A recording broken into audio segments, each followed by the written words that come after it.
Awesome. Let's get this all pulled up and going.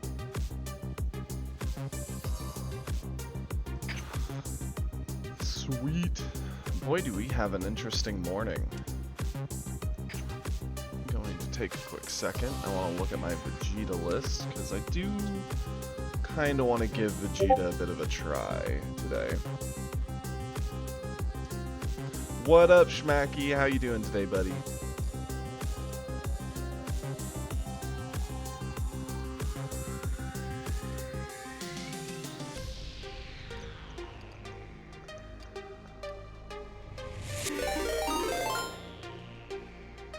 Hey there, Kiri. Thank you for the sub. You are on a 3-month tear there, buddy. I appreciate it. And what up, Matt? How's everyone doing this morning? Oh, what are you sore from? Did you just get done working out or something?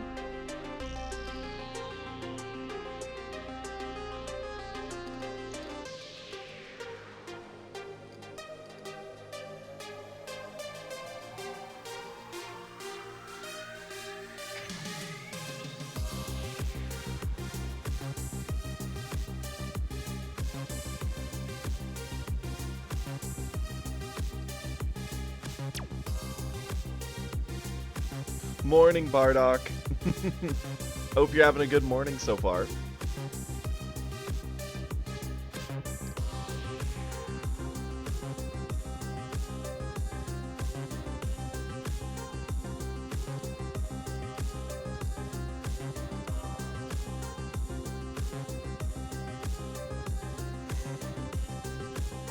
Ugh.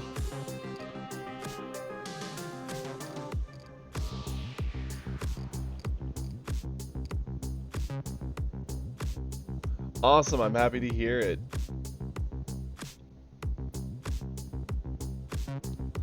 Oof, yeah, that'll do it for sure, Schmacky. I remember in junior high, they would commonly give us large periods of time where they're like, hey, just go to the weight room and work on anything.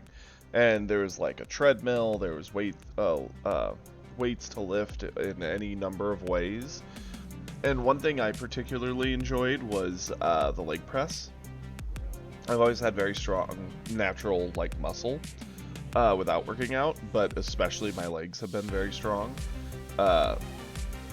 And I remember it was like the last day or the second to last day or whatever, because it was the final week, and we were the final like graduating class from that school, because they were getting rid of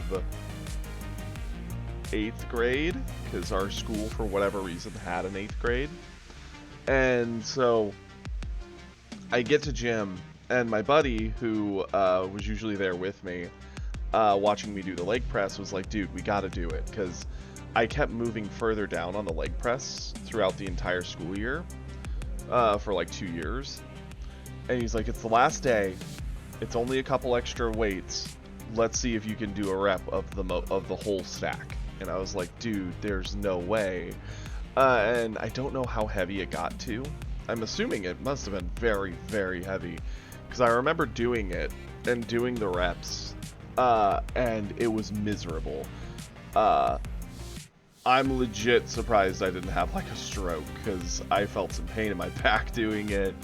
My legs were trembling trying to do it. It was definitely dumb to do, but I'm a dumb kid, so what do you expect? I did my rep, and by the time I was done, the class was over, and I had this like mini flight of stairs I had to go up to get to my art class, and I remember being so tired, I basically had to crawl up them, because I just could barely walk. I was exhausted. And it was much worse the next day.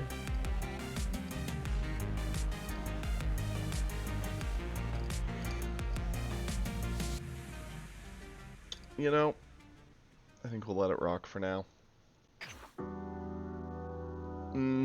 I've been there. I remember also in high school, my uncle had a thing where he got to work out and trained by this like semi-pro football player dude.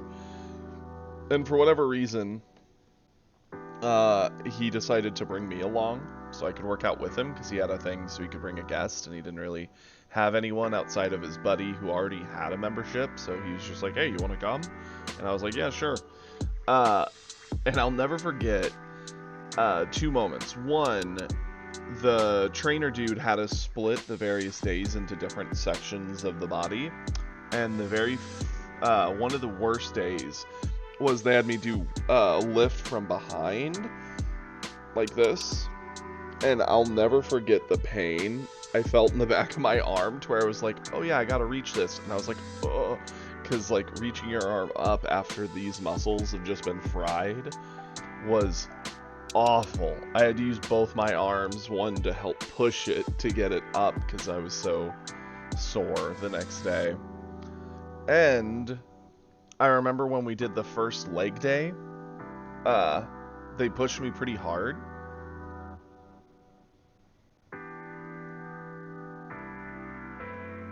That's fair, Schmacky. I feel that. I was really into working out there for back when I was younger, and I kind of got into it again when me and my ex split. It was something I did that really let me vent out a lot of that bad energy. Unfortunately, I've become a little complacent, so I do need to get back in the habit of working out again. Like, legit, I was running every day, and I had a pattern of workouts. But, yeah, no, I need to do the same. Anywho, back to the story. So, we had a leg day, and they pushed me pretty hard, because again, I had very, very strong legs.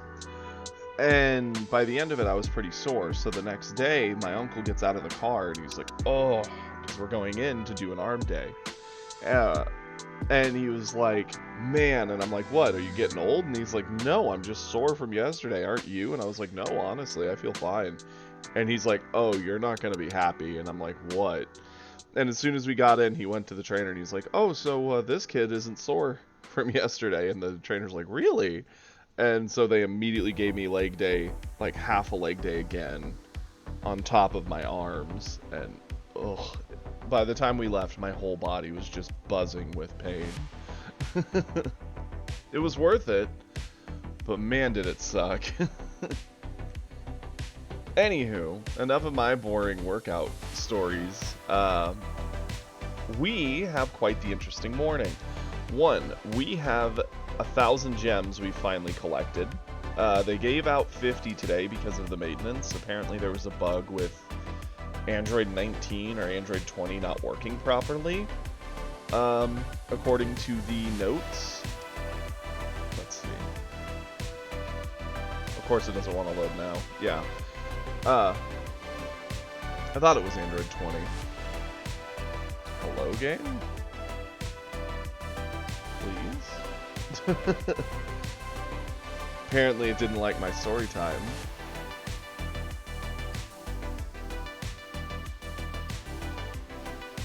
Okay, I guess we'll close it. I don't know why it's so mad.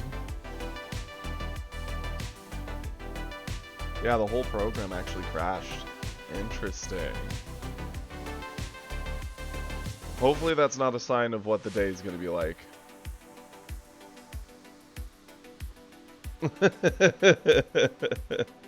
Rude, Kiri. That's just rude. Anywho, back to what we are going to start the day off with. We have a 10 pull from our gems, and we were donated a bunch of code pack last night, so we need to crack all of those. Unknown is the one who donated them. So we actually are going to pull a bunch of set 2. It's hilarious that the server did actually go, or the game went completely unresponsive there. So we're going to start with our tickets. So here we go. We have almost 4 of these.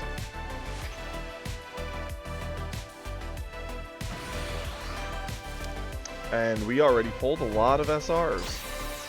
Since set 2, we actually have a variety of things we could use. I actually will go through pack by... Oh. Well, there we go. We now have 4 out of 4 Kefla. So, that's interesting. Especially since, if you want my opinion, it's likely a target for some things. Hey, 3 out of 3 sell. That's very cool, and that upgraded, because before we did not have an SR in that. And all the rest of these are rares and up. So we have a rare. Okay. 2 rares. Sure thing.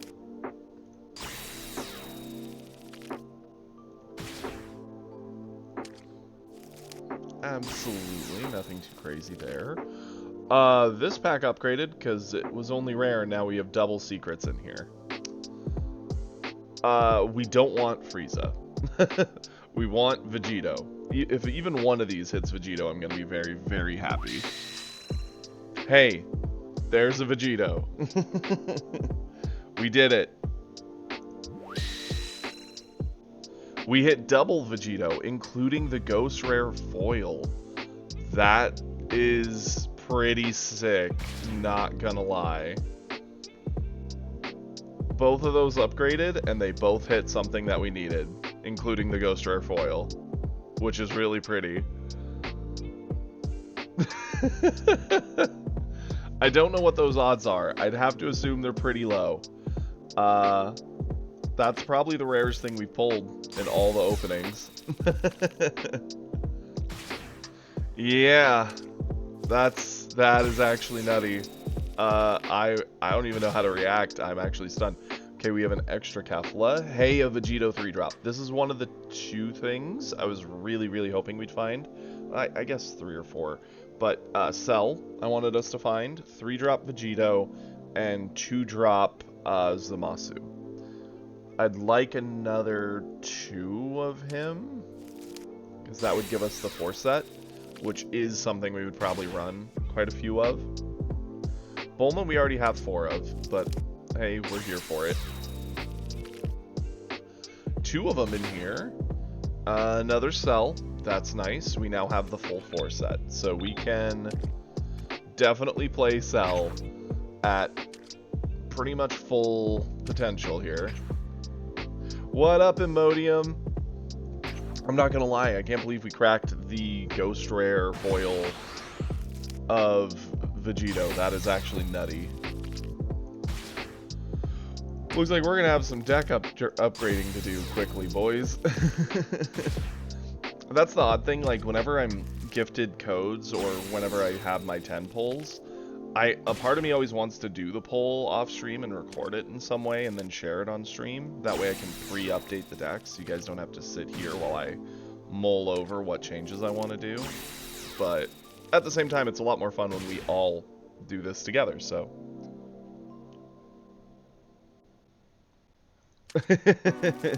Well, I'm glad I could be the first one, Imodium. Thank you for joining us. We are just seeing what we can pull. That's true, Ash. And what up, buddy? I hope you're having a good day. Okay, Kiri. It's not going to be that bad. I don't plan to dig through each and every list. Mostly just the ones we're going to play today. Man, we can't stop pulling Bulma. It's the opposite of Mai from set 1. And we apparently can't stop pulling Cell either. And that's okay.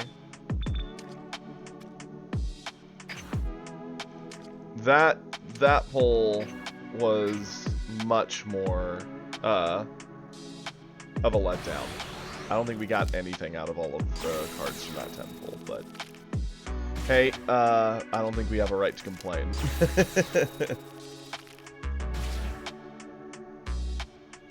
Okay.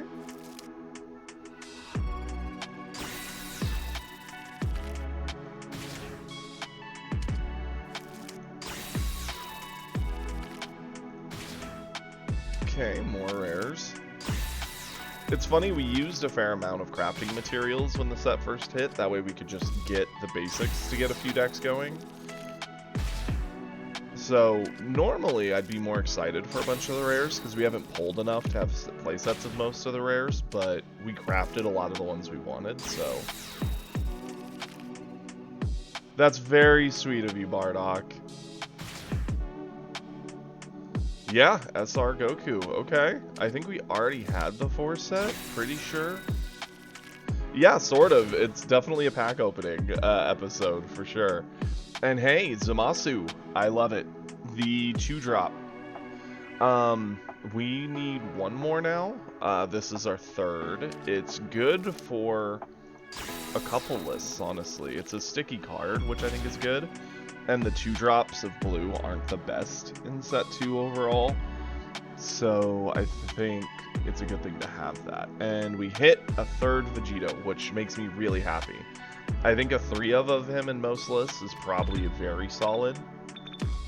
4 probably is the main amount of him you'll see, but I could see an argument for just calling it good at 3. 1 SR pack. That's okay. We were looking for Vegitos, both the 3-drop and 5-drop, and we've hit both.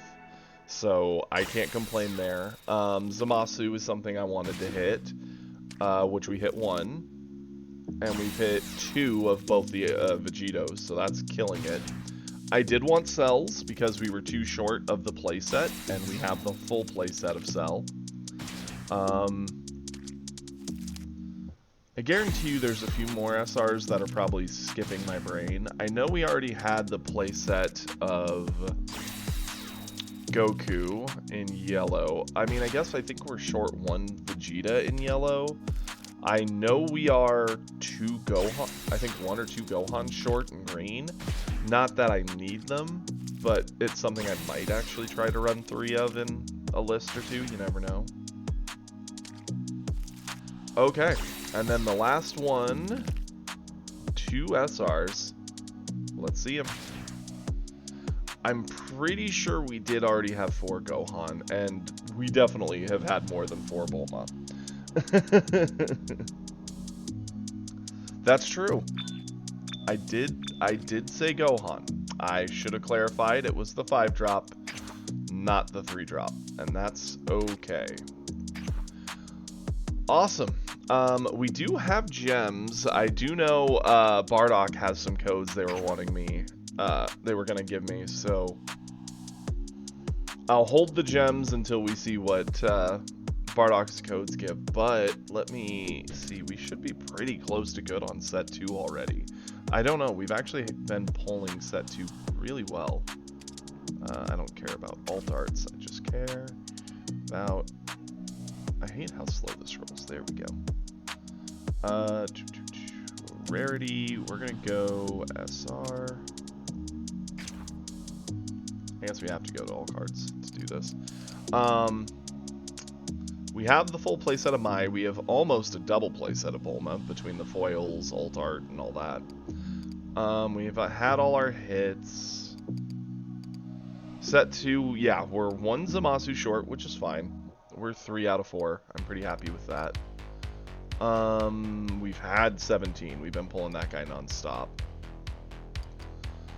Vegito, we're 3 out of 4, so 1 short. We are 3 out of 4 Vegeta, so 1 short.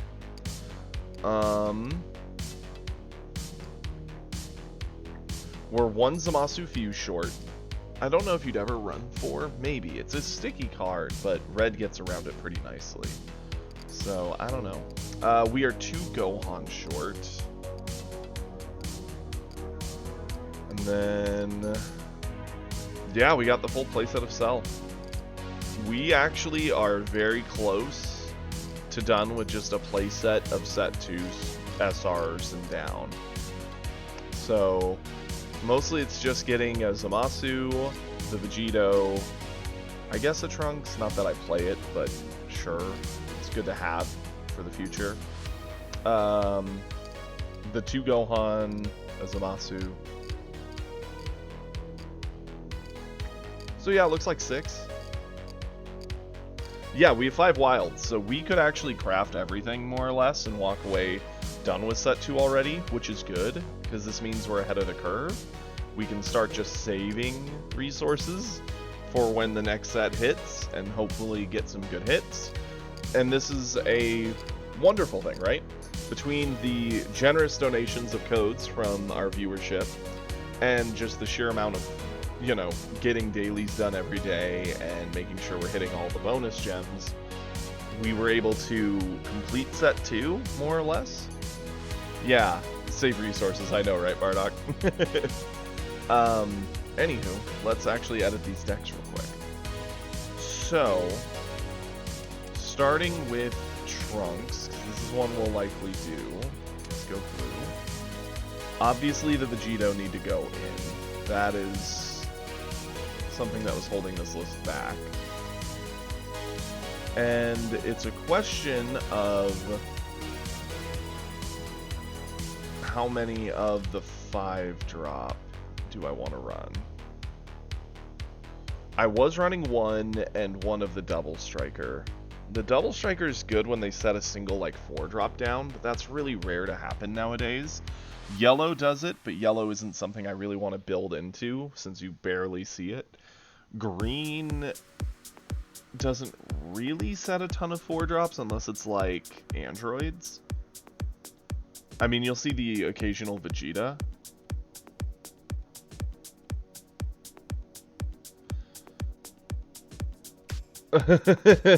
Six Double Strikers, yeah. I'm not gonna lie, this is a pretty card. If you wanted my personal opinion on art and which one I like best, I actually prefer this one. I just think it's sick, showing both of them in the background with Vegito powering up. But it's hard to say I'm not happy with getting this.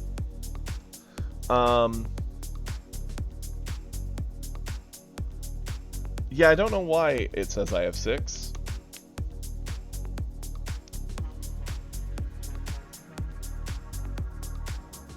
Yeah, the alt art is just sick. This one is so cool, in my opinion.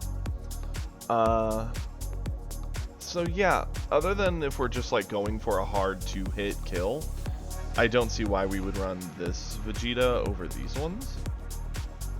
I mean, there is an argument that, like, if a Kefla comes down, you bottom deck the Kefla, you use Trunks to bounce, and then you kind of laugh as your opponent cries. We do need to take out 2 cards if we want to maintain our 50 tight list.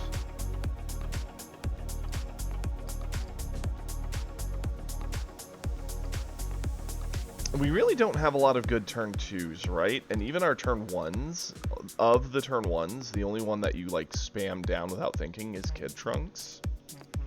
It does bring up the question of, do I want to put some other 2-drop, whether it be a vanilla 2-drop that's just got good combo, or like the Zamasu, who has good stats and is kind of sticky and can kind of help fix a hand in. It's been something I've been sitting on, because our turn 2 in the deck feels pretty subpar.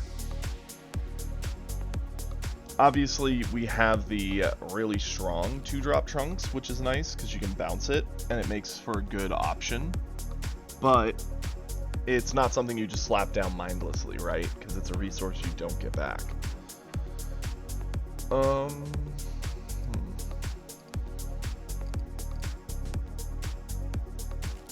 It's very rare for Trunks' future to be very good, just because it only bounces one body. Green's high end is too high in difficulty for it to hit him. Red goes too wide. The only person that's a great counter for is like yellow and other blue potentially, but even blue at a point starts slapping down like multiple bodies with Goku Black, or just cheating a lot with value.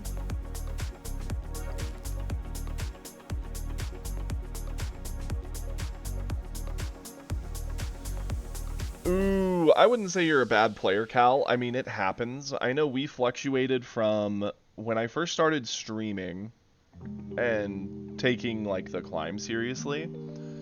I had, like, because at the time I'd been spamming out a lot of blue Vegeta in set 1. I had, like, a terrible win rate of, like, 30-something%. Since then I fixed it, and we went up to 54, 55%. I haven't looked at it recently. I'd assume it's probably somewhere around 50, because we seem to win trade a lot. And you just have those days, right? Yesterday, 2 days ago, it felt like we couldn't lose. We almost climbed up to plat 4 without even feeling a challenge, more or less.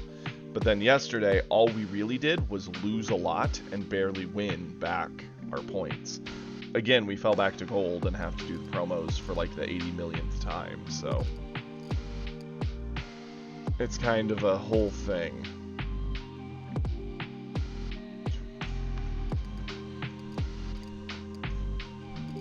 I'm still tempted to do something about 2-drops in this list.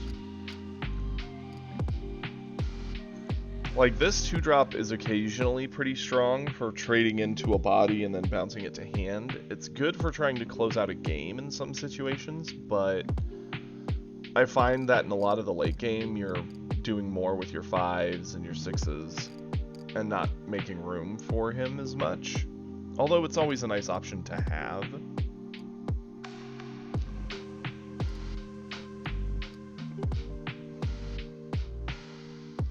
For that reason, I kind of want to keep it.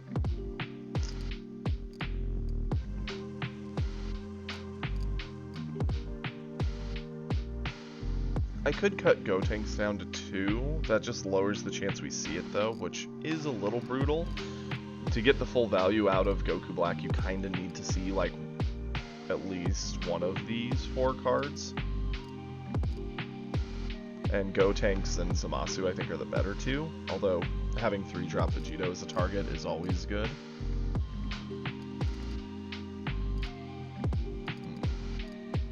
You know what, we'll just oversize it by 1 for now and call it good. I don't want to spend the day sitting at a list and debating that. We will update Cell just because that's easy. We're not changing a lot. We're literally just slapping in the cells. Couldn't think of an easier change. There they are. Cell list now has that. Goku Black got more of the 2-drop. Just 1 more. What do I want to cut?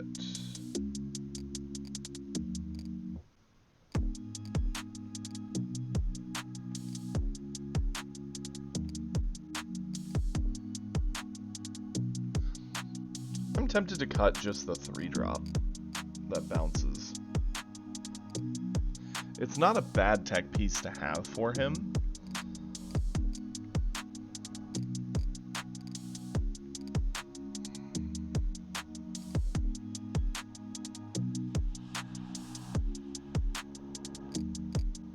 We'll cut an Absolute Lightning. I don't really use it all that much.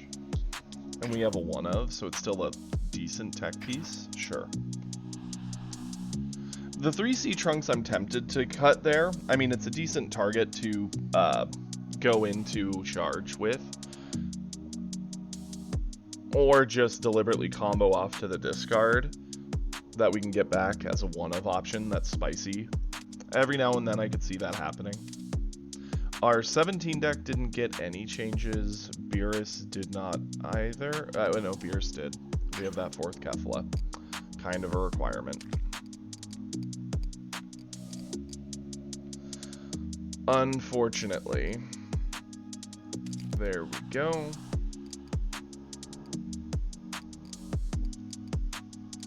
So, there is something to be said about lack of card draw in this list. I am going to cut the 3-drop that blows something up down by 1.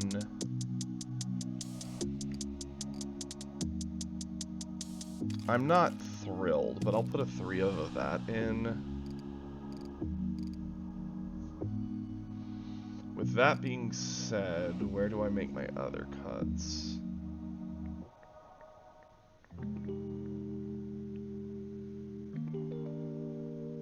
Let's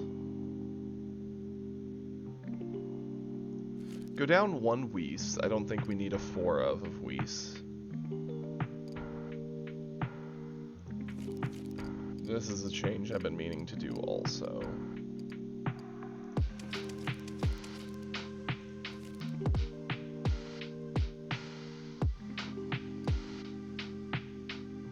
Welcome, Unknown. We cracked open the polls. We could yank out the hits. I like the -5 effect, and it's nice having some good 2-drops. They fit in well, because if you ever have a turn where it's like 5 or later, and you're like, well, I have one of my millions of 3-drops, and you could easily fit a 2 beside it. Yes, a lot of luck, actually, Unknown. We pulled 2 Secret Rare Vegito, which is awesome, because we only had 1, so now we have 3, which is a pretty average number for a lot of lists, so I'm happy with it. And one of which was the Ghost Rare Foil, so, you know, the rarest card in the set. Can't complain. We also pulled some Zamasu 2-drops, or a Zamasu 2-drop, and we finished our set of cells, so yeah, a lot of good things were pulled. I am not going to complain. We need to trim down some of the 3s, right? I still like having this 3-drop as a tech piece. I don't know if I need 4 hit. We'll cut hit down to 3. I don't know if I need Kato at 3. Could probably be 2. I think the main 3-drop you're looking for is Gohan. And now we have Kefla for card value, because that's something we were losing to in the mirror. Mostly just the fact they got way more card draw than us. We cut down Whis, we traded out Roshi for Basil, which was something I'd been meaning to do. And now we're only 1 card over. There are times we get flooded with Beerus, and there's times where it's like we could almost not see it.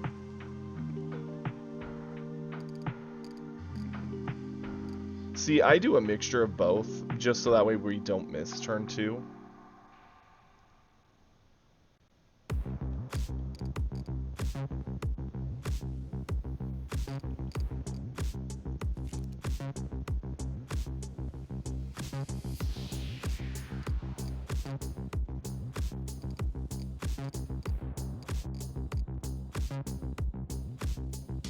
I was gonna say, I don't think he can hit the top one. Yeah, he can't hit it, so it doesn't really matter which one we use.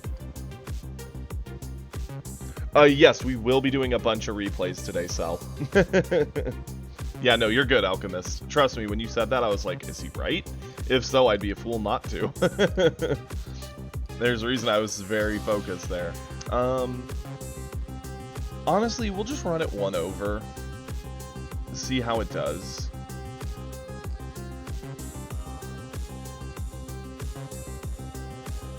Or, you know what, we'll do this. That's 6 2-drops, that's still a good amount. Yeah, we'll do that. I like it. It's a good starting place.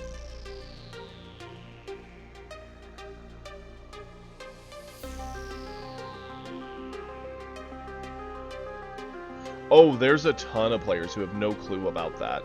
Like, legit clueless. Good news is we are almost done with all these edits. I am a fan of putting in this beauty. And I want to put in the Vegitos.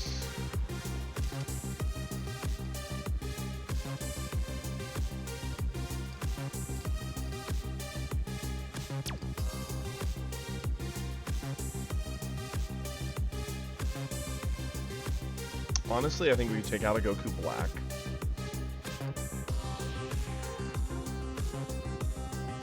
I'm fine with moving this Vegeta down to 2. We don't want to get flooded with him. And we'll call this good for now. Okay. I think that's all the edits we wanted to do for now. We basically made all of our top decks more playable, so I'm pretty happy with that. I wanted to try out some Vegeta today, since we haven't really given him much love, other than when we first started. And I think we could make it work better now.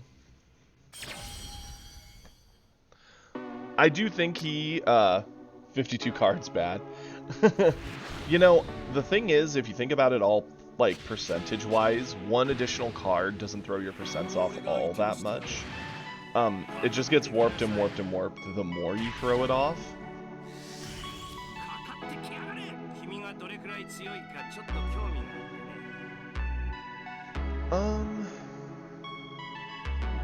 Sure, we'll keep it.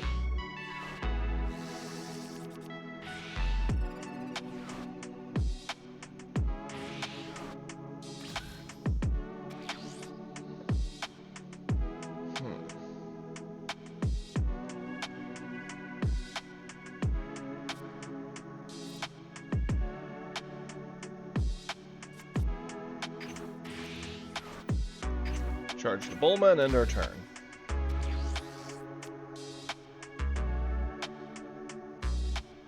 I mean, there is a thing to say about optimization. There are also times where just having the option is better. Obviously, having a very trimmed deck is really good. Okay, Kiri, there's a difference, right? In our other card game, like, all decks are ran over the minimum amount, because it'd be very, very scary to run the minimum. This game, it definitely rewards you for keeping your deck pretty trim, in my opinion, unless you have a reason to play the long game. Vegeta's one where I think he lives more in the mid. I don't think we need two of these. Go ahead and swing.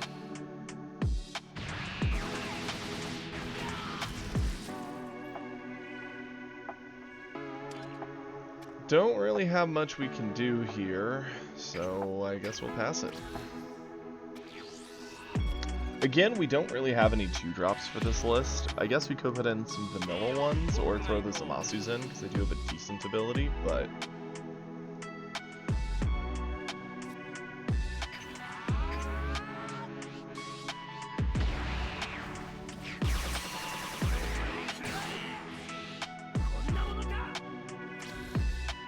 Aggro list should play the minimum, that is correct. At this point, I feel we can safely charge that.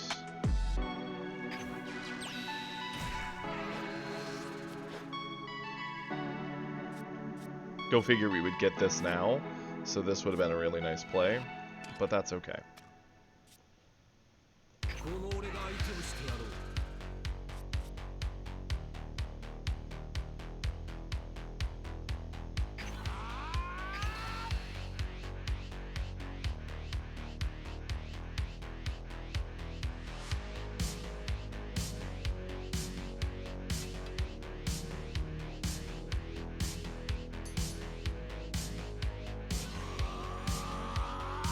Interesting. We're getting him to combo away to avoid just getting his face punched in. Okay, I'm down with it.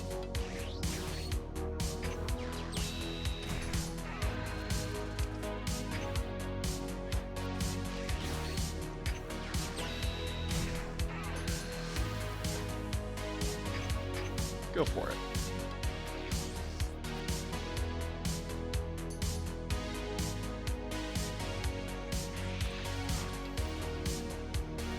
See, I think Vegeta is something that I'm playing as more of a mid-range list. Yeah, it's semi-aggro-y, but it's not like rush him down super aggro, so pretty happy with where we're at the moment with it. Do need something to deal with that Whis, because it is annoying.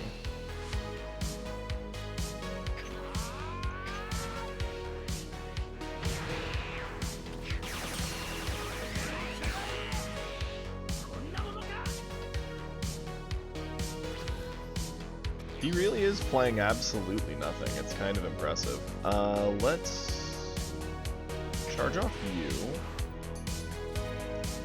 I'm a fan of swinging in here and burning this off, keeping pressure high.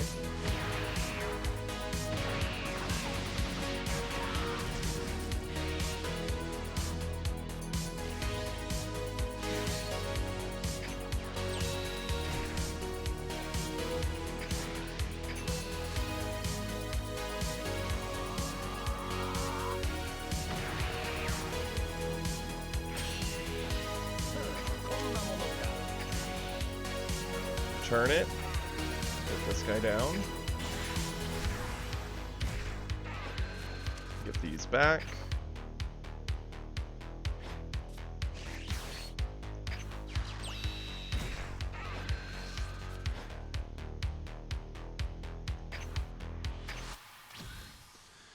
We are definitely bullying the bullying Beerus here. Everything's worked out pretty well in the early. Of course, he's not really done anything, and we know he's had options, right? You can tell by what he's charged. A 17, a hit, double Roshi. He's deliberately playing it very, very slowly.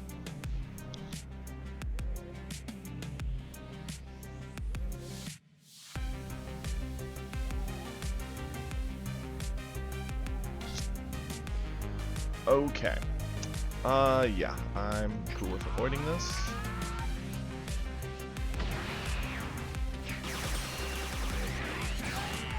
What up, Lotus? Yes, so the game can be a little expensive. I know with the first set, people were having a hard time finding starter decks, and it didn't help that once people realized this, they started, like, targeting them to buy them and then sell them online for more, which is a problem in a lot of card games when they're fairly new. It's unfortunate. The starter decks actually, generally, if you look around at good places, are like 20 bucks a piece. I know my buddy found them here locally for 10 bucks. The cards, depending on where you live, for the actual packs can be hard to find. That being said, I know here are sell for a little bit more expensive than other card games, but generally if you target the cards you need online, like buy the specific individual cards, it's not that expensive of a game to get into. Finding product can be a bit of a pain, but I think it's still doable in most places. I know, like, I think it's Europe, where they're just now only getting some set 2, so there are some discrepancies there. Yeah, he's really behind on cards, and it's funny, because we've actually been pressing on him. Speaking of which, we need to do our charge. The Rumshi is annoying. No shot we charge away the Pilaf or our Goku Black. We're at both. I think we're gonna just charge off one of the Gotenks. Absolutely, yeah. The UK's been the one struggling, from what I've heard, with how they handle a lot of that. Now, the thing is, we have a couple ways we could do this turn. I'll get back to answering more of your stuff, Lotus, in just a second. I don't want my timer to burn too much here. Because we already have one in hand, and we already have another set in the discard, I don't see a world where we need 3 in this particular moment. We could go into the 3-drop, swing again, use effect, get our 4-drop down, recycle the value. It's a pretty good aggro turn. I'm gonna just punch for now and see what he does.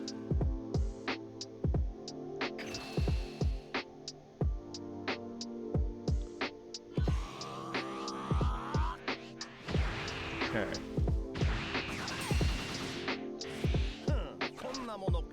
Like, we could go down into the double striker here. I don't think that's the play, though.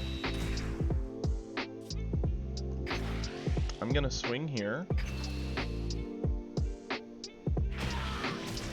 Pop the skill.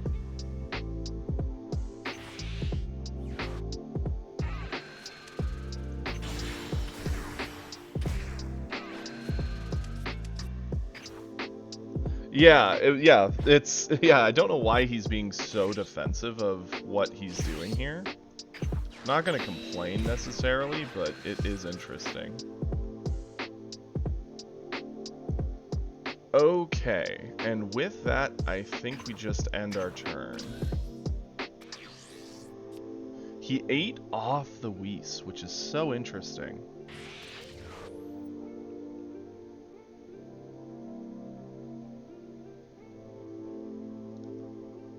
Awesome, Cell. Thank you much. And yeah, I see it there. So we will be doing yours along with everyone else's when we do some replays.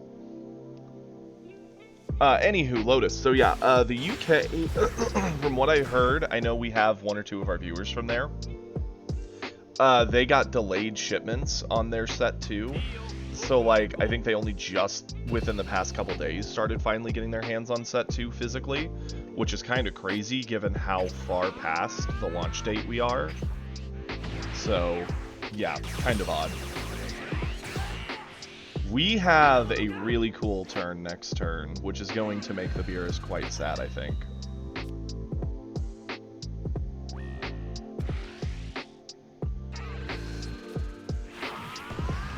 He is awakened. So this means stat control is going to be coming into play. I think we eat this. I don't see a world we get over it.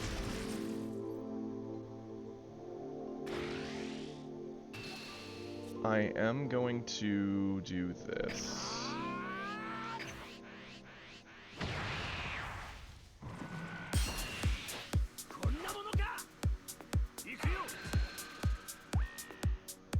Yep, we got our 4-drop, that's fine.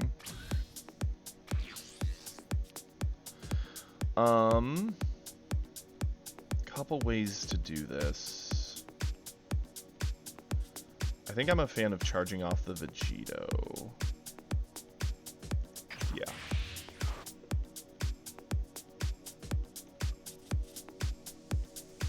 Yeah, so we're gonna go 3-drop.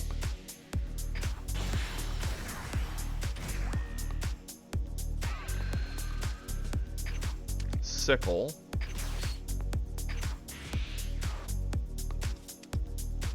Get them out of here. Swing in.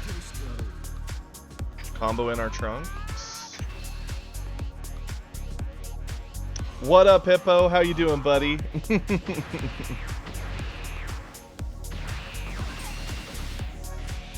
I am very tempted to keep the Vegito safe, but again, he could just do something like a Gohan and get it anyway, so might as well try and get the pressure.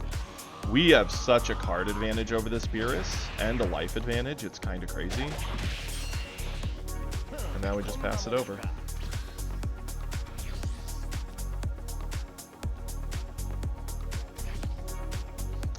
Like, I get why he was probably avoiding some swings. It's kind of spooky if your opponent's still sitting at 8 life and you were dropped all the way to 4.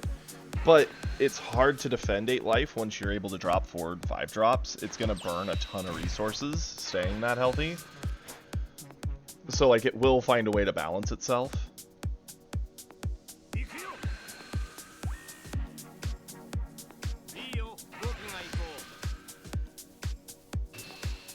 Yeah, he can have it. Yeah, he needs to awaken to get the card drawback.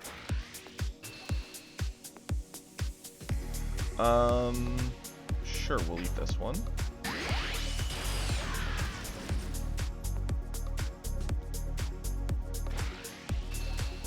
So here's the thing, right? We have a couple easy ways to combo out of this, like a peel off, keep ourselves at 5. If we do, we're going into turn 7. I think what we would do on turn 7 is likely do our Vegeta double striker with a Bulma, keeping an energy up for the Gallic gun. Not a bad play. We could go into Goku Black, because this is a pretty tame board.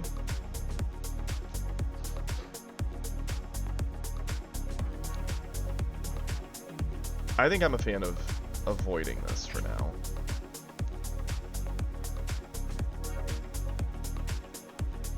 Hello? Game? Did my internet explode, or what's happening?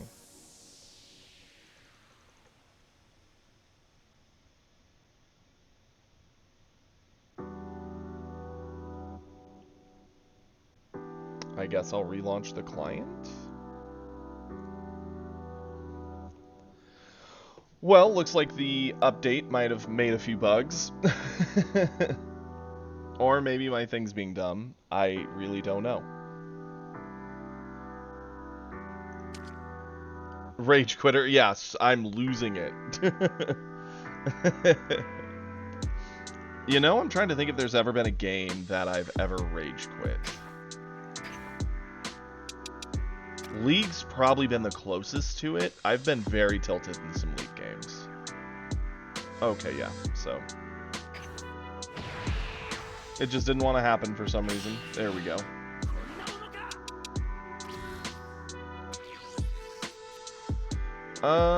Yeah, we will charge you away. I am a fan of doing this.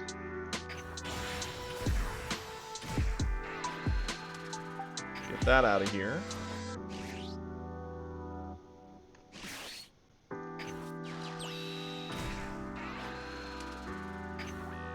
Give that buff there.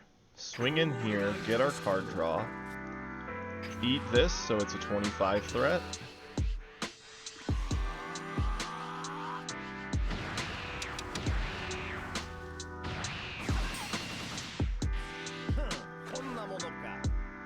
And now Double Striker at 45.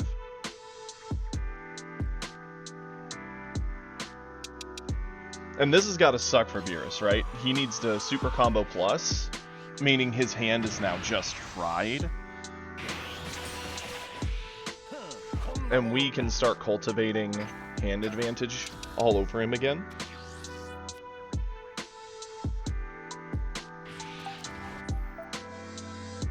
It is actually really good versus Ull. That is one thing they did really well. I think the only, like, crazy bug that's ever, like, tilted me in this is, what's its bucket? The one where when I connect, like, I'll be looking for a game, and the game will never pop, and then we'll have to close out the game, and it will, just give me a free loss. That is the weirdest bug. I hate it. Yeah, let's Gallic Gun this.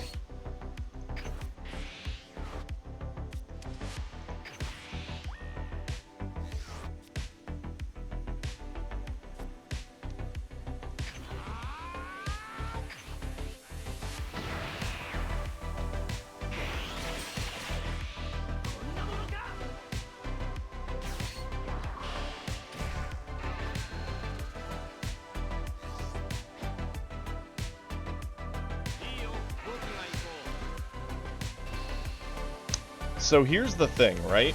He's out of energy. He used his -10 and -20. We could totally save our 5-drop here with our super combos, because this makes it 25, that makes it 25.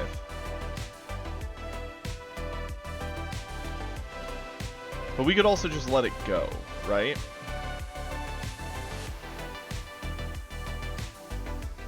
If we let it die here, he'll swing with the 3-drop at us, and I'm okay with being awakened at this point.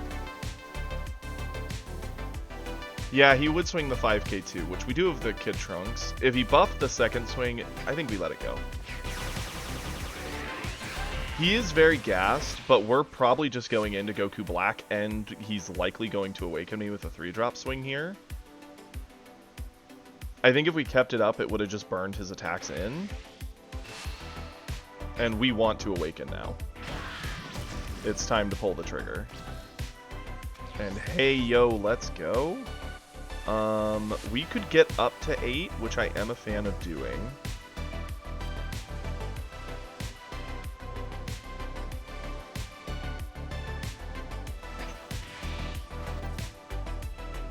We're gonna flip.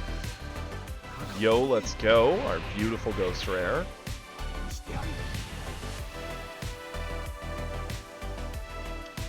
We're gonna go ahead, go into this, dig out one of our Gotenks, and now we have 2 different ways to go about this, right? We could go Gotenks. I'm actually a fan of going Vegeta. We're gonna swing here, try to clear it.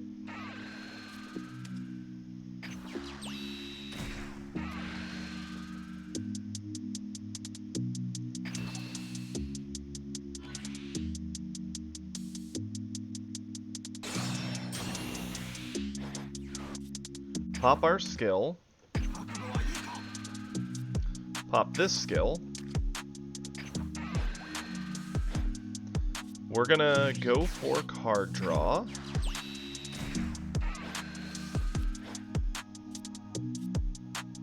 I'm gonna swing in at the double striker. Combo this in. We're a whole 10 over.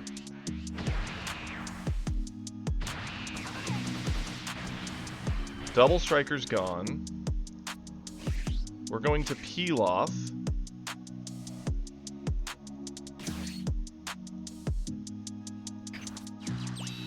I thought about doing that. I'm actually... Oh, he just gives up. I think he realizes how over this game was.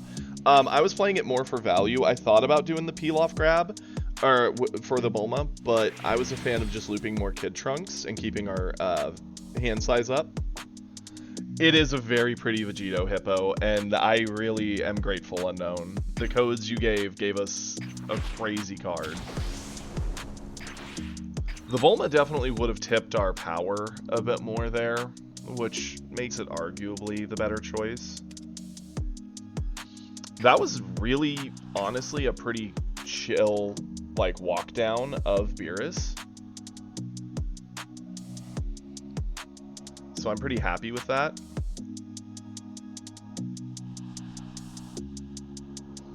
Oh yeah, we likely would have just grabbed the peel off from discard, sat on it, and then gotten Trunks back later with Gotenks, but awesome, we're in promos.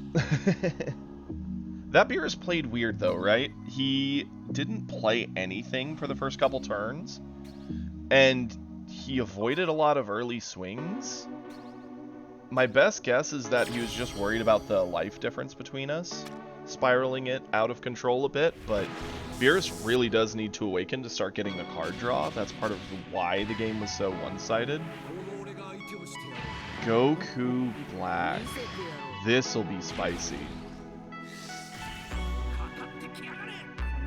Yeah, we'll keep this hand.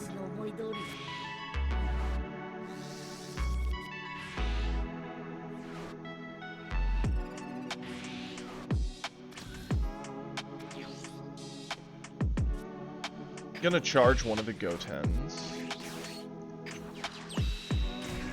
Go for the card draw.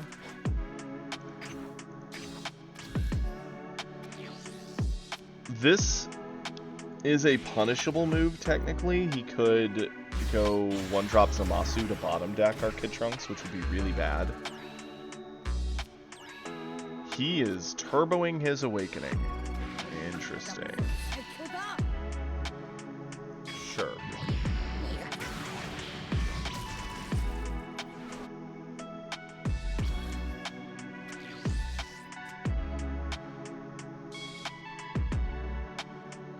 Now this is a hard spot to be in. We need the Goten if we want the full value out of the Gotenks, and we've got the 3-drop to start dropping the 4.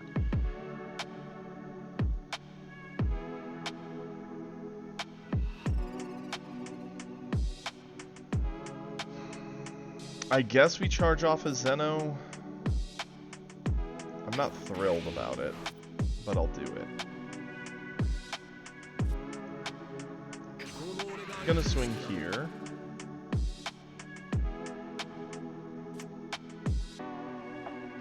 Combo this in. I mean, we run multiple Zeno in the list. I'm not too worried about seeing another one. Technically, I am opening the door to RNG. Could get punished.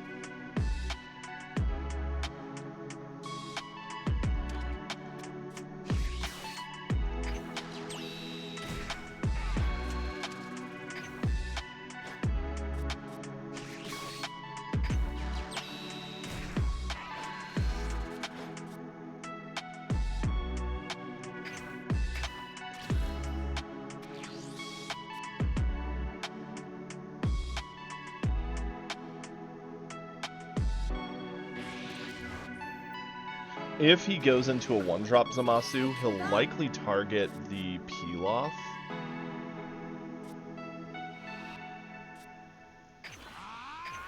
I could have ate peel-off off the board. I kind of want to keep him there, because if he goes one-drop Zamasu, I actually prefer to keep my Kid Trunks. He goes for the attacking ones. Interesting. Okay. Sickle is an option to deny both of them.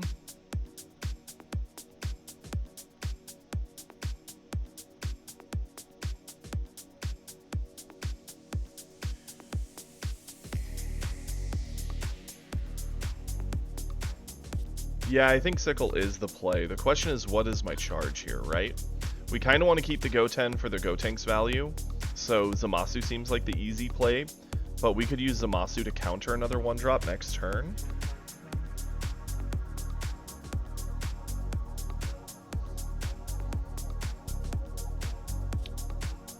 Yeah, I think it has to be Zamasu. Okay.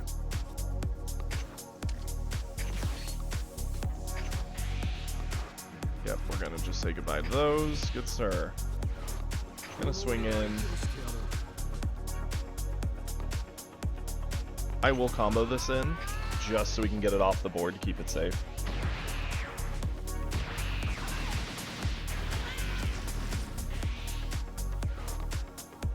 And we'll pass it over.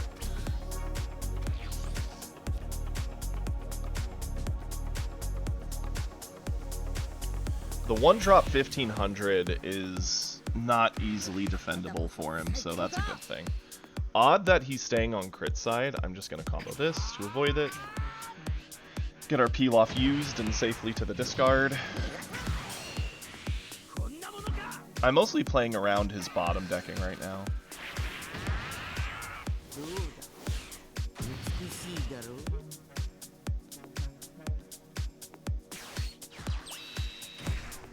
Pan. Interesting. I remember running Pan in set 1 to help the list be more consistent.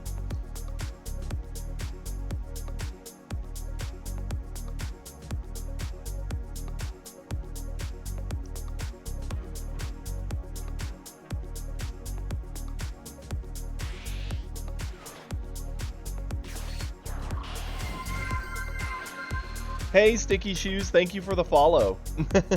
We're, I believe, just 2 people away from 200 followers now, so that's pretty cool. May not be a lot to a lot of people, but it's a lot to me.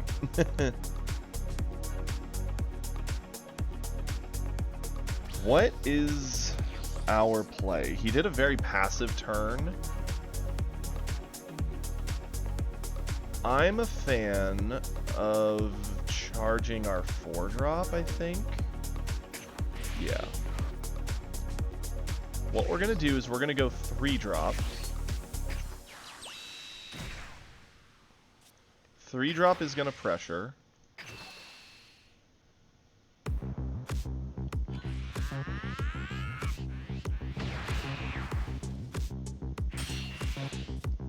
Pop 3-drop. Give us the 4-drop. Get this. Go here. No, I know. My main plan is to do this. I mean, I guess we should have put the Goten on the swing of the 3-drop because we would have gotten it back there anyway. So I did miss optimally. I wanted to combo the Kid Trunks off the board. I deliberately was planning this swing at the end. I should have spent this on this. That's what I should have done. We technically made a much easier attack for him to block. It would have at most gotten his Pan off the board, which, don't get me wrong, is worth it. Okay, likely 6-drop is coming down here.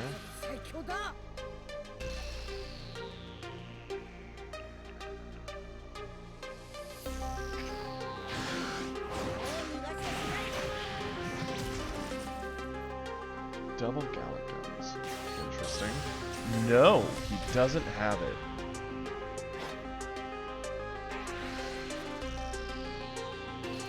Odd.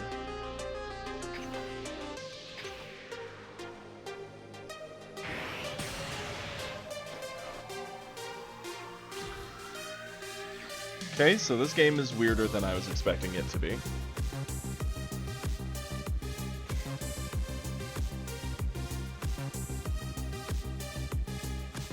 Honestly, I think we could probably charge this at this point. There's no doubt in my mind that we go Vegeta and just start pressuring him. And I am cool with looping the Pilaf. We could have kept it up for Gallic Gun, but I'm okay with this. Pop this. Go in. Let's make it 30.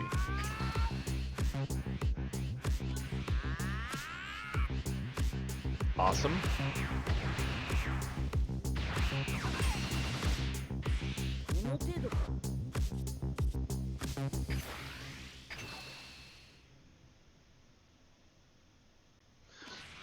This Vegeta is a pretty sick thing. I'll warn you, it doesn't work. This one doesn't work in Trunks. There's one for Trunks, but this is the one built for Vegeta himself, and it is a sick card.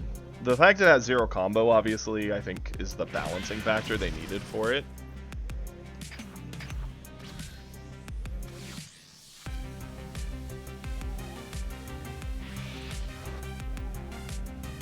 Yep, saves us from having to do anything crazy to pressure Goku Black with our lead. Oh, it isn't? I thought it was. Am I crazy? It is not. Yeah, no. I can see why you would run that in Trunks then. Yeah, no. The only thing that matters is the Bulma that's locked to Vegeta. But the Bulma technically can target even this, so who cares? Bulma can target the Vegeta on board, though, so Bulma still can just buff this. Or the double striker. It can actually be quite the line.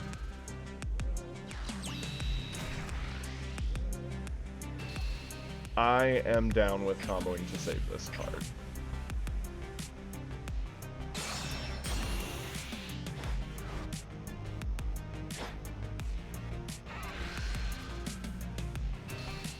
I'm fine with him getting the Gotenks.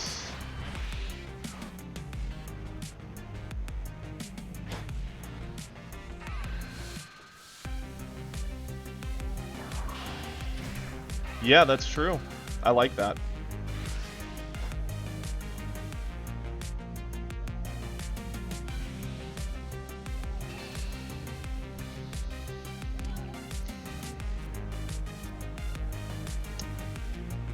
Is it worth a peel-off? I think so.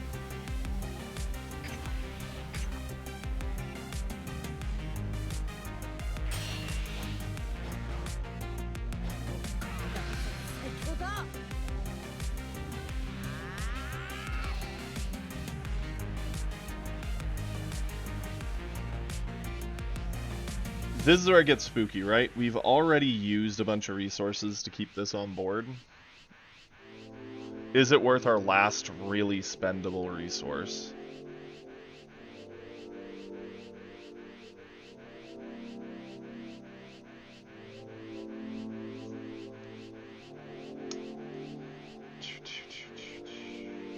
I mean, it makes our lead able to swing in. It itself is a big swing. I think it's worth it. This might be a mistake. If we lose this game, it's likely due to one of two things. Either us charging Zeno early, because I felt we needed the other options for the time, or this combo here. Those would be the 2 points I think you could argue were mistakes.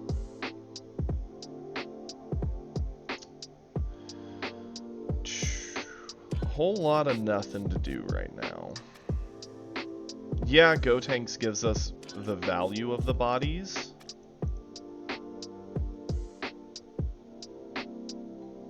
I think Sickle is more worth our time.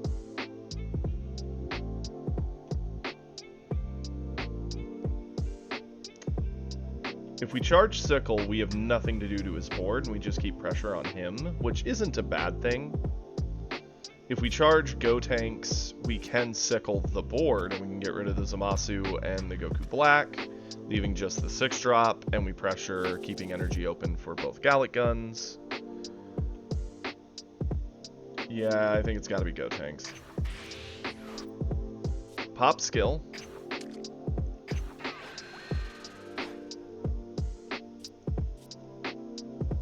Swing in. Yo, let's go. I kind of want to bait him. What up, Wyatt? Welcome, buddy. That was a very good draw. And this might be a dumb idea, but I kind of want to bait him into going into his other one. So I'm a fan of doing this.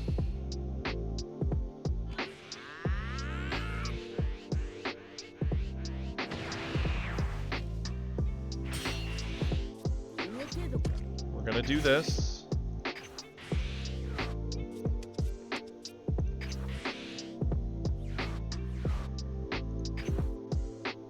And call it a day.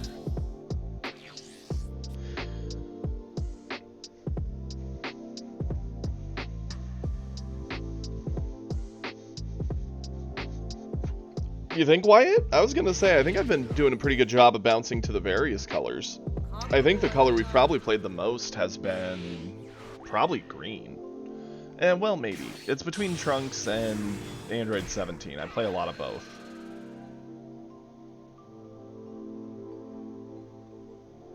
So the hope here is that, yes, he's going to get the value off the various play effects.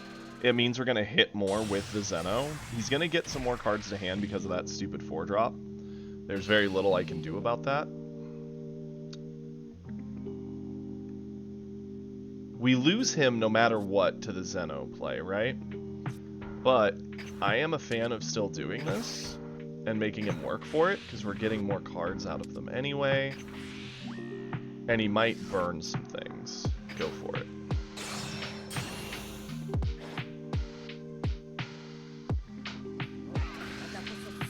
This we will eat.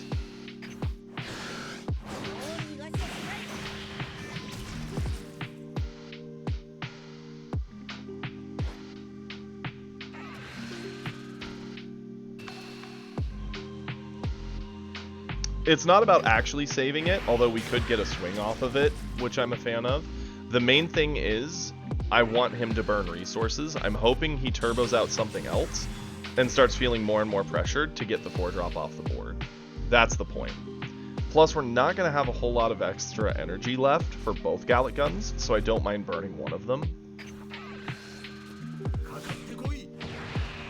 What's up, Goblin? How you doing? That's just awkward timing, Wyatt.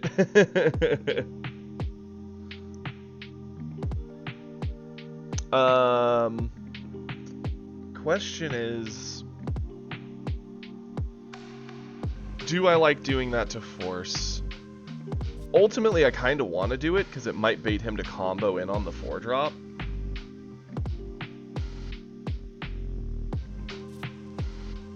I want to do it. It might be an odd choice and look really weird to most people, but I think this makes sense.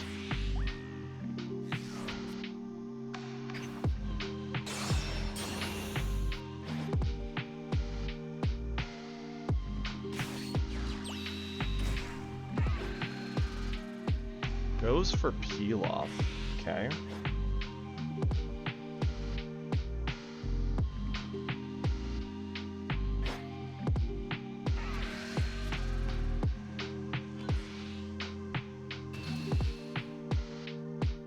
Yeah, and it plays that we aren't going for Zeno. This we let go. No point in saving it from this. We've already set the stage. I don't know why he's still sitting on coin. Maybe he's got a Gallic Gun in hand defensively. Kind of odd. Bulma is a neat card. Honestly, I'm kind of tempted to Sickle charge at this point. We're going to pop my skill. We are going to say goodbye to everything here that he spent forever building up. And you know that man is big sad. We're going to pressure in a small attack. Combo to peel off, so if he doesn't have another one in hand, he can't peel off loop. Go in here.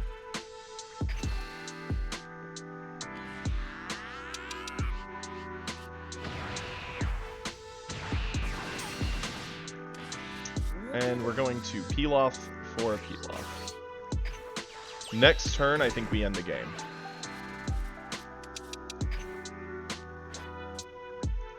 Go for it.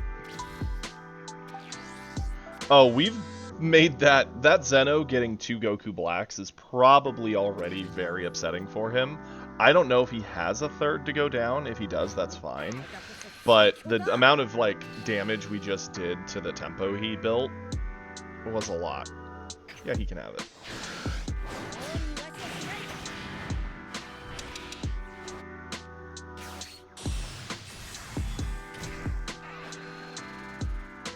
We could have. I was a fan of keeping it up as a defensive option, which is the main reason why I put it at the end.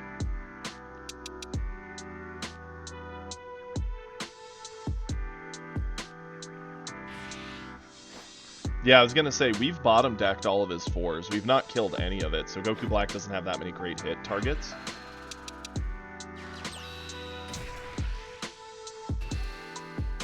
Oh, boy. Sure, we'll eat one. Good card.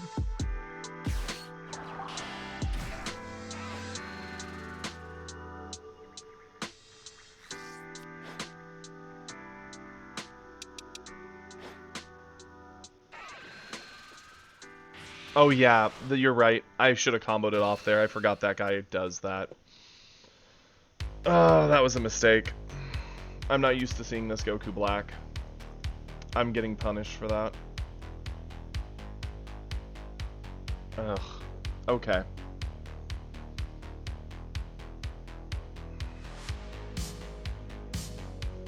What's in our discard? Because it might change how I handle this.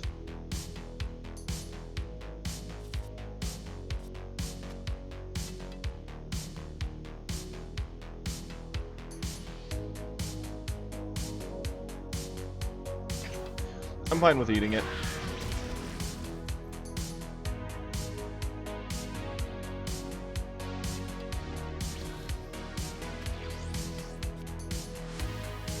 I mean, that's kind of funny. We're going to 8 for sure.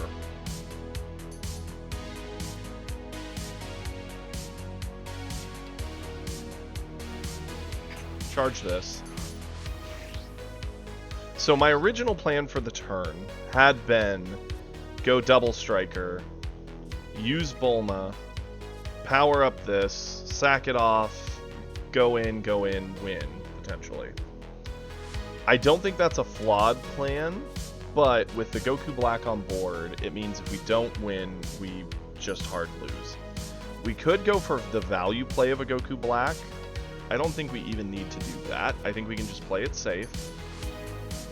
Don't pop our skill because we're over on hand size. We're just going to Zeno again.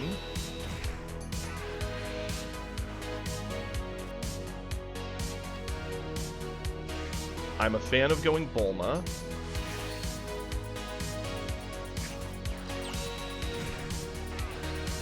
Buffing Vegeta. Popping skill.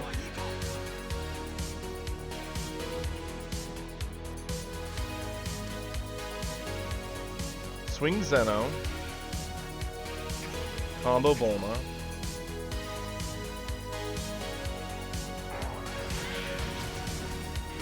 Swing Vegeta.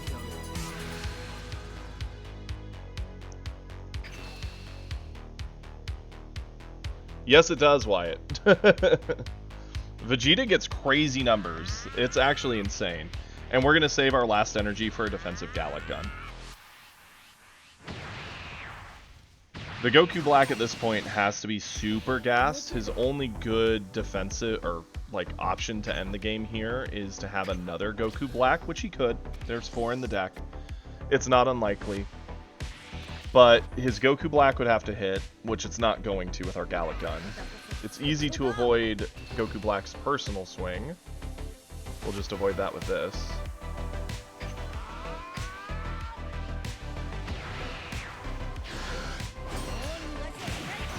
He might be worried of us full dumping on Vegeta next turn and killing him that way. Unfortunately for him, we do run the double striker, so that's what we're going to do to him. He got the 6-drop.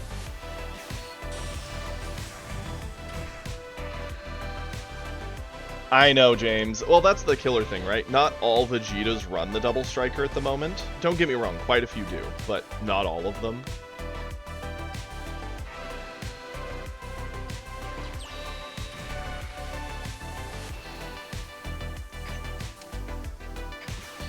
Pop this.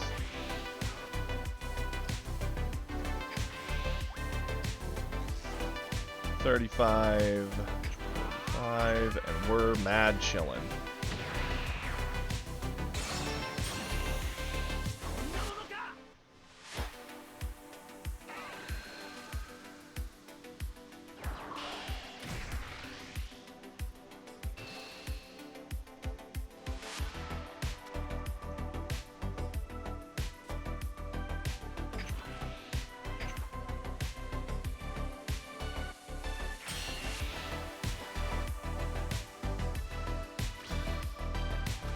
Okay. We're going to charge off the 6-drop.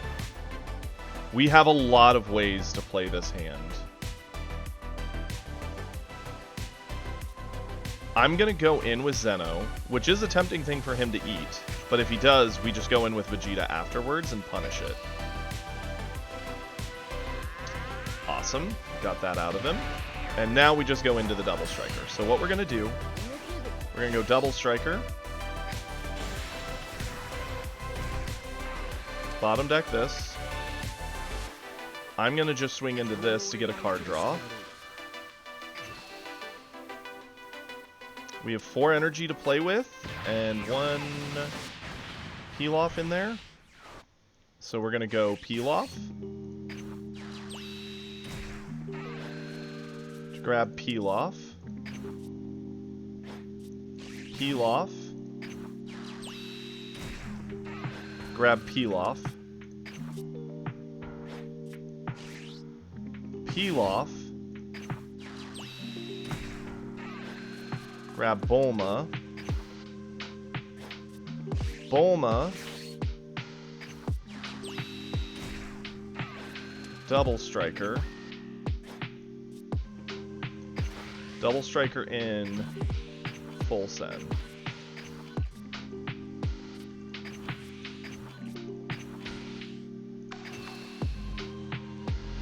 $105 and he's on 3 cards. It's actually kind of nutty.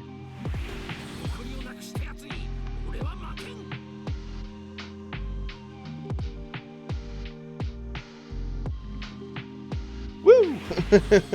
I mean, we probably didn't have to do all those intricate little things to get those little advantages, but we do get punished if we make mistakes. So it's better to try and tighten the gameplay and take it seriously. Go for the full actual loop. Thank you everybody. Thank you, Sticky Shoes. Appreciate it. Okay, it's fun rocking this Vegeta list. I look forward to it, Hippo. I really hope you do. I think that'd be a really cool list. Not gonna lie, I'm happy with the changes we've done to the Vegeta list. It is doing something that I normally caution against, where it's living in this semi-aggro, semi-hybrid control list, where we can kind of play it more control-y, kind of go more aggro. I think it's better if you pick one at high end, likely, but I do like the little flexibility it has. Into Top 2. This is the deck it needs to be able to beat to matter, right?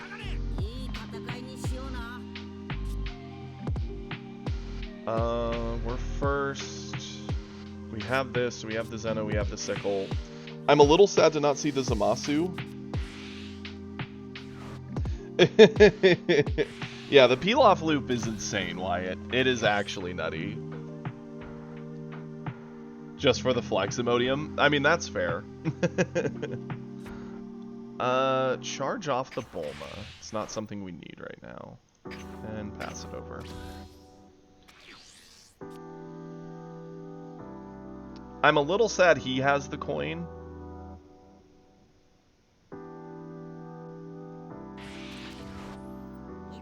just because we could have actually done some neat things with it. Do I just avoid the first hit here? Kinda tempted to, honestly. Get some value out of it while we're sitting on it.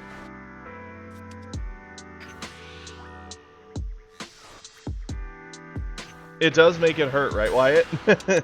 Peel-off makes every other peel-off better.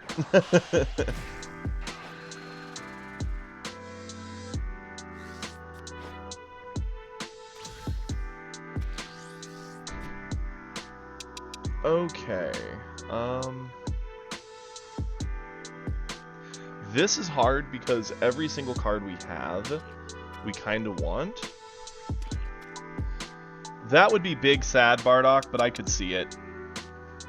I could see them limiting him to 2 or 3 in a deck. He'd still be a playable card. You'd still see him in all blue.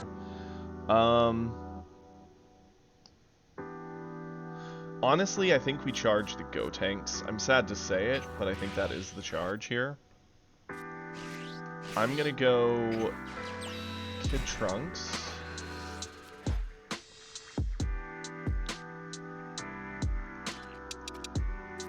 Normally, I'm a fan of taking it slow into top coup, but right now I'm just trying to get some value loops.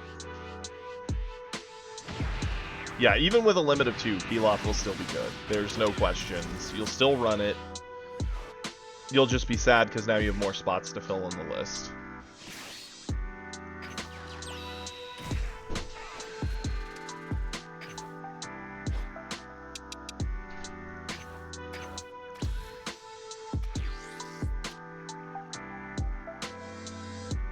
Yeah, if Peel-off couldn't grab Peel-off, that would actually probably kill the card.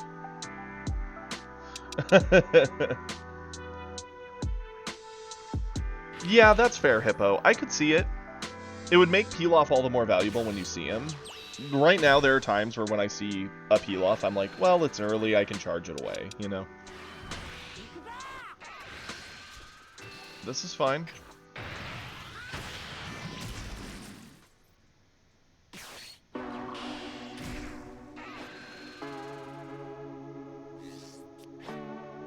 Okay, we're in this for the long haul.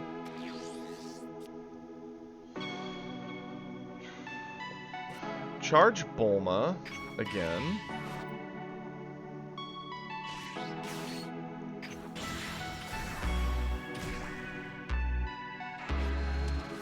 Bottom deck that.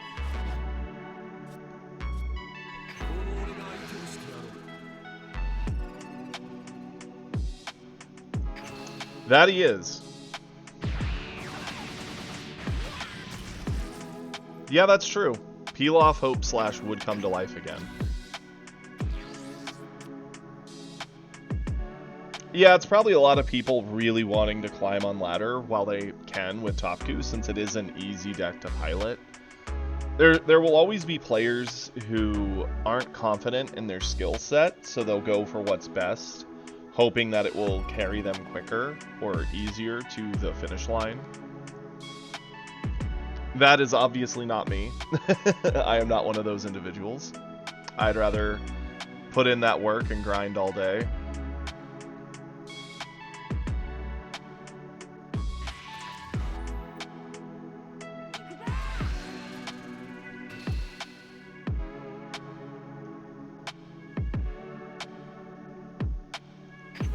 Sure.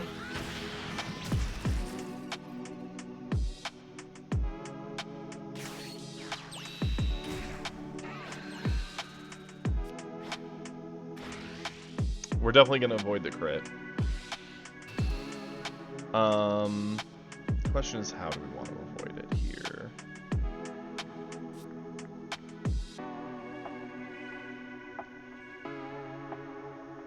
We could either do Peel-off and Kid Trunks to avoid it, which is fine. We can Peel-off to Kid Trunks if we wanted to do it that way. I'm more of a fan of just doing this. Yeah, limiting Peel-off to 1 makes it pretty useless in the deck. It would just be a, well, look, you saw it, cool, kind of situation.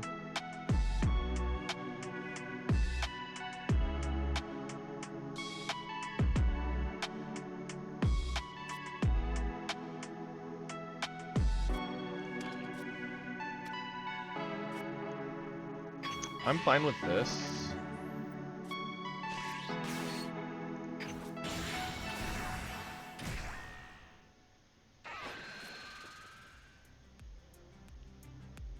I'm a fool. I should have swung at it before I played this. I just made a play mistake. I hate that for me.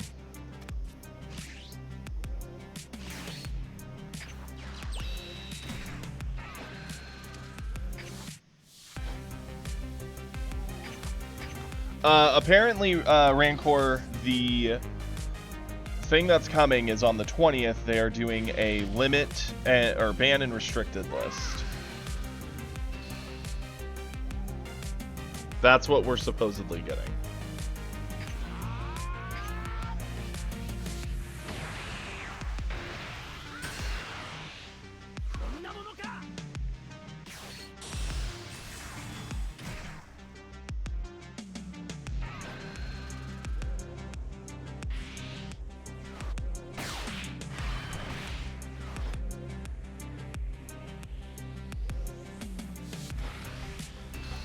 Big sad to be hit by this crit, but it is what it is.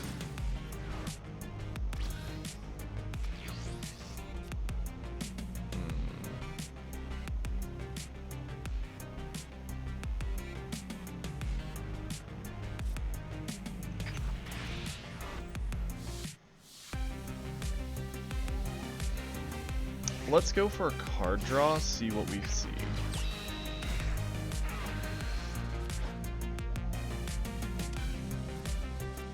I'm not thrilled about the position we're in, right? We obviously don't want to push Topku, but the man has a big hand advantage over us. We could go into our 4-drop, get the buff, and potentially try to kill the Beerus. Obviously, we can't Zeno yet, so I guess that has to be our play.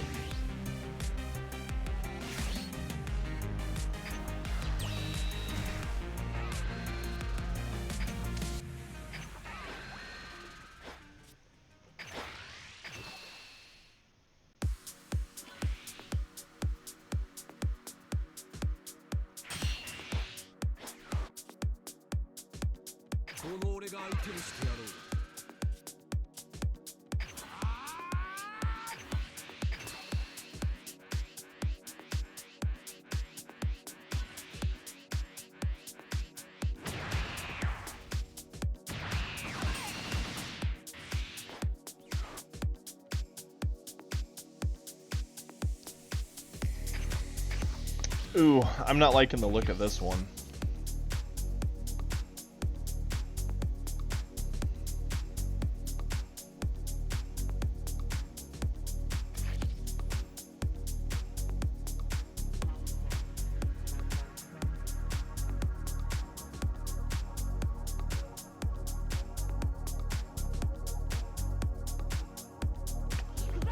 What is our best play?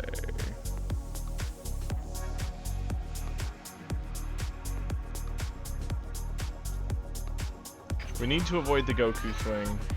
It's the easiest swing to avoid, and we're unlikely to be able to avoid the Beerus crit, given our hand.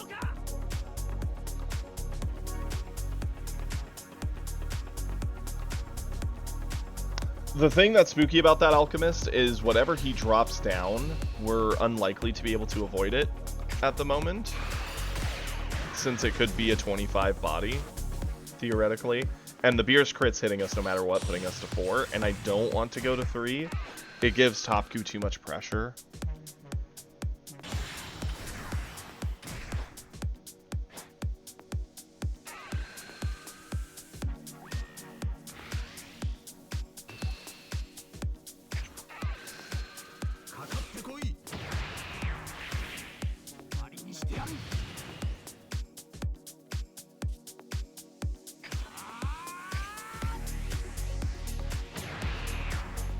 As is, our hand is pretty gassed. We really need to set up a time to focus in on just resetting our hand. Peel off would help, but not a ton. Sadly, I think we need to combo peel off here. Because again, going to 3 opens the door for him to push hard to get us to 2, and then the Ribrianne finish. He left our 4 drop up, which is kind of insane.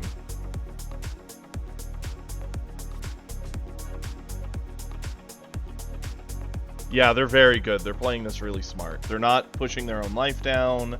They're just letting the game kind of play out, using their insane card advantage to play a long game.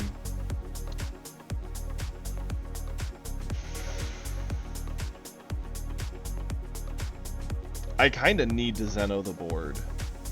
And that sucks, right? We're gonna charge the sickle, as bad as that feels. Pop my skill. Pop this skill. Go in with 40 against Beerus. See what he does. I'm of the mindset he should just let it go, right? Because he's expecting a Zeno to potentially come down.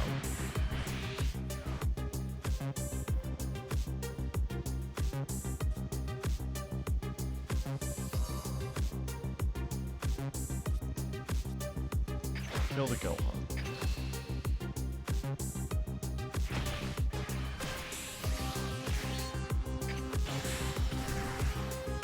Bottom deck Kefla.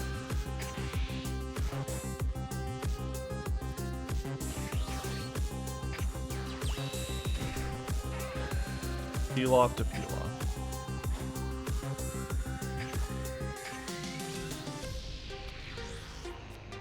I don't know what our out is here.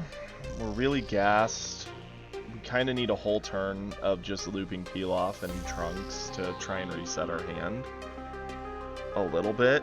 It wouldn't even fully reset, it's the problem. It would just be a one-turn solution.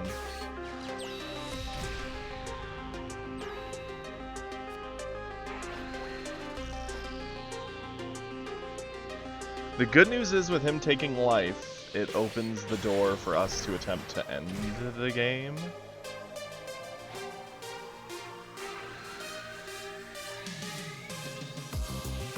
He has a big hand though, so it's not like it's going to be easy. And he has every reason to glimpse on this now.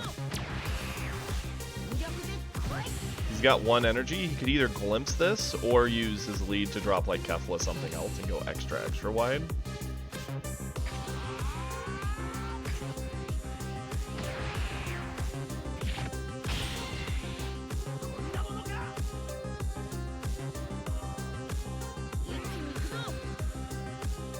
So he is going for top coup.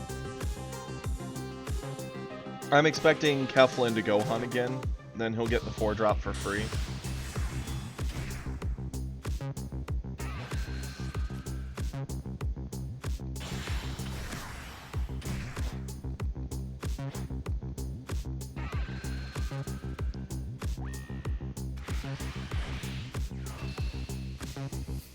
And this is what sucks, right?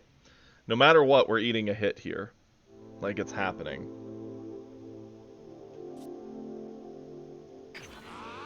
I think he just won this game. I think he just played it really, really well.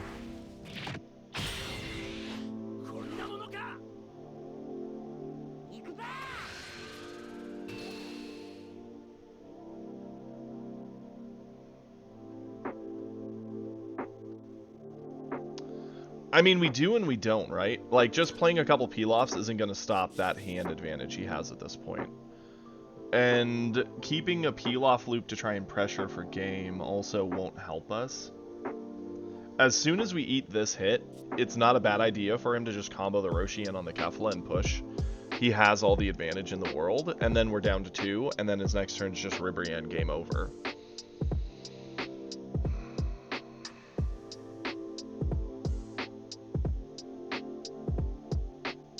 I'm sad.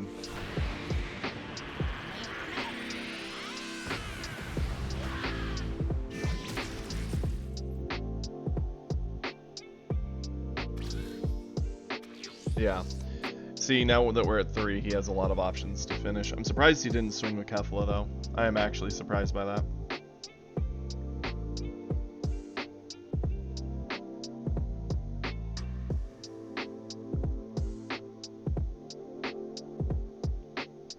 Okay, let's think this through. What all do we gain by charging?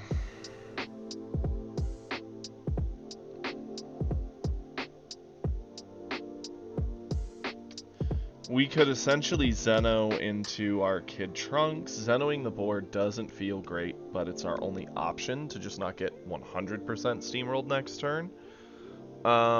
Giving us a card draw, so we're giving up 10k buff for a random card that we may not be able to play. But it could also be a super combo. You never know.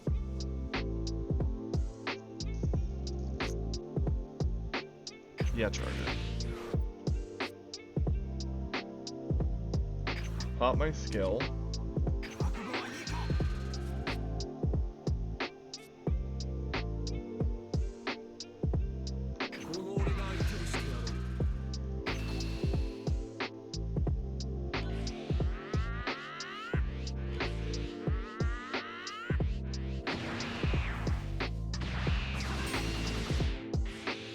And here's the awkward thing, right? If we swing with the double striker, at best we put him to 1, give him 2 cards, bottom deck everything, and then ask for 1 card back.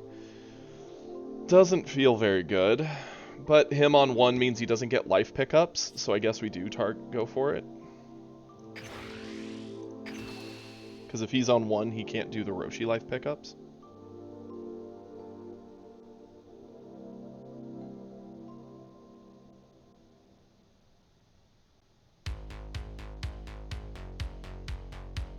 It is in his best interest to avoid this, although picking up the 2 cards is probably very tempting. His ability to potentially end the game next turn is very, very high.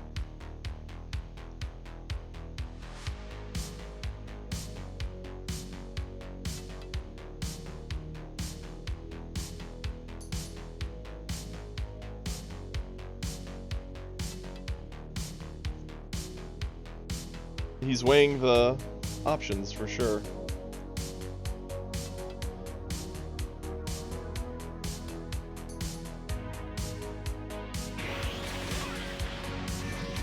Okay, he took it.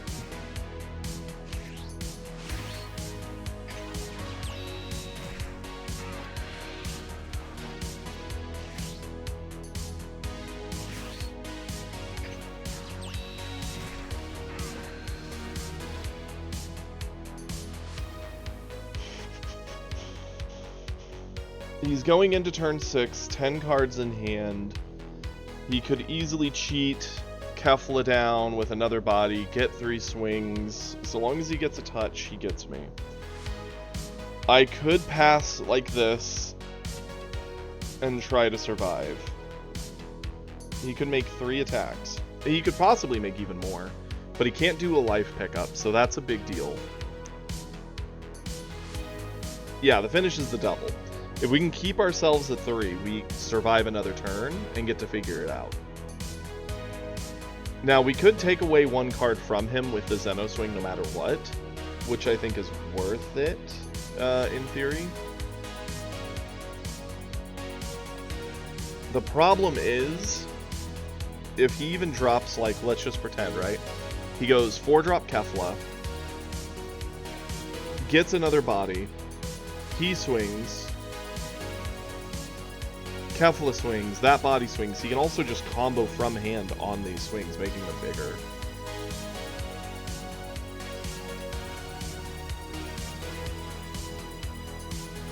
Because there's obviously no world we're bigger in combo than his hand.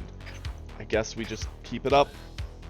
This might be a mistake, but he could just combo 5k to get over this swing, and this is a 10k buff, so I think it's better to hold it defensively.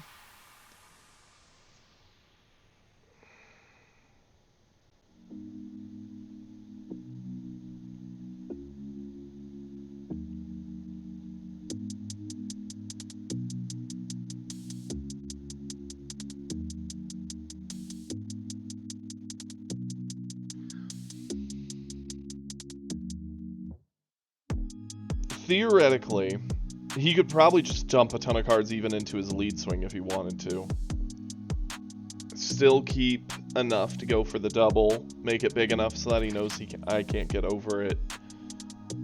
If we assume everything in his hand is a 10k, he has a 120,000 power. Yeah. He's going to 70.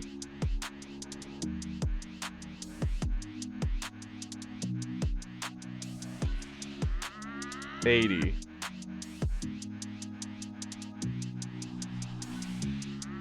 $90. Yep, that's bigger than we can get to. We can only get to 70. So once he hits 70, he had us. Yep. And now Ribrianne with double glimpse comboing anything left is what's gonna come down.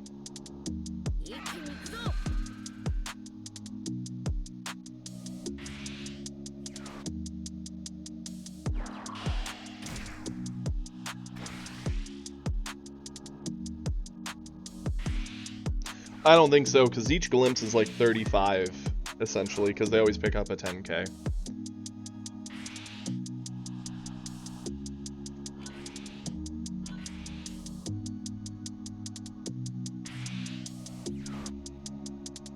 Yep. Yep, double glimpse. It's not even close.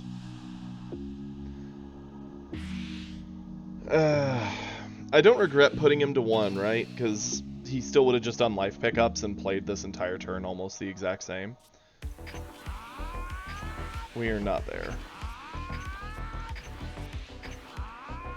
We can only get to 80.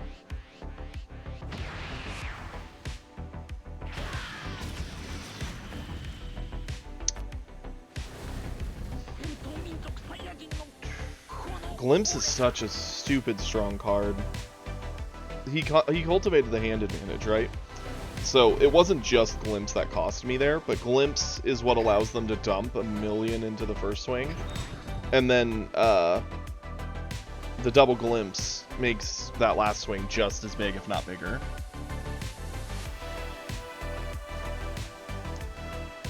Yeah, well, there's a reason it's the tier 0, and that guy actually played it really, really well, right? That's the spooky thing. Really good top coup plays are hard to beat.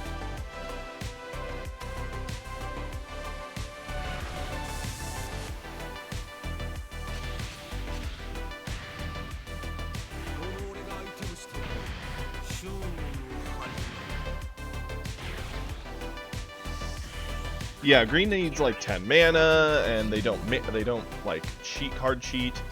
Change this hand. It wasn't terrible, but it really wasn't great. What is this hand?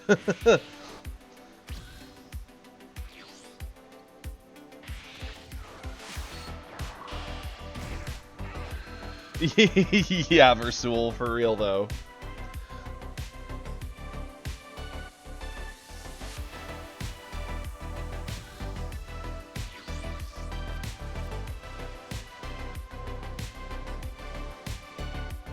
Glimpse is better just because they can guarantee they get the 10, so long as they put it on a card.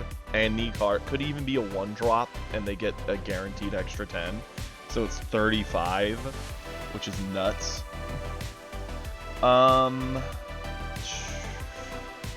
We're unlikely to need Sickle in a green match. We should swing.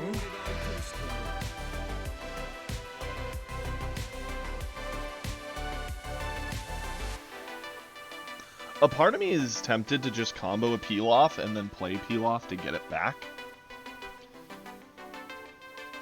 I don't mind that. It's aggro / control Vegeta. It's doing a little bit of both, which does hold it back from being great at both. But it's a fun list.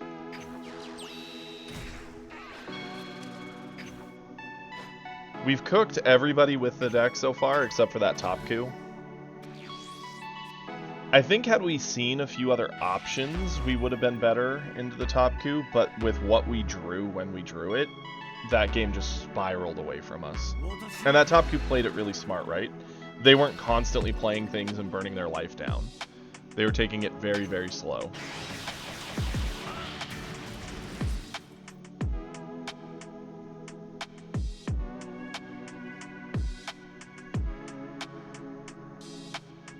It does. But that Topku also played it really, really smart.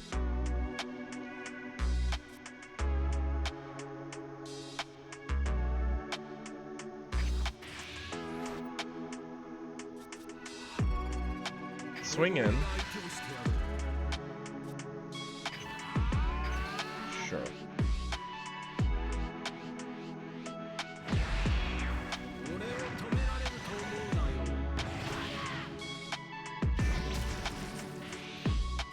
It sucks we don't really have a better play right now.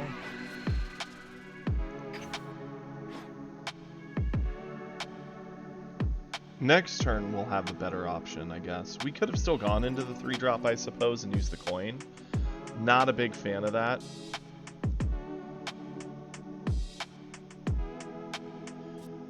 I used to really like that. I think the 3-drop spot is really beautiful with the 3-drop Gotenks and Vegito. I think those are kind of the premier 3-drops. Swinging with Pilaf is an option, right? We could swing with Pilaf, combo a Pilaf, play a Pilaf to get the Pilaf back. I don't hate that, but I think that's a bit much. We'll just pass it.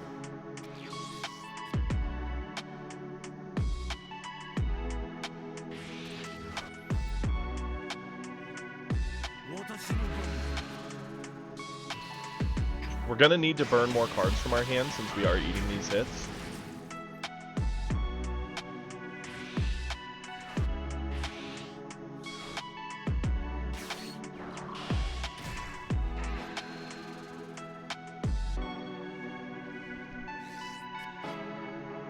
Okay.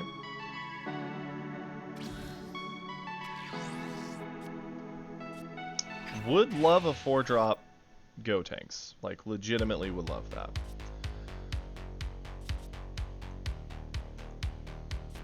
Let's do this. We're gonna swing here. Well, we could actually do this. Get him down now. I don't hate that. We could save the coin for him next turn. Play Gotenks here. Swing Vegeta, swing Gotenks. Swing the Pilaf, I guess.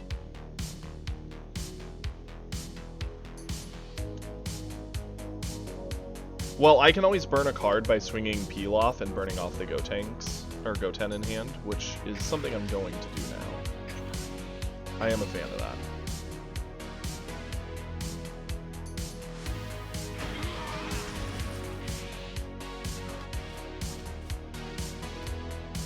So we can either use the coin on Vegeta, give ourselves a buff, he buffs himself, and double swing at Cell here. It is like, you could argue it's smarter to not do that, since if we do awaken him, he does jump to 6. He gets the option of droids, but droids don't kill our 4-drop, they do kill our 3-drop.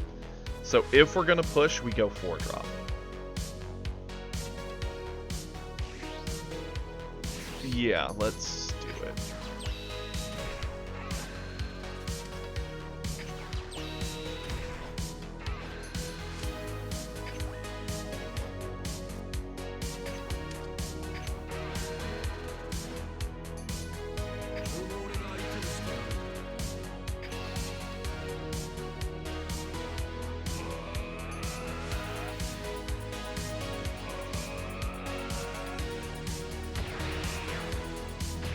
Okay.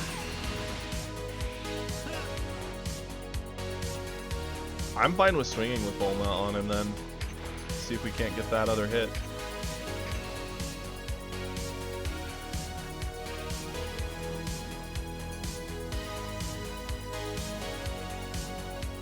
If he avoids this, then we don't swing with the 4-drop.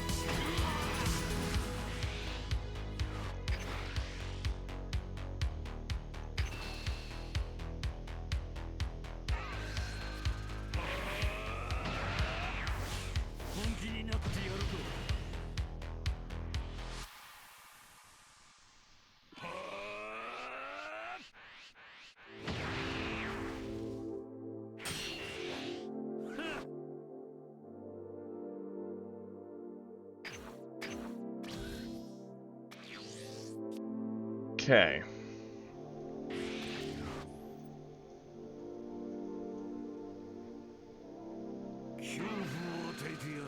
Yeah, he's up to 6. Yeah, he could drop double striker droids. They blow up 2 1-drops. That's fine. Sure.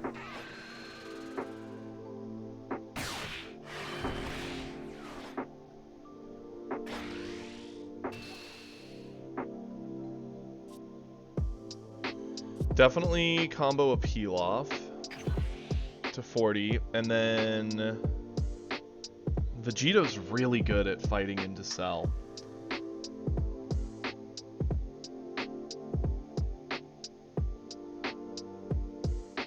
Zeno feels passive, but it is a very good card to have into it.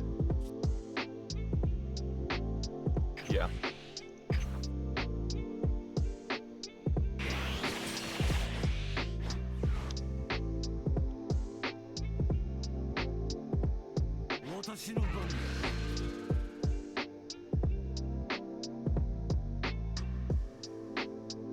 Likely just swinging for the card draw. Doing an instant.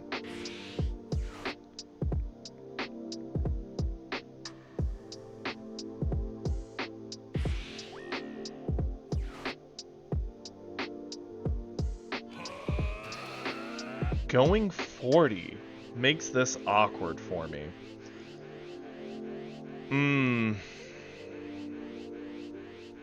If we want to keep the body, we have to sack 2 cards in hand. Given that one is a 0 combo and the other's the Zeno that controls the late game, that is a steep cost. Since that is our 3rd peel-off, we're unlikely to see more.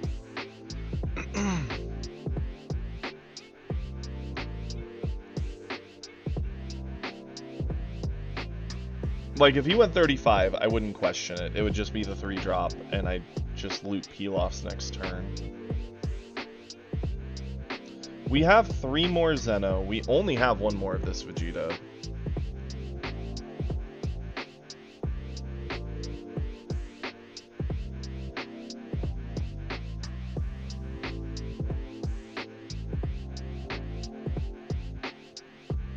Goku Black will get him back for us, but we're 2 turns away from that, and by then he's got much bigger things. This is going to seem really dumb. I am tempted to combo both of these, because we could always see another Zeno, and we're 2 turns away from it. Let's do it.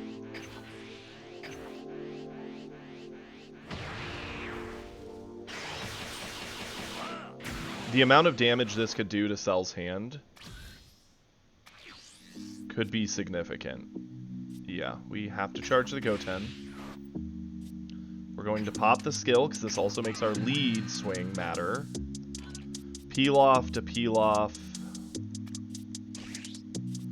Before we do peel-offs, let's go in with Vegeta, get a card draw.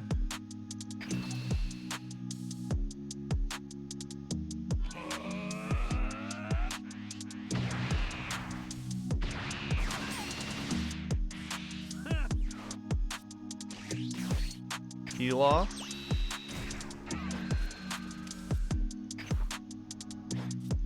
To peel-off.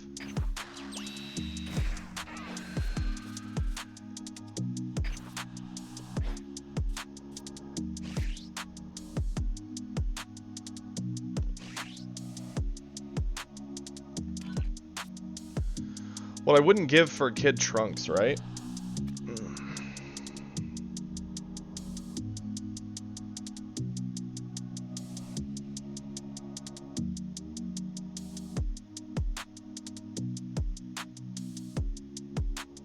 Yeah, that's kind of what I was thinking. The question I'm having is, do I want to clear the double striker, or do I want to just punch Cell really, really hard? Oh yeah, we're going to use energy. We're going to eat the peel-offs, and then we're just going to loot peel-off to get the peel-offs back. The only question is, do we want to punch the droids, or do we want to go Cell? Cell, getting him to 3 matters a lot, but at the same time, the droids are going to be annoying.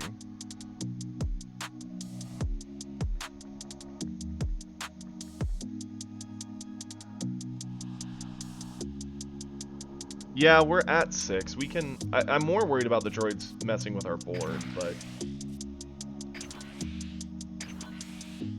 Catch Cell.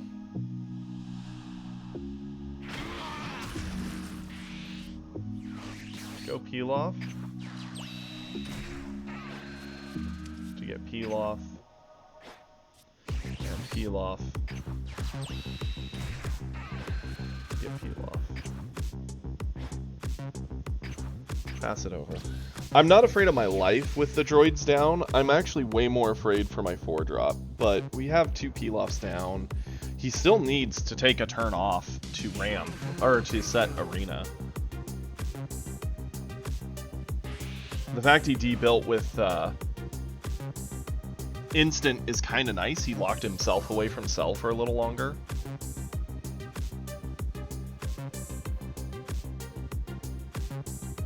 See, that's the thing. We don't have a Self-Awakener in the list. In almost every matchup, eventually they will push us. So I did cut all the Self-Awakeners out of here, other than I think we have 1 3-drop Trunks. Okay, he's taking the turn to set up the arena. That'll stuff him to 7, meaning next turn a perfect Cell can come down.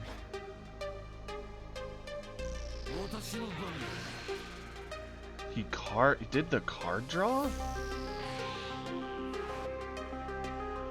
Throwing a meteor, going to 45?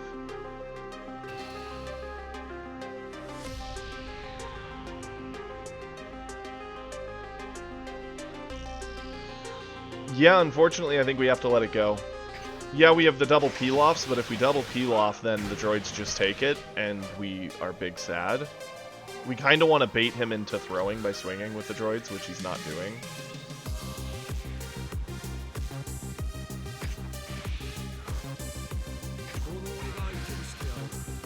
Really, deck? Like, just top decking Zamasus all day?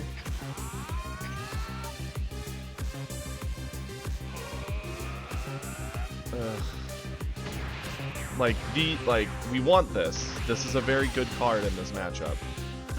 But this was terrible.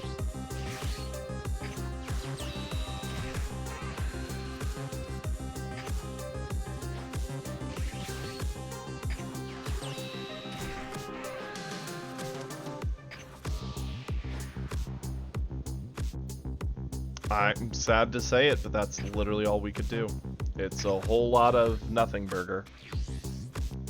The only other thing I could think of would be to set the Zamasu down and then combo the Pilafs and then re-loop. Yeah, we'd get one more swing at him, but that is a laughable swing. And if he wants his card draw, he has to now punch at us. Which likely, yeah, now we have to deal with double droids. They get both Pilafs, so the whole loop did nothing for us.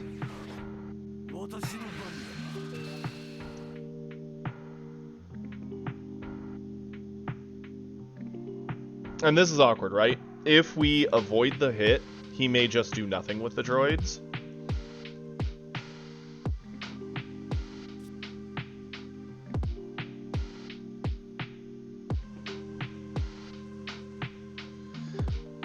Yeah, I think we have to block this. He has every reason to not swing with the droids by us blocking this, but that's fine. Next turn we get Zeno the board off. And he's going for it anyway. Cool. We're happy with that.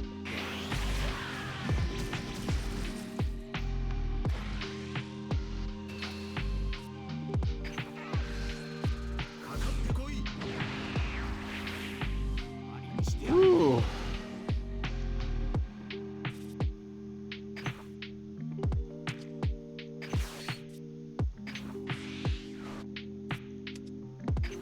This game is spooky. We actually had quite the early game, but started to flounder there in the late.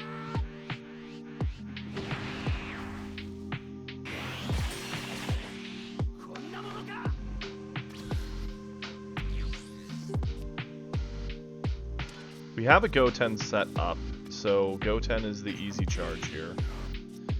We're going to pop our skill.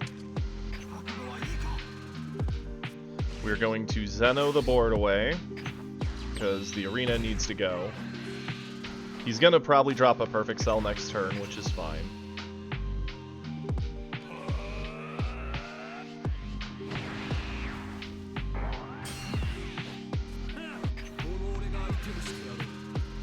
Oh, hey, there's the 5-drop we wanted earlier.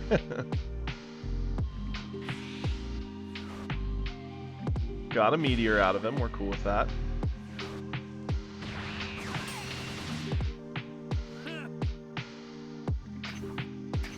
At most, he probably runs one more 6-drop.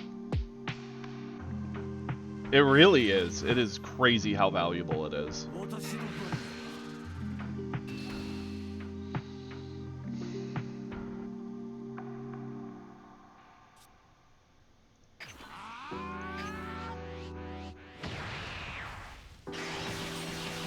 If he wants to hit me in the face, he'll do it with a boss monster.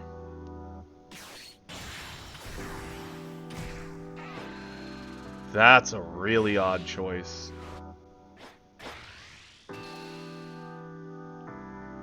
Sure.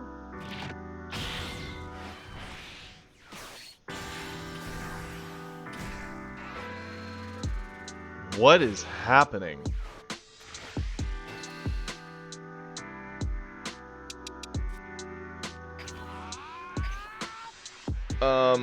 I can tell you this, I would not have bet money on this play at all. I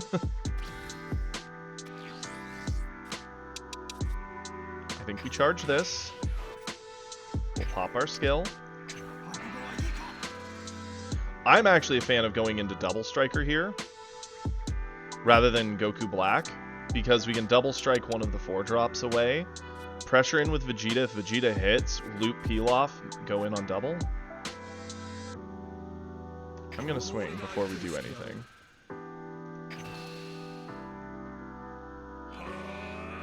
Okay. Since he blocked, is it worth... What's our 4-drop options? I know we have a couple. We have the Vegeta. That's probably the option if we go Goku Black. I wish we'd seen a Gotenks. It's funny, we haven't seen one yet. Sure.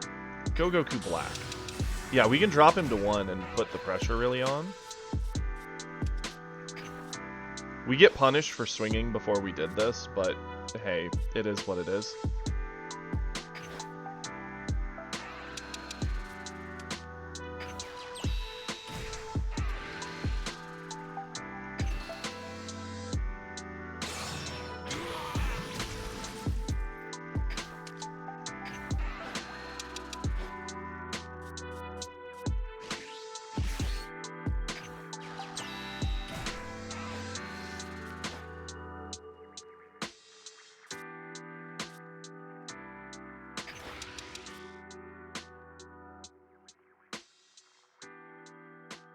I'm very tempted to combo in the Trunks to make it so Super Combo Plus. He has an energy up, so it could be another meteor in hand, which makes that a moot point. How many meteors have we seen? 2? And we've seen 1 super combo? What's all in here? 2 super combos got stuffed in his energy, so he's only got 1 super combo left. I think we keep the Kid Trunks up for defense just because he's got the 220Ks. And the ability for him to kill us is not 0.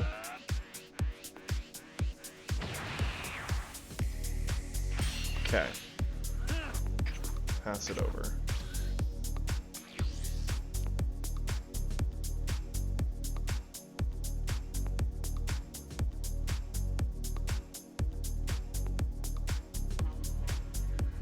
If he has Cell, he heals to 3. And pops our board. That is a spooky situation because he's again ahead on board.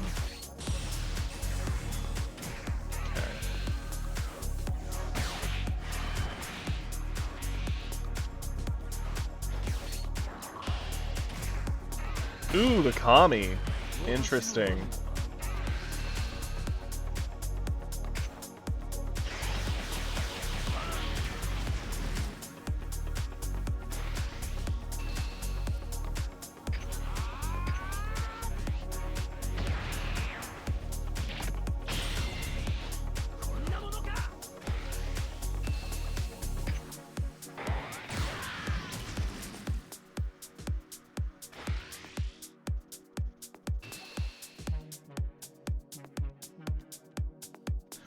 If he has Meteor, he can get the Kami to 30. We can get over that.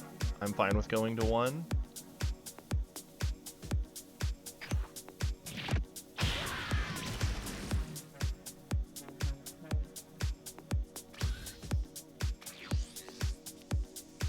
Okay. He has 10 there and Unknown there. We are going to charge. We could get rid of the one with the Vegito play, leaving him with just the one card. I think that's kind of the play. Charge away you.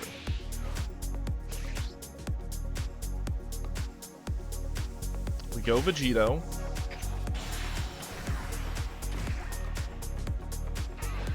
Who gets rid of that?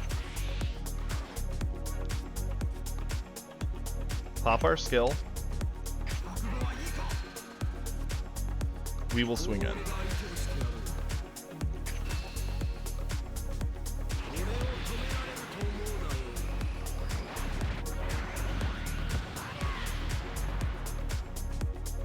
Oh, that's a good point, Yak. Yeah, Double Striker would have gotten rid of it anyway. So that was a mistake. We should have had more energy for Peel-Off Loop. That's a good point. I don't know what I was thinking. He gave up. I mean, we were still getting over whatever he had, right? But technically,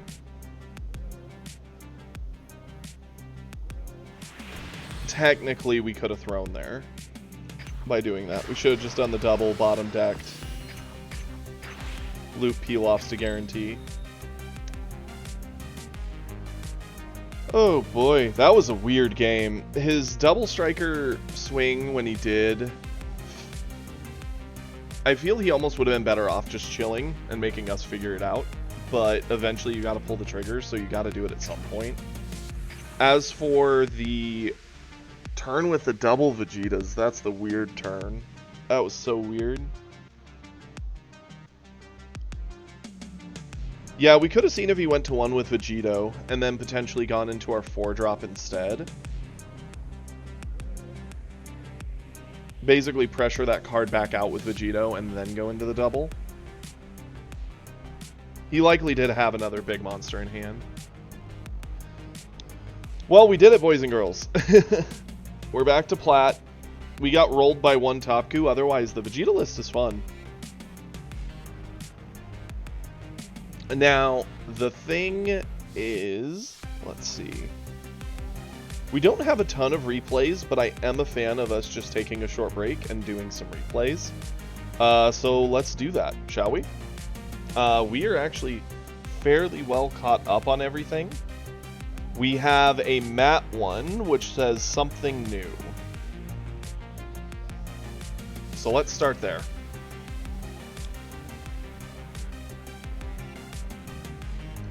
That's true, they don't have a lot of good search. They have a lot of basic draw effect, though.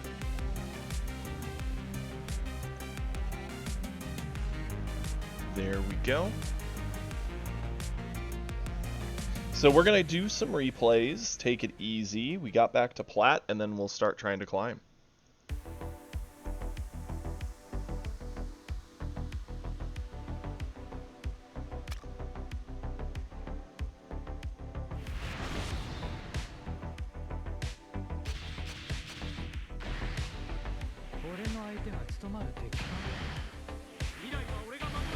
Ooh, androids into trunks. Okay, let's see it.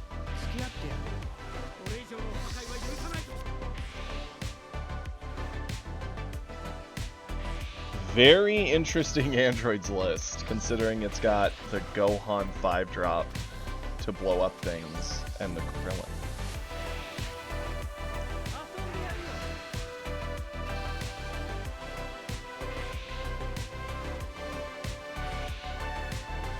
The turn 1 Gallic Gun.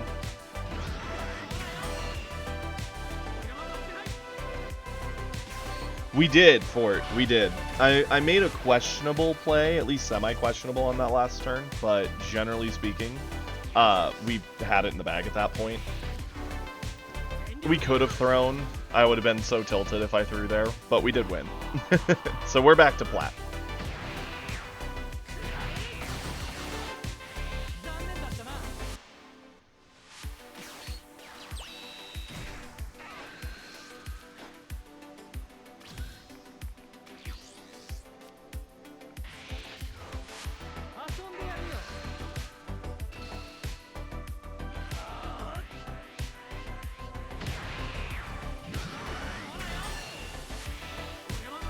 This is likely going to be a slow and longer game since it is a Trunks who tends to play a longer game.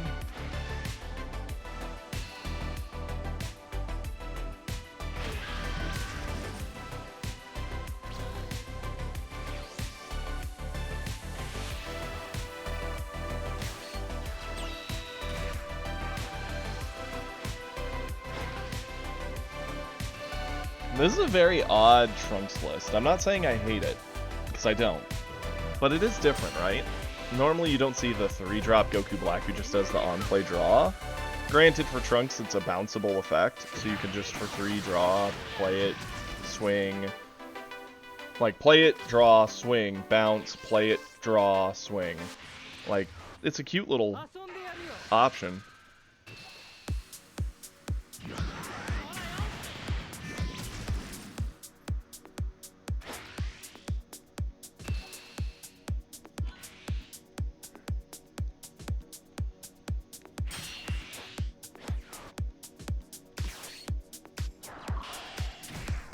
Going for our droids.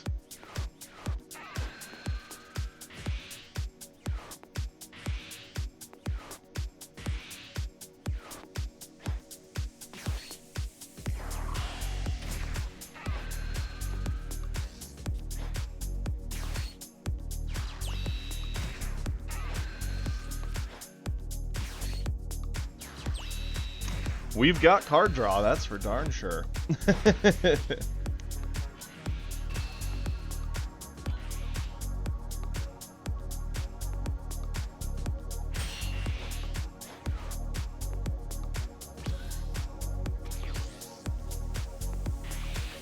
Going into turn 4, goes for the fairly sticky Zamasu fused. I love that alt art.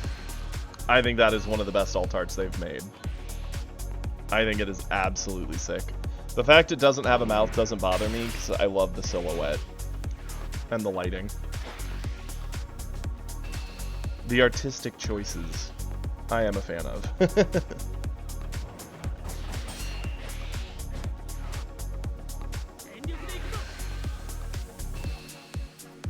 We haven't really ramped super far ahead of him yet, so the game is still fairly close. Yeah, we're now like the turn 1 player essentially, even though we were on coin. You know, it's between those two is my favorite two. I'm not gonna lie, Cal. Like the Vegito alt art where it shows the Goku and Vegeta in the background, or that Zamasu are both super sick. Yeah, they really are. What's up, Britter? How you doing?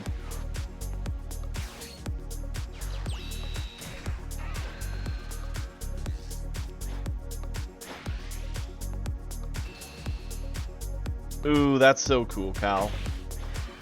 If I had, like, the money to burn and I was going to build a blue deck, like, in person, I would want to get the alt art Vegito. It's so sick.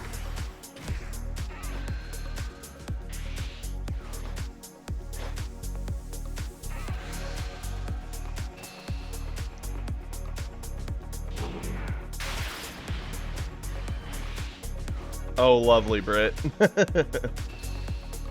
Good to hear work's being real fun.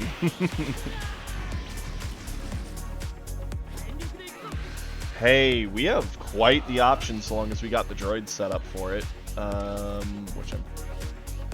Okay, we have one and... Yeah, no, we have two. We're good. We are good to go.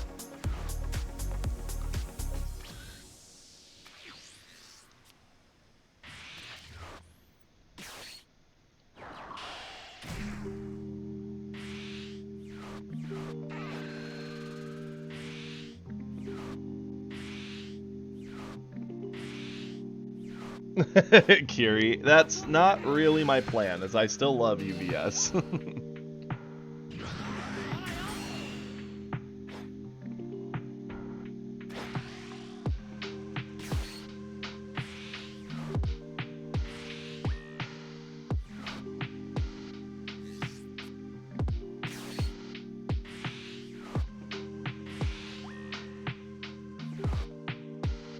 Well, we made this really, really unsavable, that's for sure.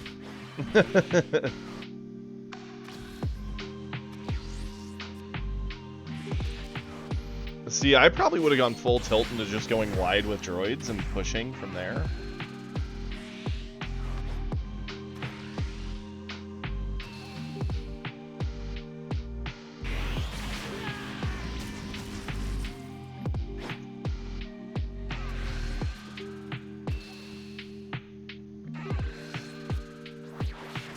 The good news is we get to heal back to 4 and handle this whole board because we have Cell.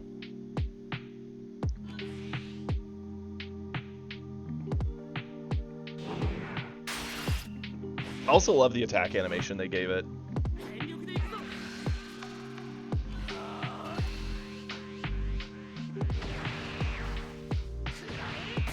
People really just need to kill a Krillin card when it's on the board, right? Even back when we played a lot of Red in set 1, I could have Hit and Krillin on the board, and there were players who would go for the Krillin. Even though Hit had effects and did meaningful things now that he was down, they would still go for the stupid little Krillin.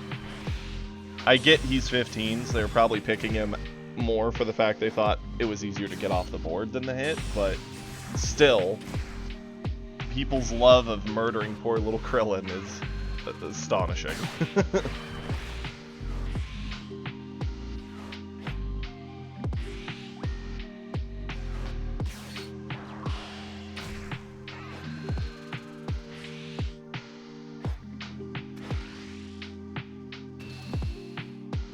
I love the Cell Jr. swing since it actually can check in for that punch.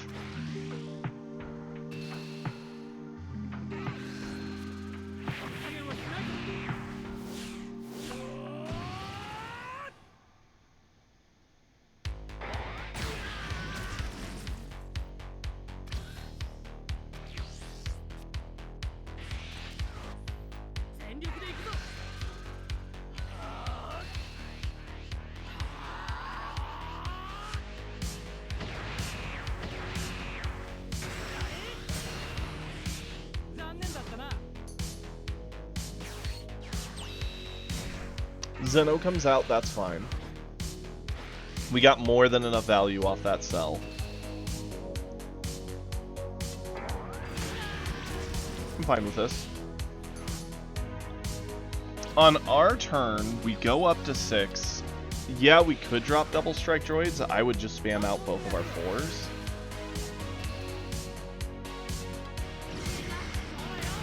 Because they can keep pressuring Trunks while ramping us, while setting everything back to where we want it to be.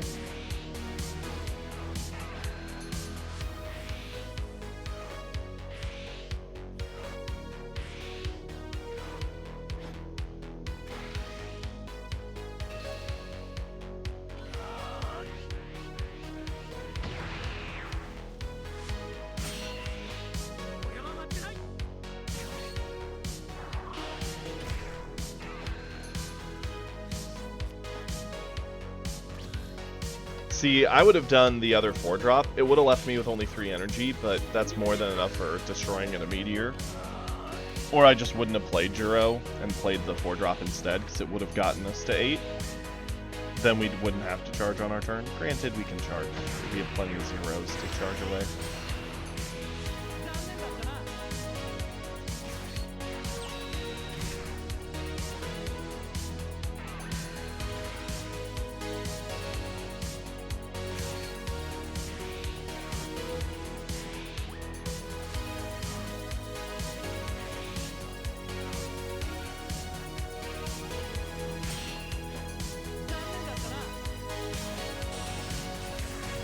I'm not surprised he's going for the Goku Black option.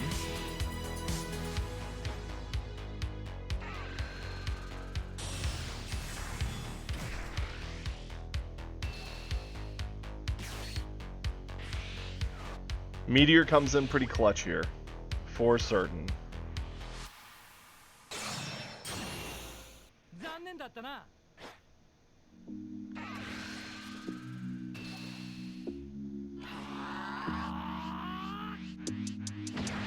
Yeah, for anyone in chat who's wondering what Kiri and Britt are chatting about, Kiri's partner had to have some surgery on their leg due to a work injury, so...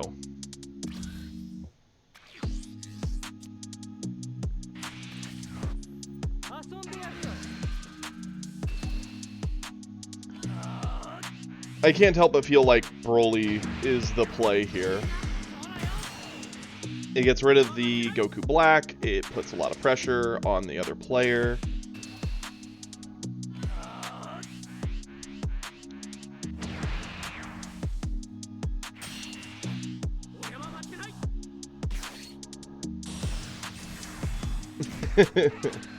Our bot destroyed another bot, guys.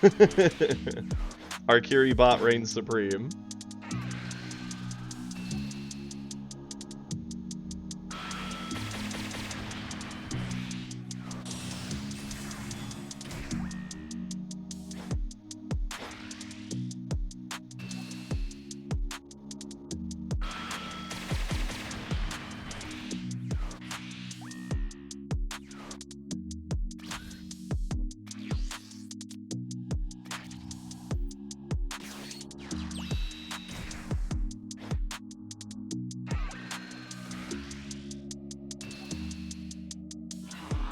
He's just going for the same loop this turn, basically, using the 2-drop to try and poke, going into the 6, trying to get the value off the 6. The problem is the Broly sticking around is going to create issues over time.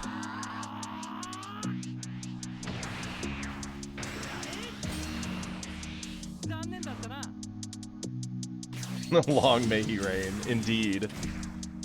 We would be lost without our Kiri bot.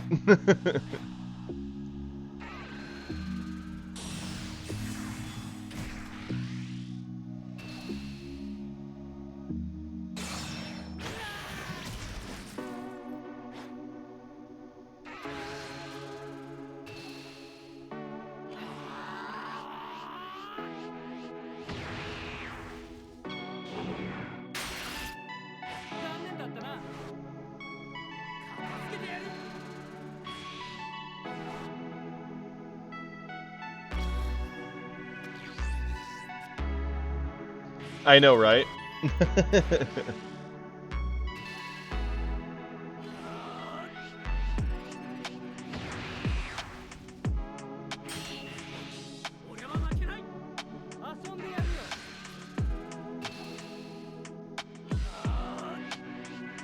We could potentially end the game here if we just get that one touch on him.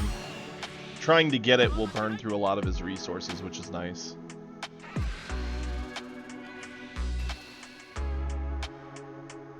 Interesting you comboed in the Junior. I would have wanted to keep it, personally. Just because we could have done droids, Junior, Meteor, Meteor on droids.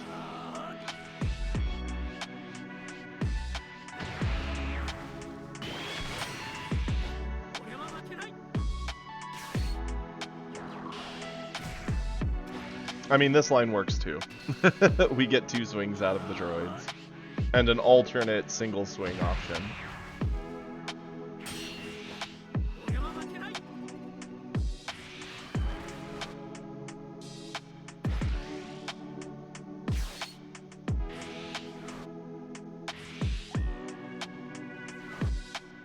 And yep, that just cooked him. Poor Trunks. He tried so hard. The fact that Vegeta has 0 combo is big sad for him. Even if it had 10, it wouldn't have been enough, but... A lot of cheap views. Indeed, Kiri. So many.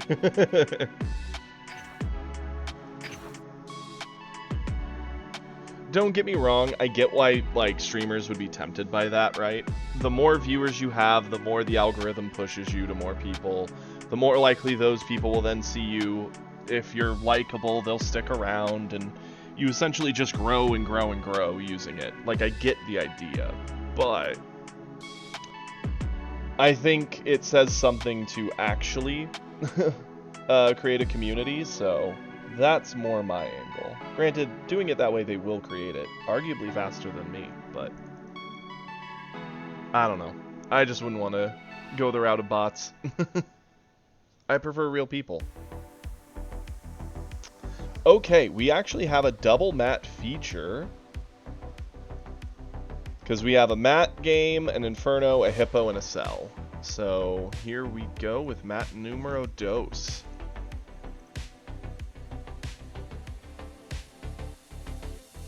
Really, Britters? Oh, those were really good cookies. I wish I had something like that here at the moment.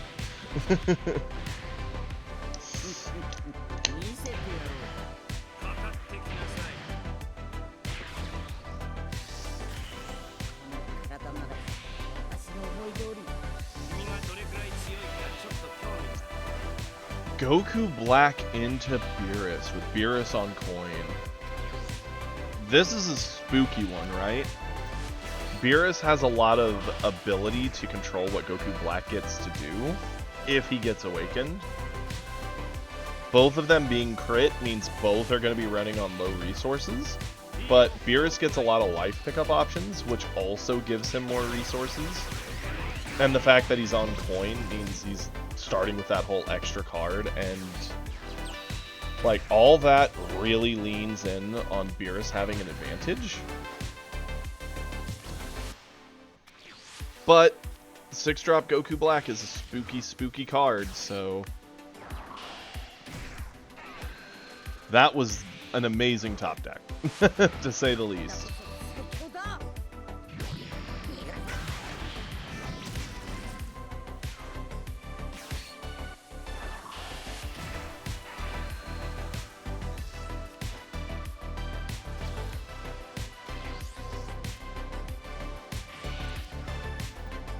That's very sweet of you, Britters. Potentially. Maybe we could at least do dinner. I'll hit you up after you're off work. Sorry, Kiri, he prefers people. Actually, that's the funny thing, Bardock. Kiri as a person, Kiri's a wonderful, big-hearted person. But Kiri loves to push forward the notion that he, doesn't care or is a robot, or he has this very detached demeanor most of the time, but it's all an act.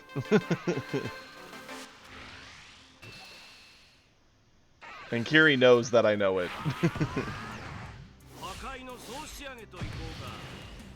He does have a low threshold for stupidity. That's a fact. It frustrates him greatly.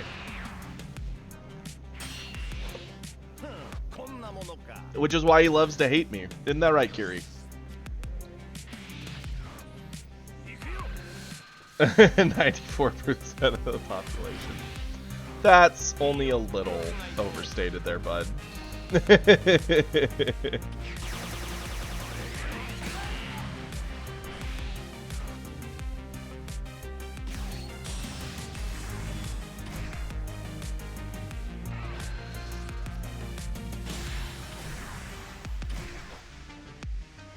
Don't underestimate him, though. Kiri's on point.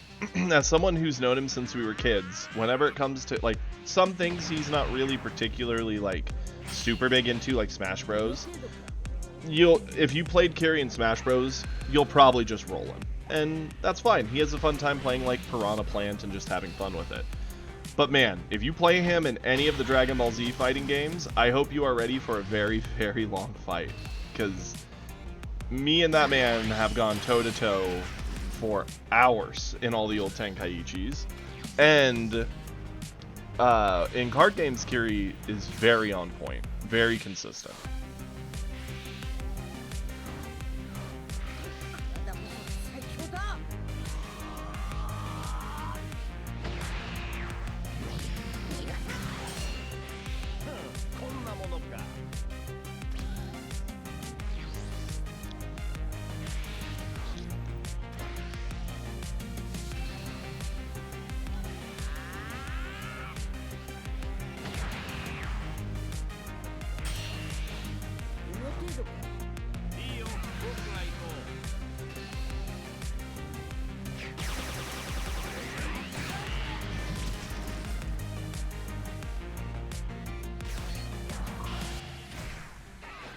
Interesting. What up, Philopses? How you doing? Welcome to the stream.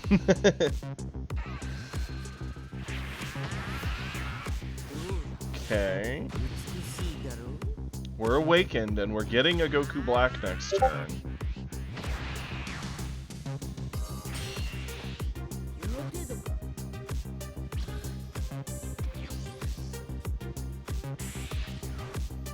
We're doing well. We went on quite the win streak with Vegeta this morning, Vegeta Blue. And when I say blue Vegeta, I mean like the blue color Vegeta. Not the yellow Vegeta, that is Vegeta Blue. Ugh, I hate it. I hate that you have to make that distinction every time now. It's funny, but man, is it odd. And hey, if there's anything you need help with, please let us know in the Discord, post in chat. We're here to help you learn. If you need any advice on like what are good leads, where to start with your openings, what would be the easiest to get as far as like a deck to build. If you want us to watch any replays that you might have to give you tips, feel free to post them in the Discord. We're here to help.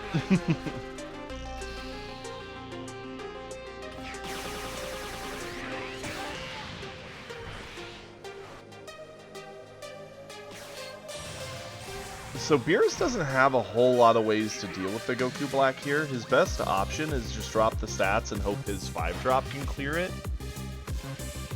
Problem is, that's a very easy save for us, because we don't want our 6-drop just to get wrecked. And Kiri, as for your lies about your win rate, just so I don't miss any of this replay, we're going to pause for a second.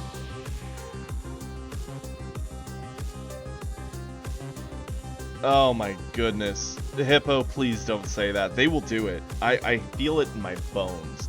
They're gonna do Ultra Ego Vegeta, and they're gonna put that in green. Because it's like, you know, that like purple color. And then they're gonna do like... Actually, no. They would probably do that in red. And then they would do red Vegeta, like Super Saiyan God Vegeta, in green. And, oh, that would be miserable. No, yours is the third one up at, like, we've got 2 more after this one, and then yours is up, Cell. So you're back in time. But if you think you need to leave before those 2 play through, I don't mind putting you a bit earlier. We could do yours next, even. We're in no real rush. Absolutely, Philopses, thank you. Oh, but back to the lies Kiri's spreading. We're just going to get over this real fast. Kiri does have a low win rate at our locals, but Kiri is our head judge, so he automatically takes losses, and he doesn't want to beat down all of our locals players and make them sad and miserable, so he deliberately plays troll decks that lock them in the game for an hour, that have very few options to win, but have plenty of options to keep the game going, and they even have moments where they could win, and I've literally seen him just not do it, so the other player gets to see their deck play out longer and better. Like, he's really good at letting players wail at him and improve their list from seeing how it runs if the opponent isn't pressuring them a lot. If this man wanted to, he would probably win more locals than anyone in our play group, I think. And that's saying something, because when I'm there, I win the majority, but I think Kiri would actually take that from me. Anywho, back to the game. And Kiri, you liar.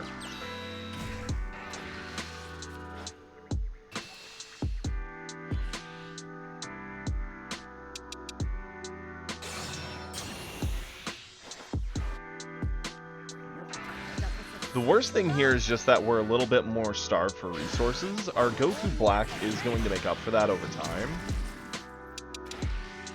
Uh-oh. The Double Striker's big spooky for us, though. Just because if he comes down with the -20, Beerus gives the -10, our 6 drops down to 10k, and then it's very easy for it to be wiped off the board. Doesn't help that we're just drawing 1 drops.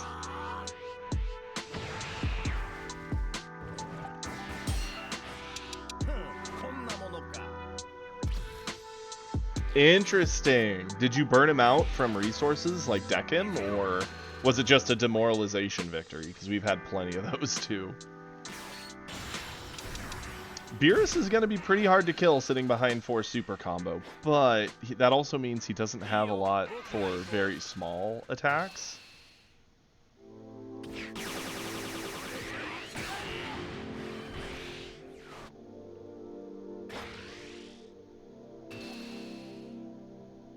It's a saving grace that he's more focused on fighting off the board. If he actually was pressuring us, we'd have very little to stop the current situation. If I was the Beerus, even with that board, I would have been tempted to leave some of it up and crit in at least the Beerus 5-drop. Okay, absolutely. Demoralization victories are great.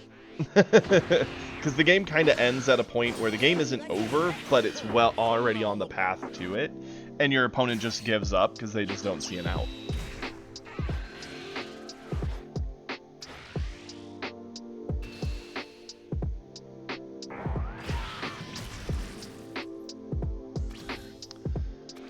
I mean, I guess... Ugh, that's a terrible bunch of draws.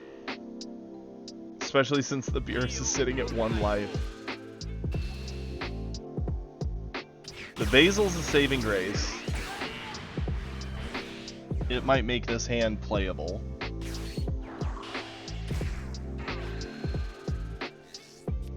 Into a Piccolo. Okay.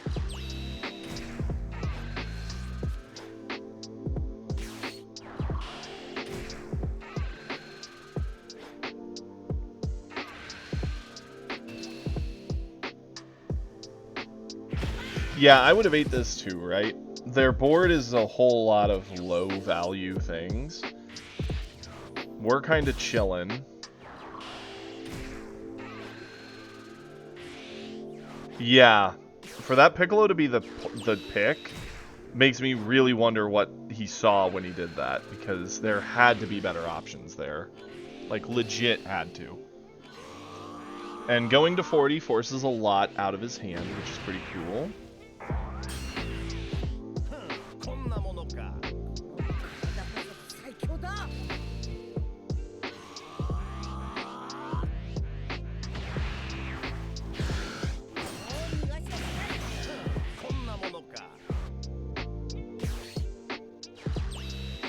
The redrop to get the card draw, for sure. Man, where are all our Goku Blacks? We've seen the one, and that's it?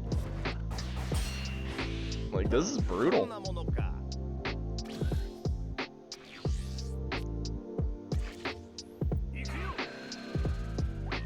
Getting another Whis off the top hurts.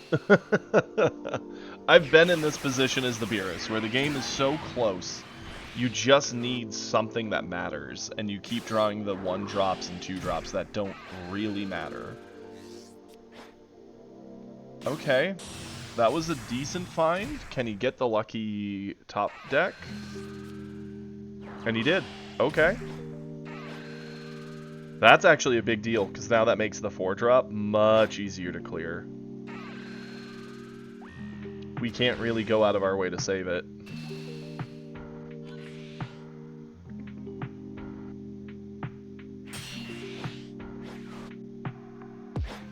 See, I think I would have let it go there, because the Kato swings here, drops it to 15. Even if we save it from that Kato, we can't save it from Kefla. You got it, Cell. We'll be doing yours next. And now we're kind of in the same boat, right? Our hand is a whole lot of nothing, but we got the top deck that we wanted.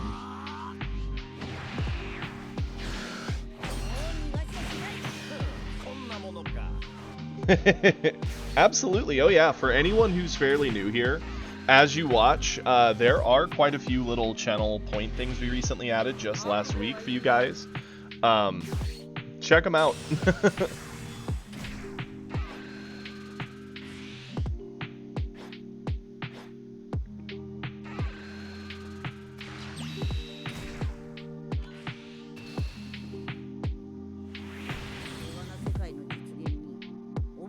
Awesome. Very, very cool. That was a really fun one, Matt. Thank you for sharing it with us. I love Goku Black. I think he's a really fun deck. Now then, running Cells replay. Let's go.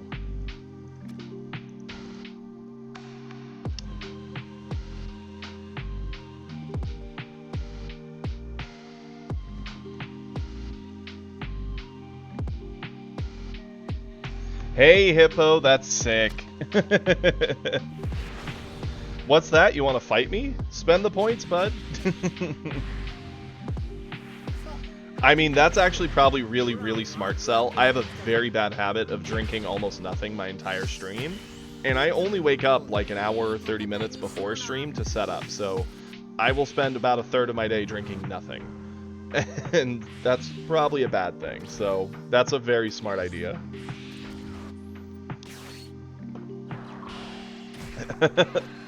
At least today I was smart and cracked a soda open, so I have some caffeine. But one, I do need to drink more water, and two, I need to just drink more in general. I'll make it after the stream. That's a smart idea. Although it might make me need to use the restroom more. I mean, it would force me to pay attention to it. My ex and my current partner both on multiple occasions have mentioned they think I might have like ADD or ADHD to some degree, which I could kind of see. I've never been diagnosed with it, but I am a hyperfixating type, so it is for a good cause. Yeah, no, I like the idea. It's a cute little button idea.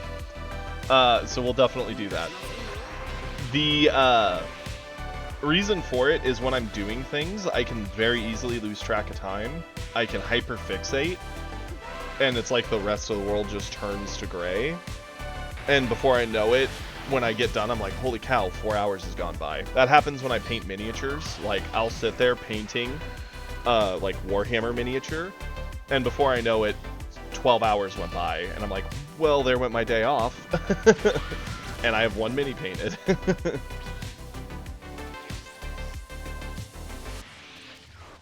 That's fair. I think Goku Black has a strong chance in any matchup outside of Topku. And I guess Green gets a little brutal near the end game, but I think he can get there. It really is. It's such a set one game. And the beautiful thing here for Frieza, right?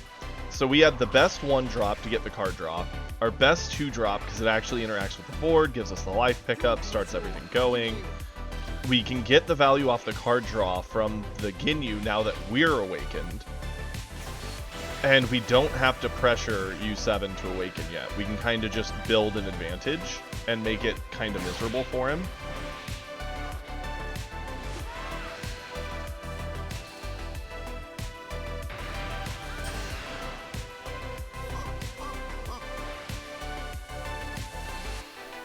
Although, in my opinion, with this next turn, we should go into a more aggro stance at this point. Take advantage of the head start we have.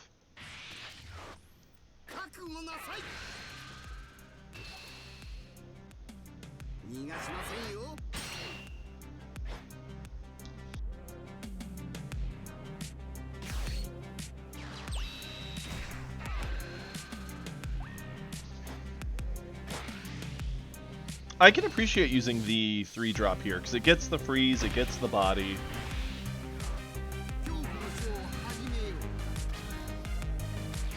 That's fine. You know, like, the thing is, the route I would have been tempted to go is like a 4-drop, just because we have all 4. We miss out on the value of the attack trigger freeze, but that's fine. We just establish a strong body to the board. I would have gone into the 3-drop with that, and then I would have gone face with Frieza and our 2-drop. The thing is, and the main reason I would have done all this is if he has Beerus, he can kind of wipe away all the advantage we've built, and we don't have a whole lot to show for it. In my world, at least, we would have put him to 4 and started burning at the hand a bit, but he didn't have the Beerus, so we're in even better shape. Him sitting on 17 is not going to work against us, which is nice. We have a lot of ways to rest that down. Specifically, the 1-drop Frieza goes really hard here.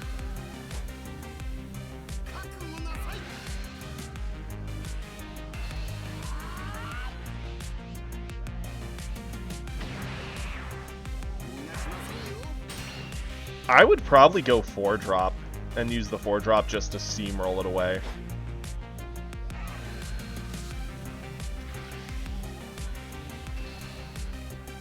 Yes, you do have to pay an energy unknown. You have to pay an energy, and then you get the android from the discard into your energy, but it is ready. So you get the energy right back, but you need to spend one first. Which is why it feels so bad compared to D-Strength, because you're not... If you play it on 3, you don't actually get the ramp until your next turn, and the ramp comes in readied, but it costs you 1 to get it, so you don't actually feel the ramp till the turn after that, on turn 5, which is why it feels so slow. If it didn't cost 1 to activate, it would just be like, you know, Cell's Arena, essentially, which would be incredible.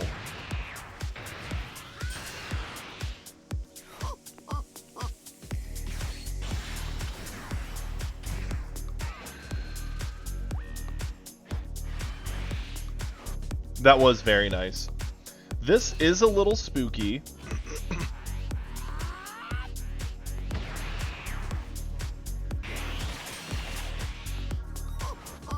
He still isn't awakened, which is kind of nice.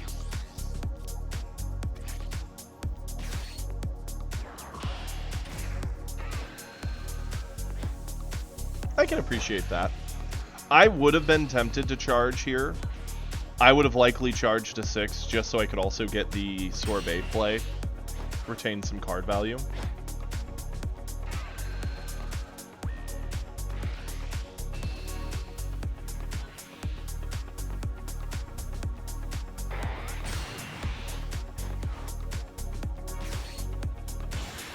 I like this.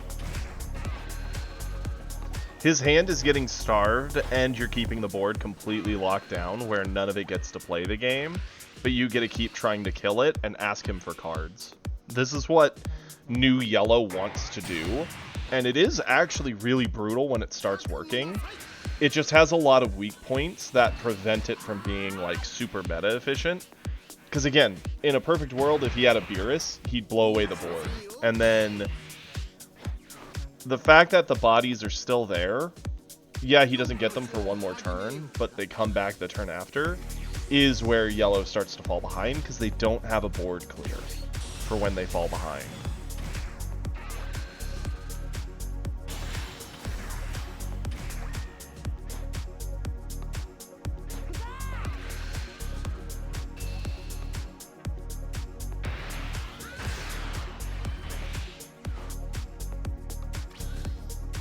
That's true. His hand is very small. It's not that Beerus would immediately lose you the game. It's that it would take you... Your next turn, you'd still be fine, but the turn after that one is where it starts getting scary, because then the 17 gets stood up. Then the Double Striker gets stood up. And before you know it, you've got this army of things that are now restanding and scary. The good news is we have more 4-drops. We can keep swinging at this board, digging at his hand, freezing it all down.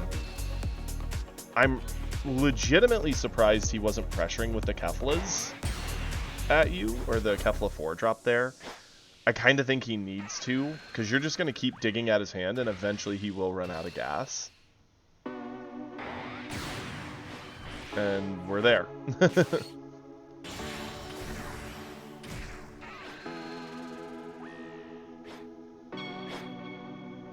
Granted, it would be frozen right now, but he hasn't asked you for much defensively in a while. And that's why you have such a big hand to his small hand.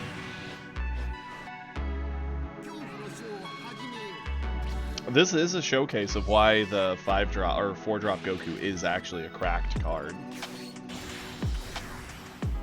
Dude just keeps sticking the 17s and hoping. Does he just not have a lot of self-life pickup? Like, holy. No, there's no shot eating the Kefla to save that was smart. Again, it's rested down. You've got 3 swings coming back again. You will never have the cards in hand to save this 17, so it's pretty moot to try. And of course, because it's yellow, it also gets Cooler, who now will swing at the 4-drop and rest the other 17, so now we can continue this cycle while keeping everything shut out. And smart swinging into the body here, since we haven't awoken him and we're just kind of playing for this crazy advantage on board. We don't need to swing at him, we don't need to give him cards, we just get to keep burning his resources and making him sad.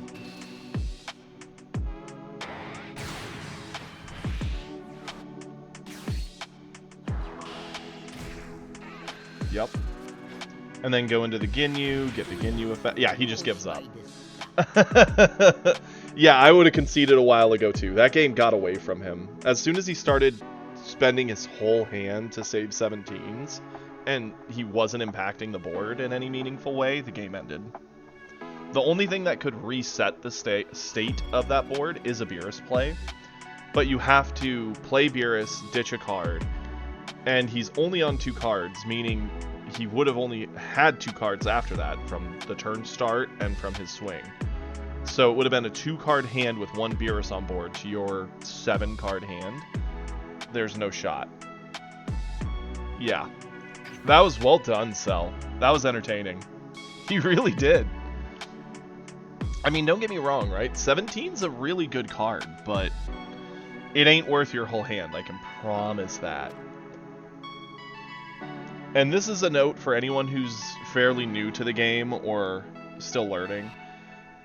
At every point when you're debating, should I save this from an attack, you need to think, 1, how many cards can they ask me for to save this over the entire turn?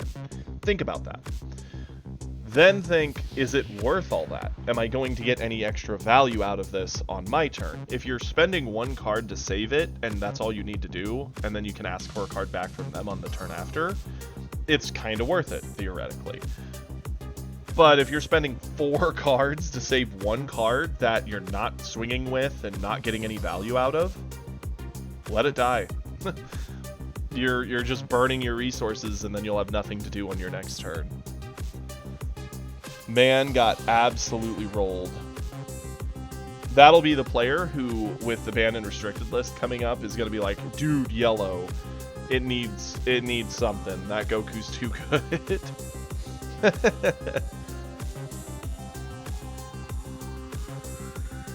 I actually think the 17 is good against not just green. It can put blue in some awkward positions.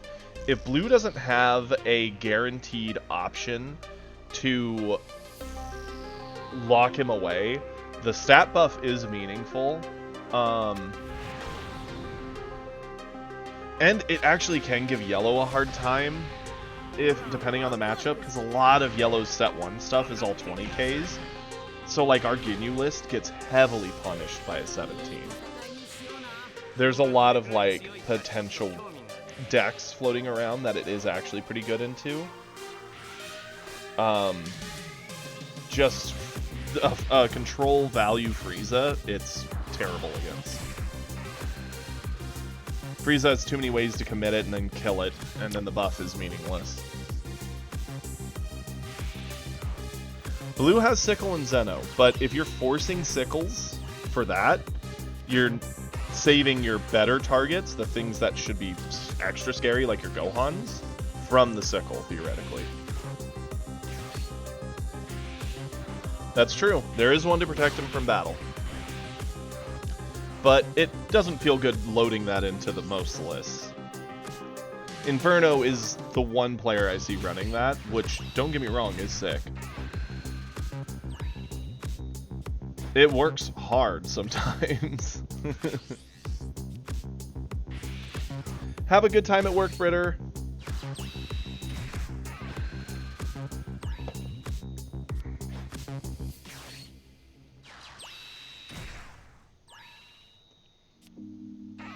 Yeah, N versus blue, you swing, right? You play it, you swing with it, your lead swings with the extra 5, and then they need the answer, so they need to sickle it, or they need to Zeno.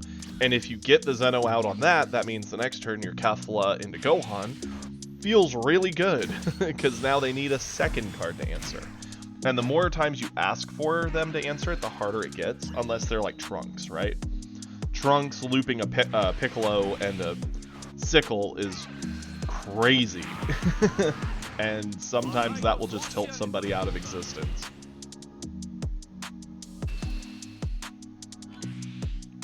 Yep, exactly, Hippo.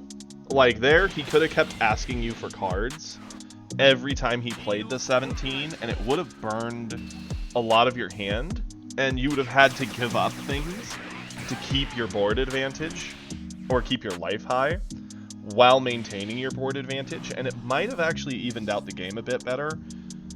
He kind of played into your strength, which I don't recommend. Interesting, the big hand advantage here for the Beerus, though. I don't love the Kamehameha on the God Kame on the 2-drop. Don't get me wrong, it's a crit, which is annoying, but I just think there's better targets.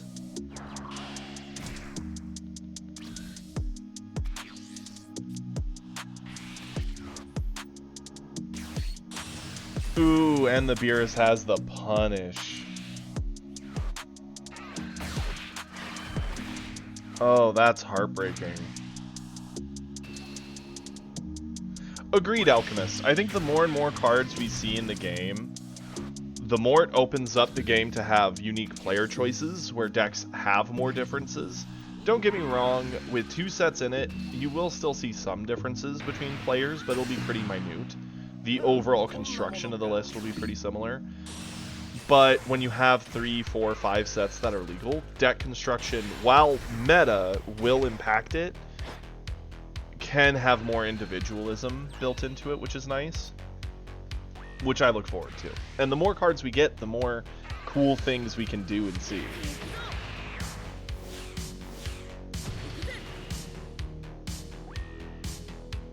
It really does, right? That Beerus play was nutty. And this is clearly a take on Inferno's Clash list, which is a good list. It's a lot of fun. But man, does it get rolled by Beerus control. Beerus is such a hard matchup for it.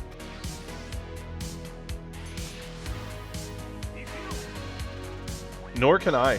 I would have saved it. I think him letting that go was a mistake.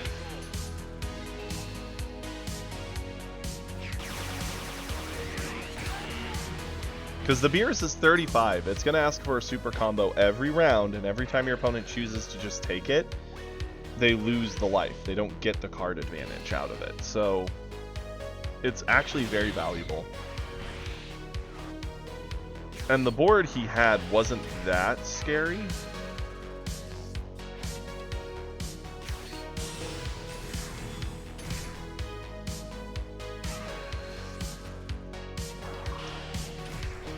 Hoo-wee.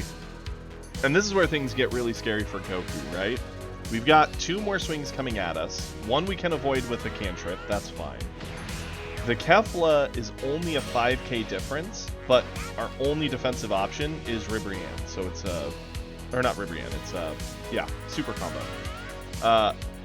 Which doesn't feel great to waste on only a 5k different swing. But if we eat it, we go to 3, and that's spooky too. And now we have to Beerus to get back in the game here, right? We ditch the Clash, because it's the non-combo. We can't keep a dead card when we're so gassed on cards.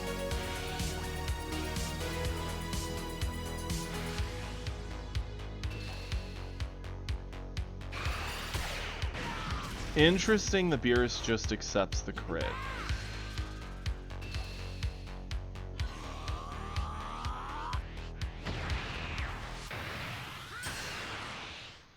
So Beerus has two different ways to go about this.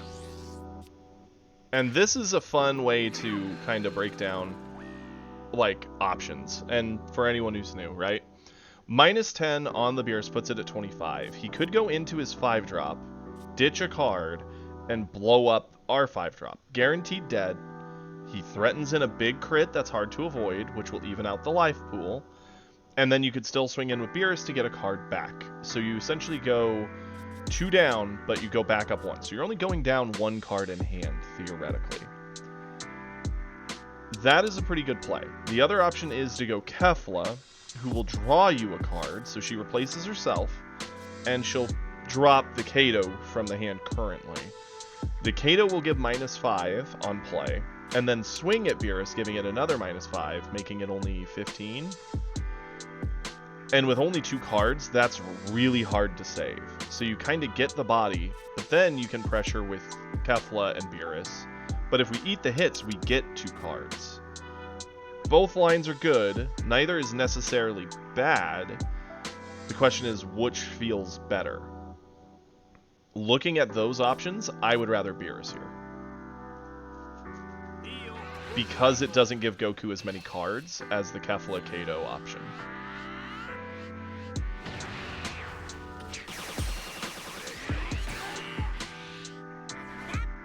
They could still do the Kefla and go into the Basil for extra card value, so then they're going up a card, theoretically. Ooh, and they get the Gohan. Okay. Yep, that's even nicer. Because the Gohan gives -15 on swing. So now our Beerus is unsavable. It's just dead. And Kefla hits us and gives us a card. Honestly unknown, droids can beat Topku. It's a tough matchup. You really need to see, like, get the early game going well and get to like a mid-game state where you can really thrive. But it's winnable. I will say if the Topku player is really, really good and they draw like crazy, even if you draw the perfect cards, likely it is a Topku win. But if they have like a middling draw and you draw well, it's actually a competitive game. Oh, absolutely, Ath. Kiri, will you link yours? I don't know why it keeps expiring there for me. Greek, it's driving me nuts. But Kiri, our mod, will post the link that does seem to work. I need to post that one in my thing and see if it'll work. I'm gonna copy that now. So here's the spooky thing that I want to go over with the current game. I just want to copy this. Thank you. Copy that. And I'll just put it here. And we'll put this in the description at the end to see if it wants to work. Absolutely. Thank you for letting us know that you were trying. I don't know why it keeps going bad. I keep getting ones that aren't supposed to expire, but they keep not working. I don't know. Technology. Anywho. So the Beerus is at 1, the Goku's at 3. You actually have, like, the major hand advantage, like, no doubt. But it's a spooky game, because if the Goku just gets a touch, the game ends. And you've got quite a few zeros in hand. You have, like, the Beerus, you have the double 0 drops. I absolutely would have charged away one of our zeros here. I mean, what's it doing in hand, right? It's not actually giving us defensive options. Unless we're going to play it, which is unlikely given the current state. We're probably going into 5-drop Beerus and discarding one for it. Like, or he goes with the hit option.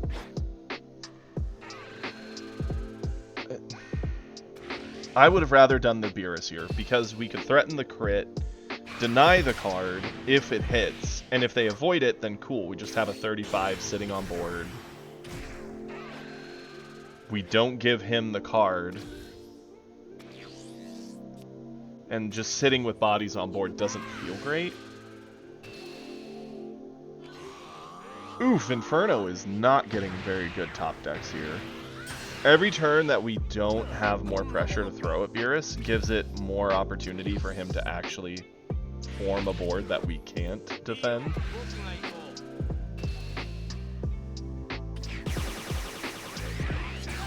I like eating that one just because with what's on board already, he's going to land a hit, and if he has the double striker, we kind of need the better defensive options. Granted, the Beerus doesn't, but you have to assume the worst case scenario in my mind. If you think what is the worst case scenario and plan for it, you generally will be in better shape, because hopefully it doesn't happen. But if it does, you plan for it.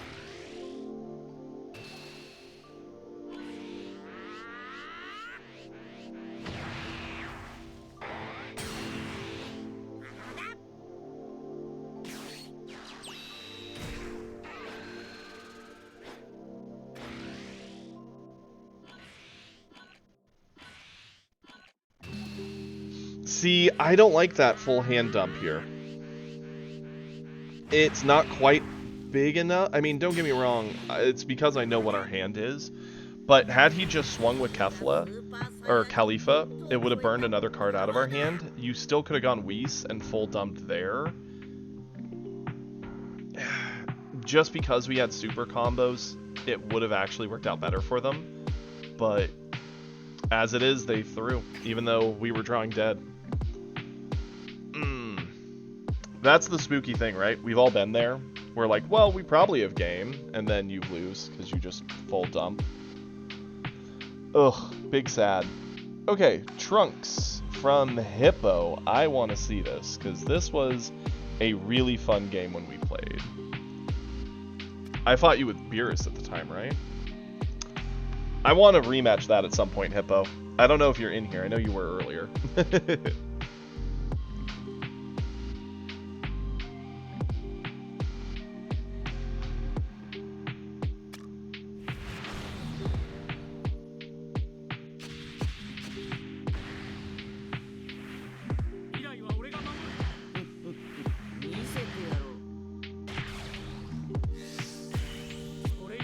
Oh, I'm certain. I mean, that's the thing, right? When you start doing something that's a little different, it takes those games to really improve it, min-max the different options, see what you like. Into a Goku Black. Okay.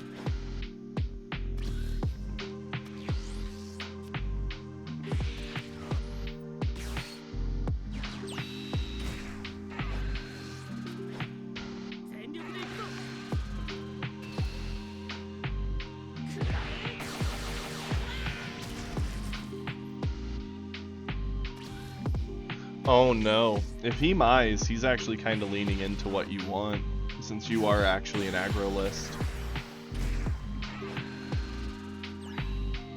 Normally, the idea is, you know, I'm gonna do this, I'm gonna set up for my 6-drop sooner, and it's gonna be wonderful. He is at best 2 turns away, and he's made it so he can eat 1 singular swing at this point. I don't think he needed to do a life pickup there.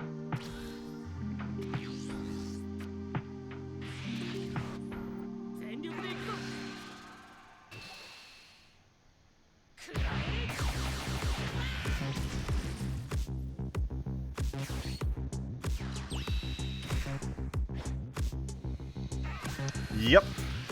The 30's a spooky thing.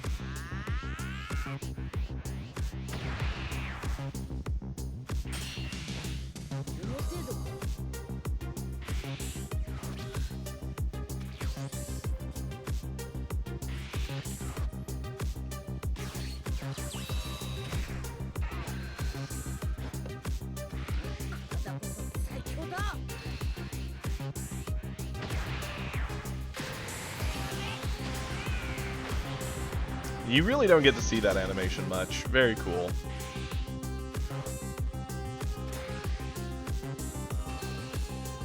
Yeah, you almost never want to charge your 6-drops, especially into blue where they're probably going to Zeno you a bunch. Like, granted, you're an aggro list, so you're not as likely to Zeno a bunch, but he doesn't know that, so I would have kept the 6-drop if I were him.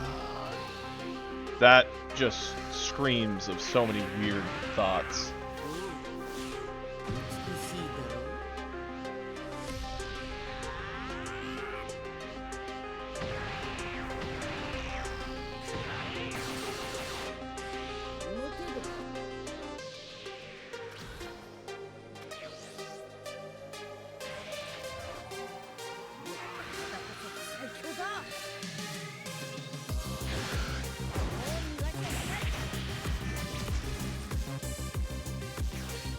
Honestly, I would have done this turn very differently if I were him.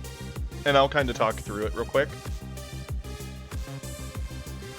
If I was this Goku Black, Trunks is at 5, I would have done the 1-drop, that's 15, and swung.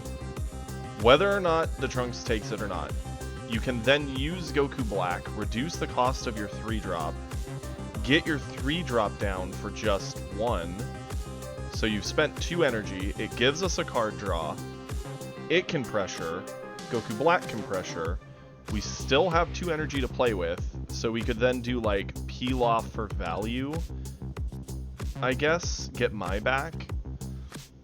The last 2 energy I don't really love as much. The peel off into my seems just like an option.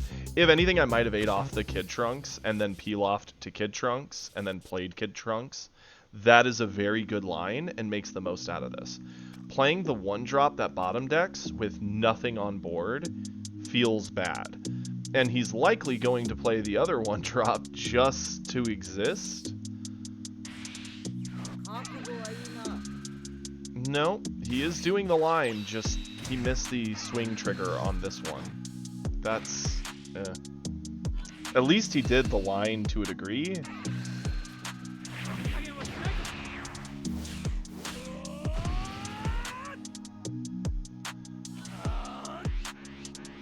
Like, this thing's only good for an attack, and you could get the attack off, because Trunks was at 15.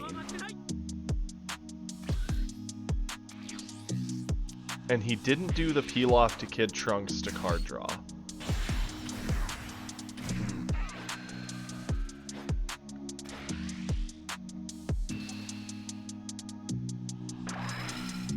I feel like there's some missed value and opportunities there. For sure.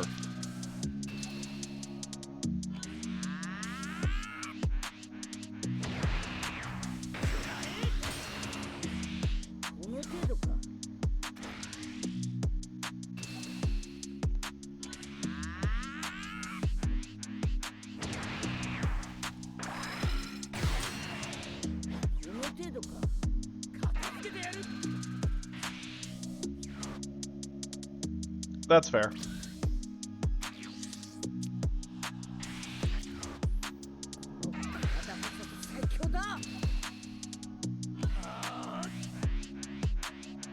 So now he's going to play the 6-drop, likely pick up... Honestly, I'd probably pick up the... I'd probably pick up Peel Off, honestly, and then just use the cheat effect to get the 3-drop Goku Blackout.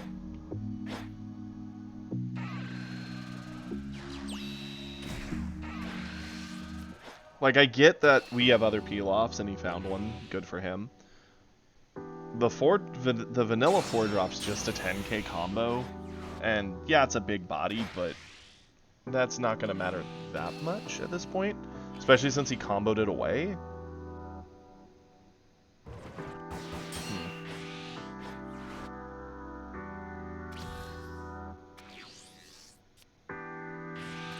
Well, he failed to answer the Vegeta, which is bad for him. Good for us.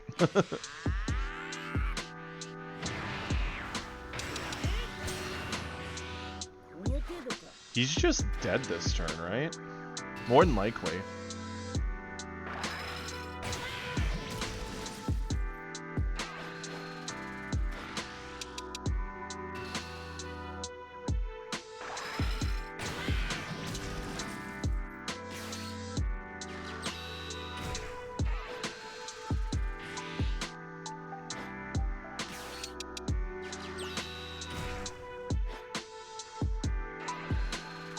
Interesting, Hippo.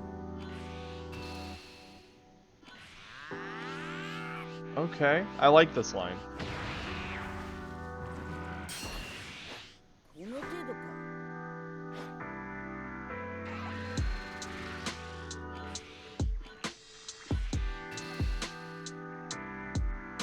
I like going to 60 here, right? It's going to drain him of a ton. You're still sitting on 4 life. You have the peel off. I like that. I like that a lot. Very cool. Well done. I like the list. It's very cool. Very unique.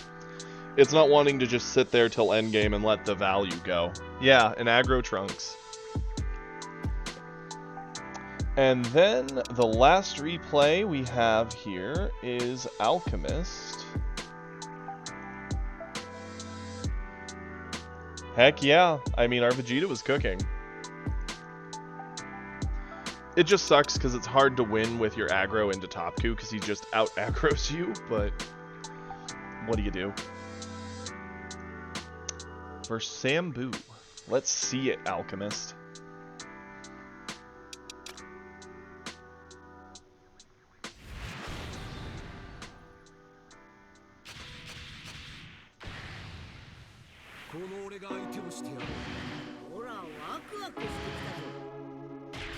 Vegeta into Topku.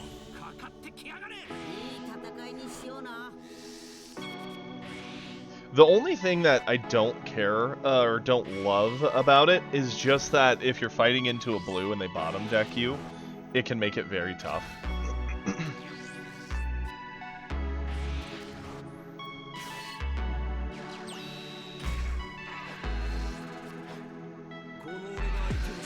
Interesting, he's running Krillin. So either they don't have hit, or they don't have the crit Kefla, or Khalifa. I'm always going to mess up those names.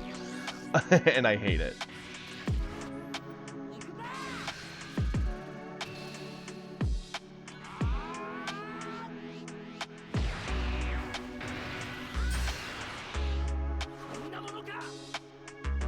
That's fair, Hippo. I like that. Very smart.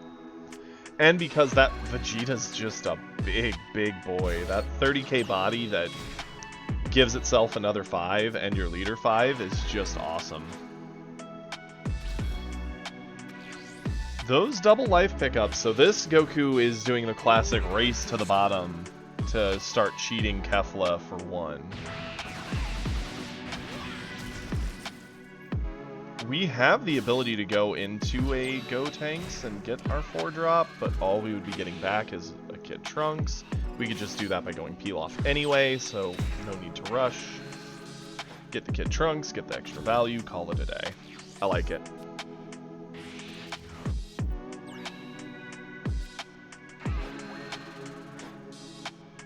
Well, he's there. Man won the race to the bottom of the life stack. Now what's he gonna do with it? There's something to be said about awakening a little too quickly. Don't get me wrong, he's gonna get a ton of value out of his Kefla. The Krillin is such an odd choice.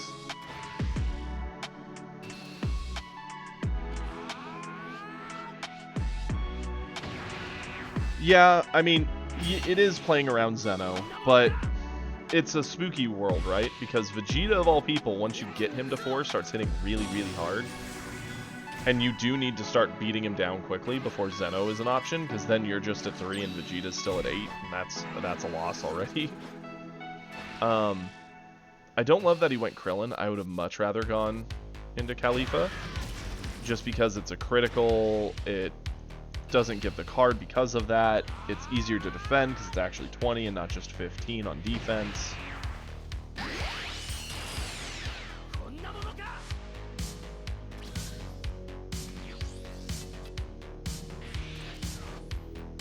Yep, I like that charge. And see, if this was Khalifa, we would not be able to attack it. And a sickle gets rid of the value there.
Interesting situation, right?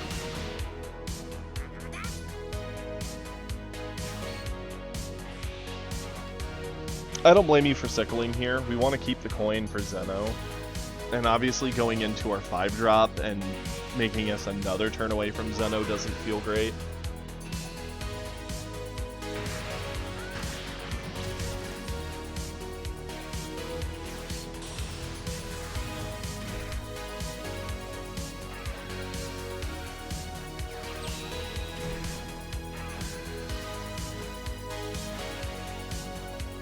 The card draw that deck has is absolutely bonkers.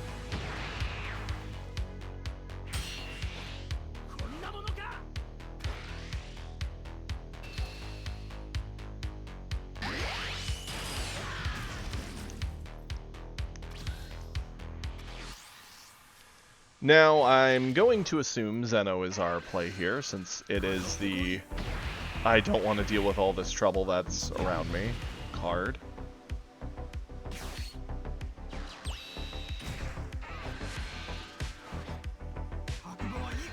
Definitely go 35 and start making him have a bad time. I like going in with Zeno, since likely there are ways red just kills it outright. No reason to really hold it for defense, and we've actually got a good hand size, so not like we're gassed out.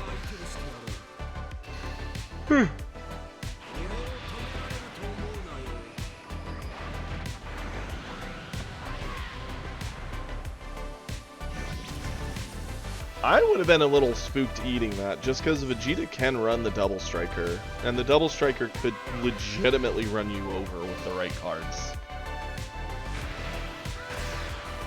Yeah, I know, right, Hippo? You have triple super combo in hand. Like, just avoid it while you can.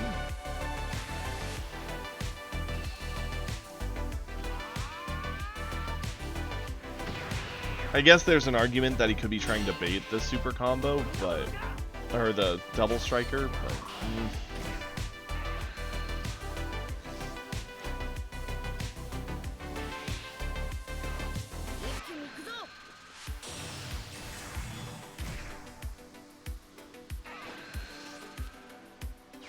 What up, Red Rag? How you doing, buddy?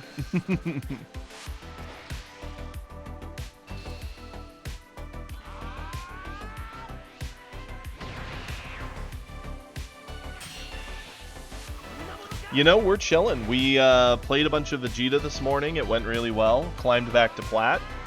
And now we've been doing some reviews of replays, so we're kind of just having a good day. It's a bit of a vibe.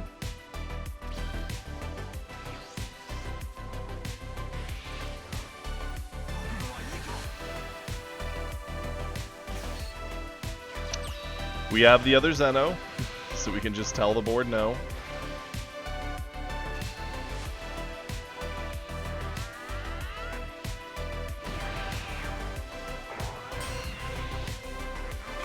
Oh yeah, no, blue is such a fun color, and legitimately all the blue leaders are playable. I'd say Goku Black and an aggro Vegeta list are the best at being aggro, with Trunks aggro list looking pretty solid too. But any aggro blue list tends to lose to Topku, but control lists of blue wreck Topku, but then control lists in blue have a hard time into green, and it creates this very interesting world where blue just feels pretty good a lot of the time, no matter what you're queuing into. Apparently, from what we've been hearing, they're not doing any erratas, but they are doing bans and restrictions. So we might see a restriction on Pilaf to like 2 or 3 per deck instead of 4, which I think would be fine.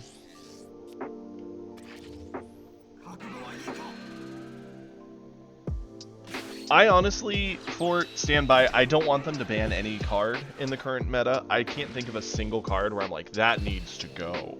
Like,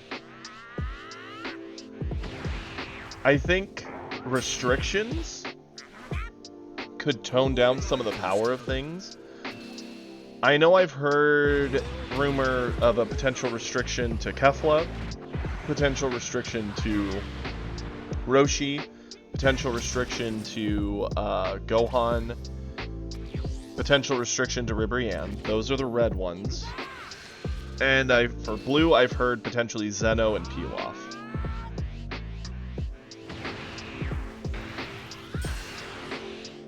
Oh, agreed, red. 100% agreed. I don't actually agree with that, Fort. I think it will change things. They do have Basil.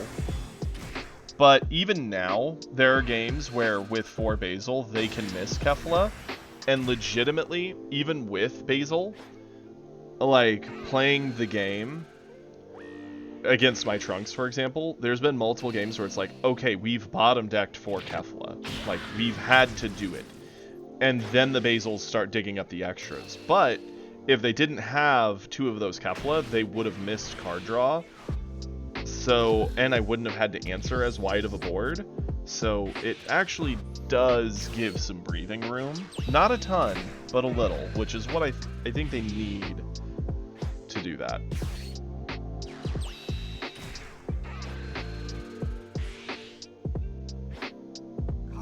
Oh, I agree, but so far from what we've heard, they don't want to do any erratas or changes like that. It's just a restriction / ban list, which my favorite is the making them 25 in hand. But apparently that's not the route they want to go, from what we've heard. That's true, Hippo. The Blue's worst matchup is green. Ooh-wee. Yeah, this is a big Vegeta. And this Topku kind of walked into it.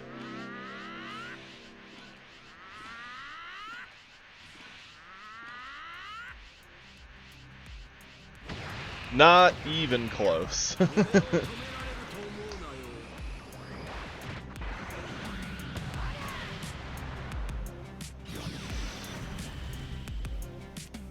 Yeah, going to 1 against Vegeta is spooky. Going to 2 is spooky with the double striker.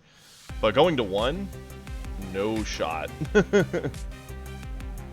He was overconfident. He definitely thought, oh, it's fine. I'll live on 1 and we'll chill. But Blue has too many options with Peel-Off Loop, with Gallic Gun, with Kid Trunks, Gotenks even. They can get so much value back out of nowhere. And they'll use that to just run you over. I love it. Well done. See, my current build is somewhere in between the two, which I stand by. If you're looking to really do well, you probably just pick one. I don't mind living in the little middle space right now, but what do we want to play? We've played a bunch of Vegeta this morning. It was a lot of fun and did well. We could do droids, we could do Trunks, we could do Beerus, we could do more Vegeta.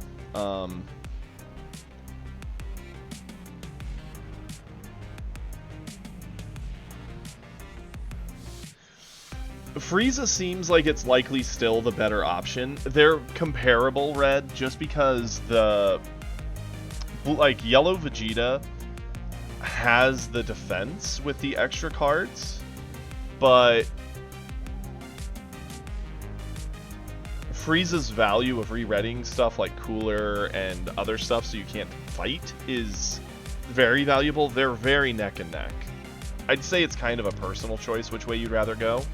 If you want my opinion, I would prefer Frieza over the Vegeta currently. And that's a good question, Kiri. Did we get our weeklies? Let's check. If not, that makes our choice for us, right? We did not get our red win, so that's what we're doing.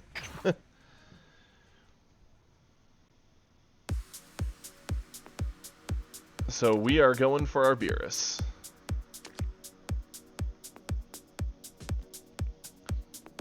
If you have a favorite of the two, you can kind of play either. The big thing is you just have a rough meta right now for yellow. Blue is better at control, red's better at aggro, and green's better in the late game. So you kind of have to play into their weaknesses in a way. It's awkward.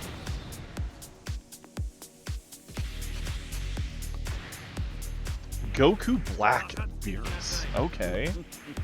I mean, we could get steamrolled by a Goku Black. We're the first player, so that's a problem. I'm gonna keep the hand. It's not perfect, but it does have options, which I like.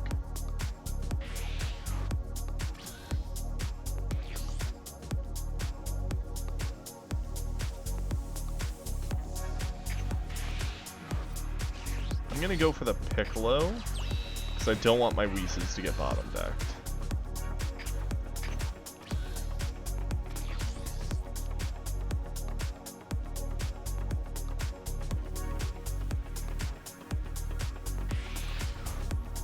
Oof, isn't that awful? I hate when everything just seems to be slipping away. Yeah, we'll eat this.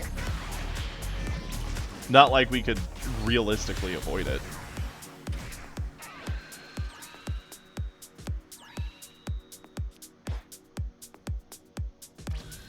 I mean, he's close to awakening, but I'm fine with that. Charge away the 17. I'm gonna go hit. There's an argument for any of our options, right? Whis gives us control for a cheap card, hit gives us life pickup and kills off the Mai.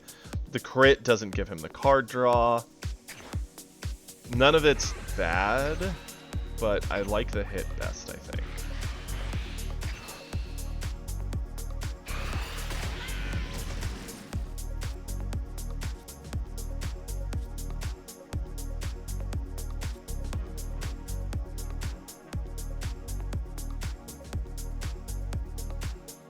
Yeah, it really doesn't feel very wise. He's gonna be card drawing now, but everything we do, he has to start answering, so that kind of balances out. I'm fine with it. Yeah. Next turn, we have a lot of ways to do it too, right? We have Gohan in hand, we have double Whis, we might even awaken depending on what he does.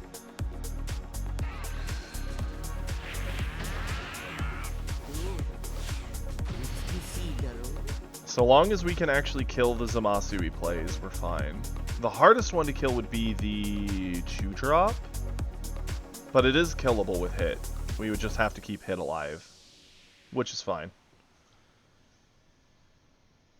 We just defend hit, and then hit and Gohan kill the 2-drop for sure.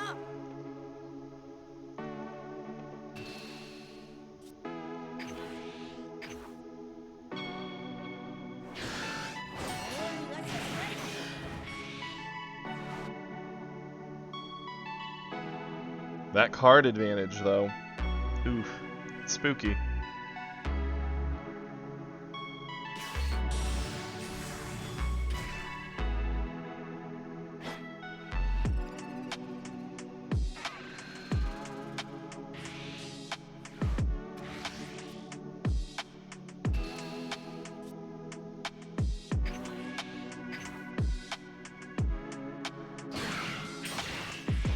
Nice.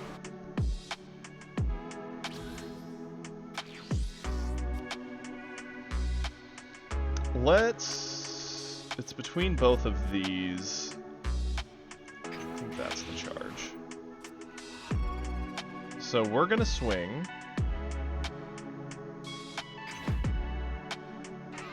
Get the life, drop the stats. He's gonna have to defend because he rushed himself down to 4.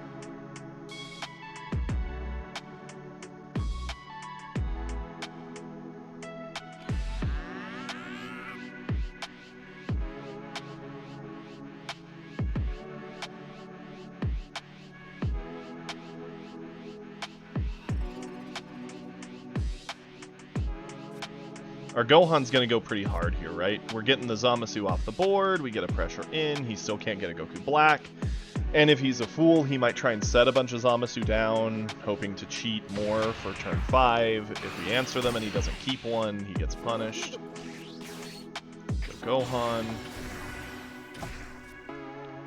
Gohan swings. Add the life, kill that. Get our flip on. And the hand advantage is now evened out a bunch. We have board advantage.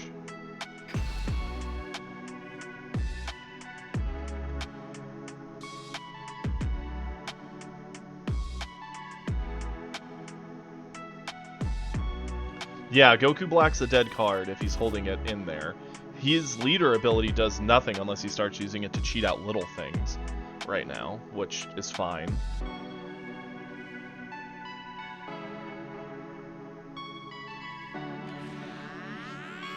Interesting, he's still on Trunks. I mean, don't get me wrong, it's a good body to swing with in late game and kind of cheat things with, but...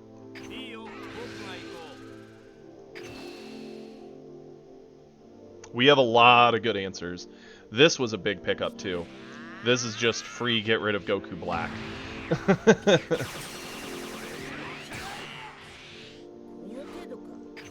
Now we pass it over.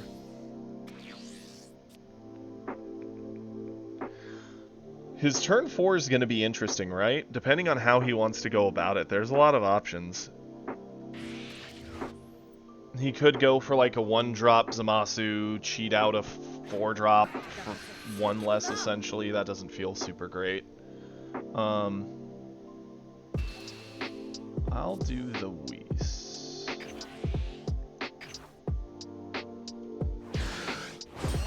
Yeah, he needs to save his Zamasu for next turn to get the guaranteed black down. Okay. Resetting a bit of tempo with the 1-drop, sure.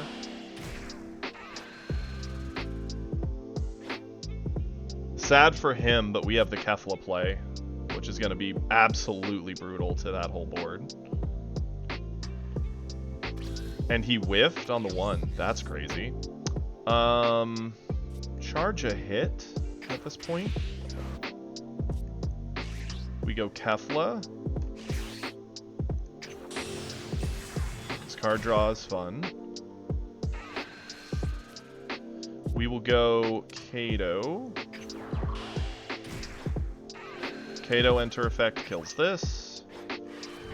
Kato swing effect kills that. He's way behind on board. When he does go into Goku Black, it's going to have to fight on board. And then we just blow it up and keep pressure. I think this game's over.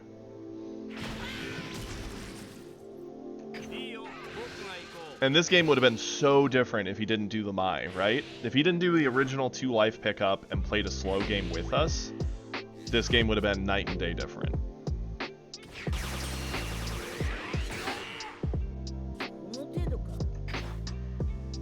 But yeah, no thanks. We don't want to pick up our life.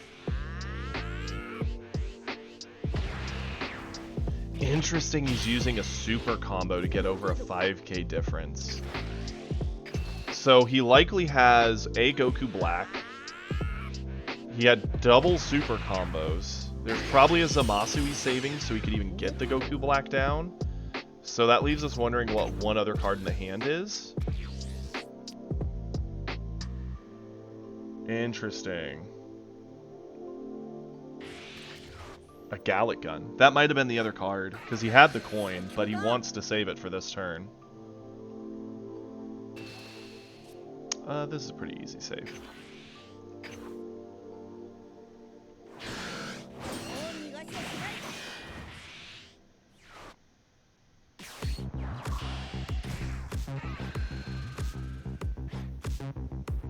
Another whiff? What? Man, cannot catch a break. Yep, 6-drop comes down. He doesn't have that many great targets in the discard.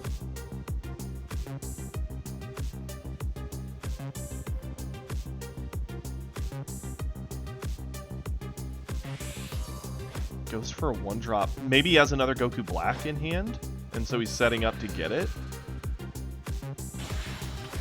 Goes for Gotenks, that's fine. If we had a super combo, I would heavily consider saving my Gohan, but we don't, so sadly we have to let Gohan go.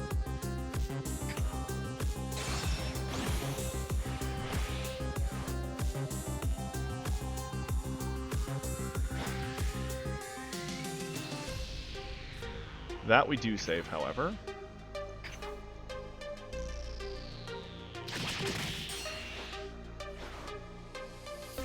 Okay. Let's get rid of...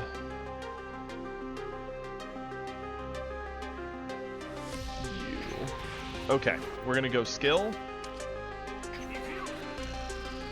This man's about to be tilted out of his mind.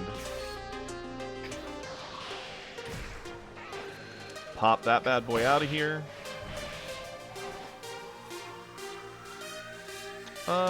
Yeah. Let's... Do we just keep pressure on him? Ooh. I don't mind this, sure. Drop the stats. Just get the body off the board. He can't really afford to combo to save this, in my mind. Not given how much pressure we're putting at his face.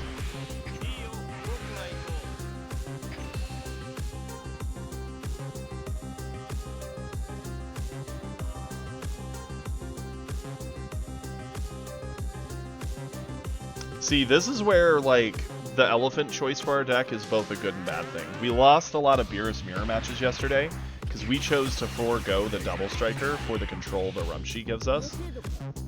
It really is user choice.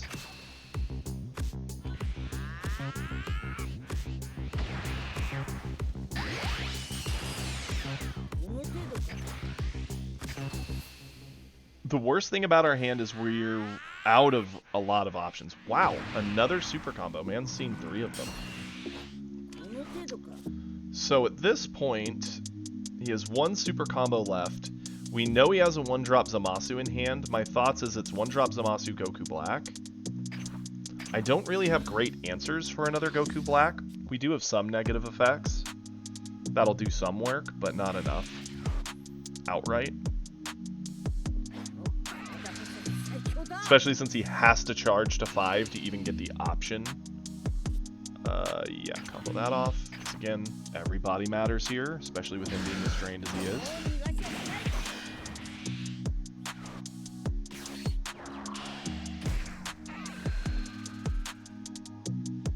Bottom decks it, gets his 6-drop.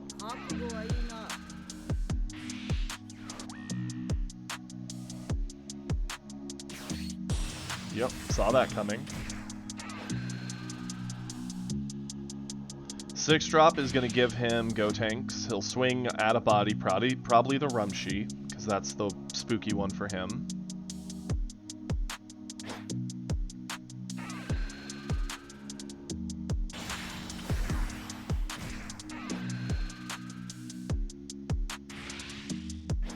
Okay. I sadly don't think there's a world we can save Rumshi, given the current hand. Not if we want to keep the other 2 on board.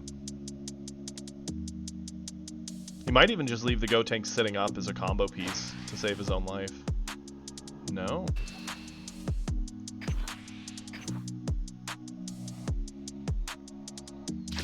Yep, he has approximately 10, maybe a super, but he's already seen 3. Oh my. Oh wow, that's a good card. That's like a really good card. So we can give 15, 25, 30. It'd be down to 10.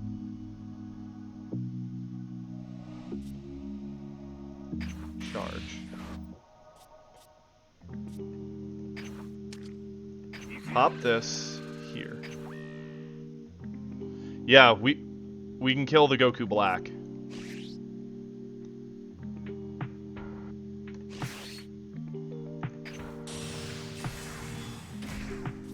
I'm gonna do hit in at him. Do drop the stats.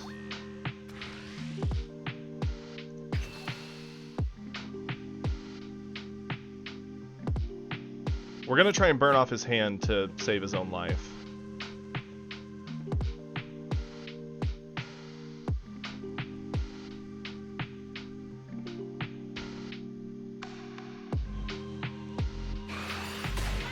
He eats it.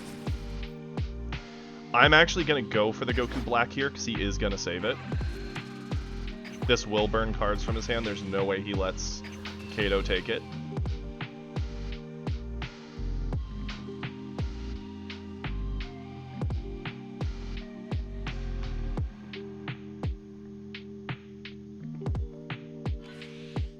Cool.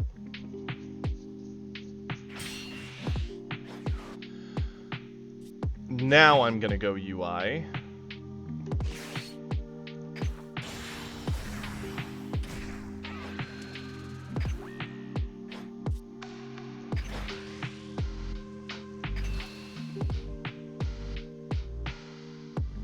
You know this Goku Black player is just tilted off the face of this planet.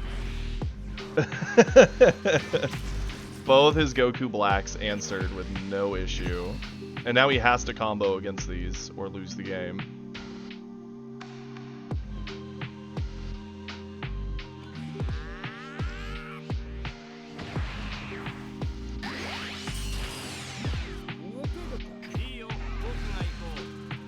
It is tempting to go to 35. It is really, really tempting. He's already seen three supers. So unless he has a super, 35 probably cooks his whole hand, but then it leaves us completely defenseless, which sucks. So I think that's a bit greedy. We'll just take one.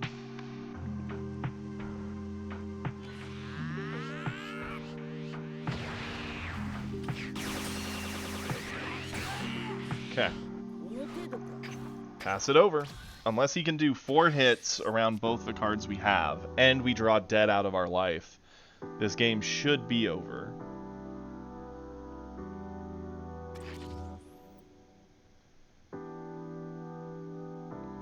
It's arguable we could have checked at him with another swing first.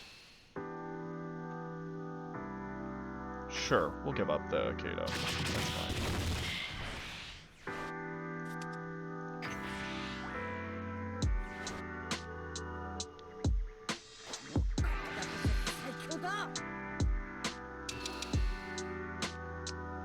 I'm fine with letting a couple of our bodies off the board here. He officially can't kill us, and next turn we just get all the value in the world.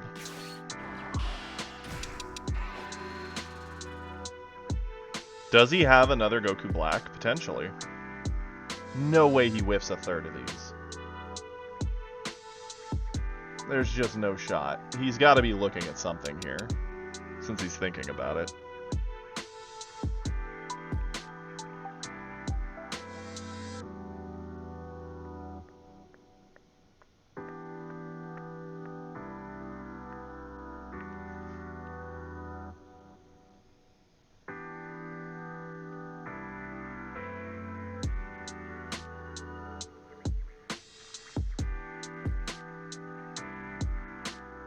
Yeah, if he whiffed 3 times, that's a deck construction issue. He found a 4-drop. Okay. Throw this one away. That's, yeah, if you're whiffing 3 times, you built your deck wrong. Like, or 4 times in a game. It's, yeah, no shot. Either you really have some bad karma built up from some bad stuff, or you're just... your deck hates you. Goes for the Trunks. Okay.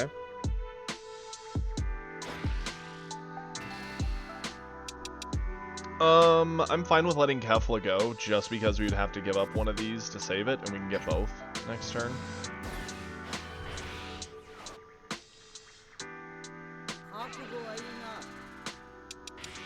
Yep.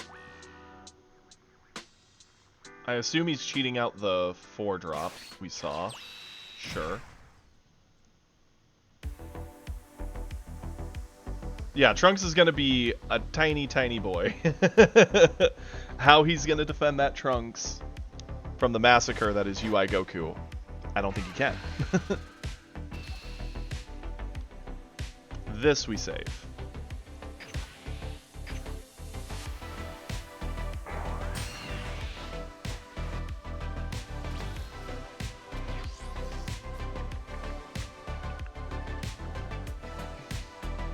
No need to charge.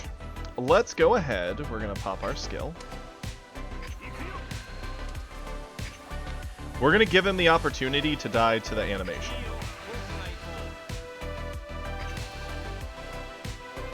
If you want to have an honorable death, let us see the Beerus animation. And he did. He knew it was over. Went out with the animation. Well played, Goku. Awesome. That was a fun one. It's nice having every answer, right?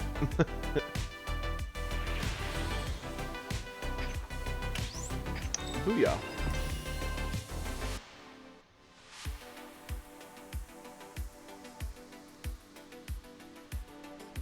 Okay, so now the question is, we have all our weeklies done. Do we keep rocking Beerus, or do we want to mix it up? I'm throwing it out to chat. What do people want to see? I'm cool to play most of my decks. The only thing I'm not really feeling in the moment is yellow. I kind of want to climb a bit higher into plat, and it's no guarantee whatever we play will climb, but Beerus sounds fun, Trunks 17, Vegeta. I'd be down with some Cell or Broly potentially. I like Goku Black. I'd be down to play with it a little. I don't think we'd climb with it necessarily, but it'd be fun. Inferno's list is always neat.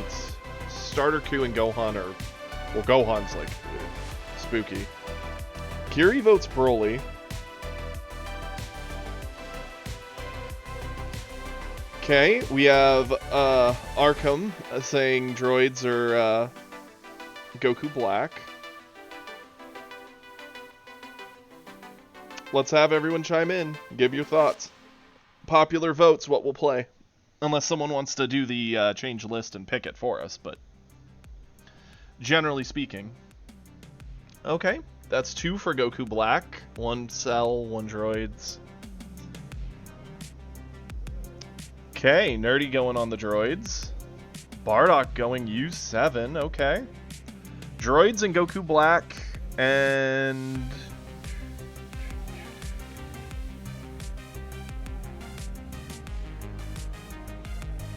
So, droids, Goku Black are crushing it right now.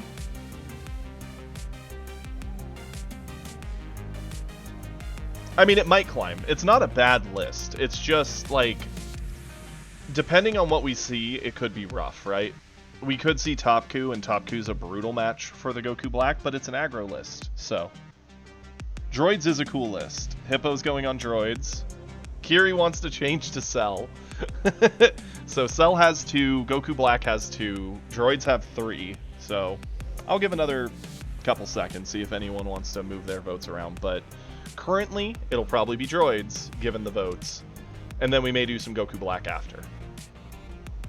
We'll give everyone a little bit of what they want. I do really like the droids list. The thing I keep debating is if I want to go back to Android 20 as a 1-drop. Nerdy Ginyu it is. We actually cooked with Ginyu yesterday. I got hard tilted though that one game. I'm gonna be honest. I got pretty hard tilted the one game. I've been debating if I want to change out Gohan to Android 20 1-drop. It is tempting.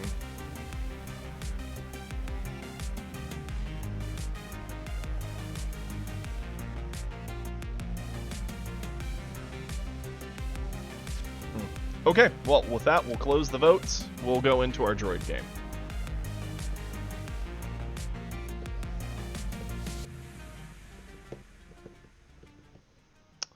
Let us go. So, our droids list is meant to be kind of flexible. I built it with the thought that it can kind of play late game, kind of play early. It just plays at all phases of the game really well.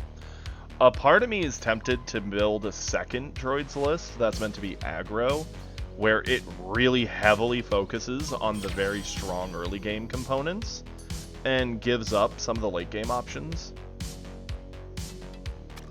I don't know how that would do, but it would be interesting.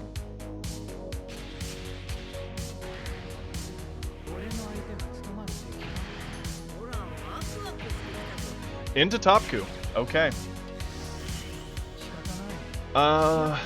Well, I love this, don't love this, this is all okay, this is decent ramp. I think we need to try for a Kami, though. Didn't get it. arguably picked a worse hand. Okay. Brutal. We're gonna charge away you. Call it a day. The other hand was decent. I was very tempted to keep it, but having the Kami to stop the turn 1 Roshi is a big deal. And yep. I don't regret trying, since here it is.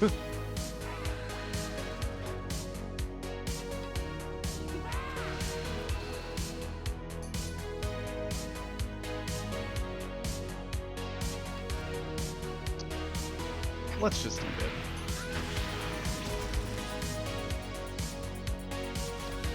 Okay.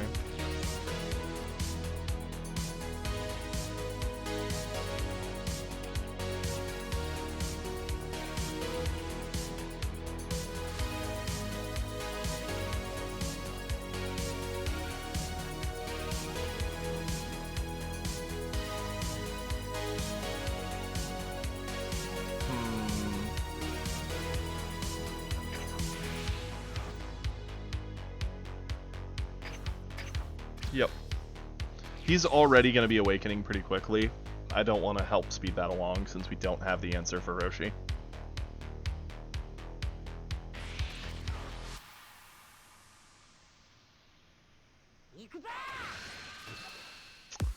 Yeah, I'll just pop this.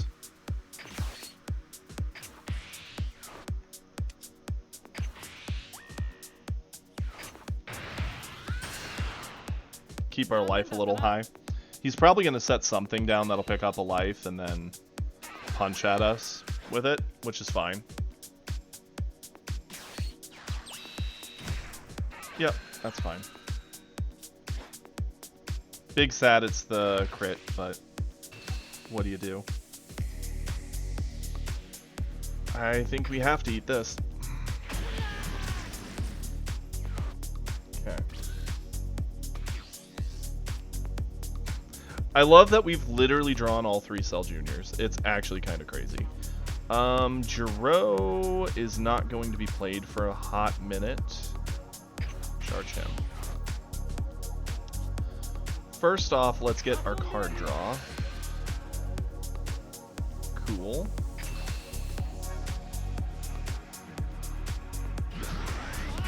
Next turn, we finally get to do something impactful.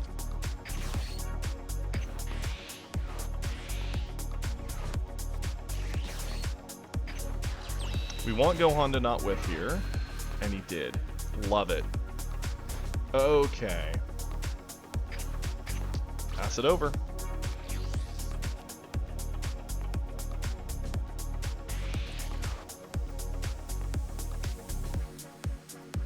The good news is we have the card that'll get us around this. It'll let us ramp with our 4-drop into our Vegeta 4-drop. We get a lot of bodies. We're going to have to eat a crit this turn now, which sucks. And he can turbo out everything. He's actually high, like way on his awakening path. And the fact we never saw a Kami.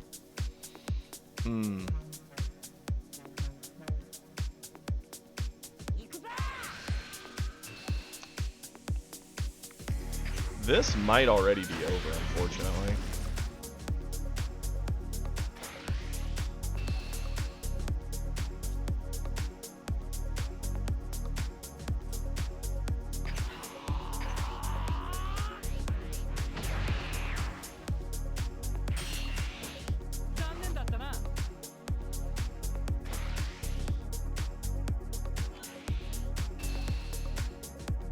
Well, we can't avoid the 30.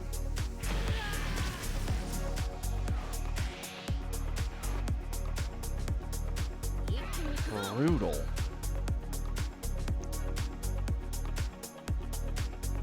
One and discard one.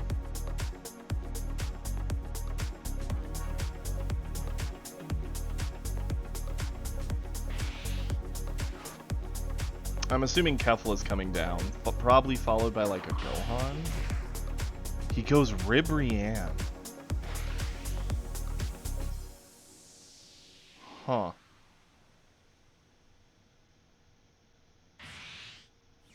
Is he glimpsing it already? A glimpsed Ribrianne, and here we are.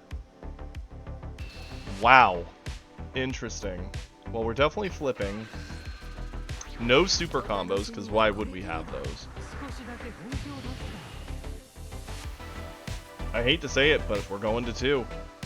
This man's just seen everything. And we haven't seen Garbahe. Oh hey, look who showed up now. I'm only super tilted. Okay, we're gonna be on 5. This will put us to 6. This will put us to 7, meaning sell is an option the next turn. This is one of the rare times where I think this has to be the play. Play our 4-drop.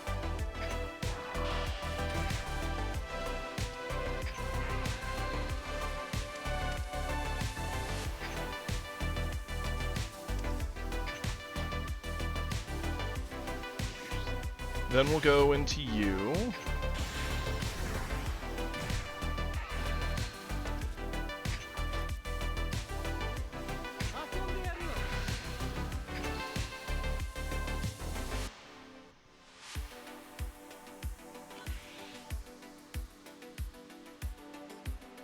Okay. We need to try and clear the Ribrianne. He's going to keep comboing to save it because he knows it's the win con.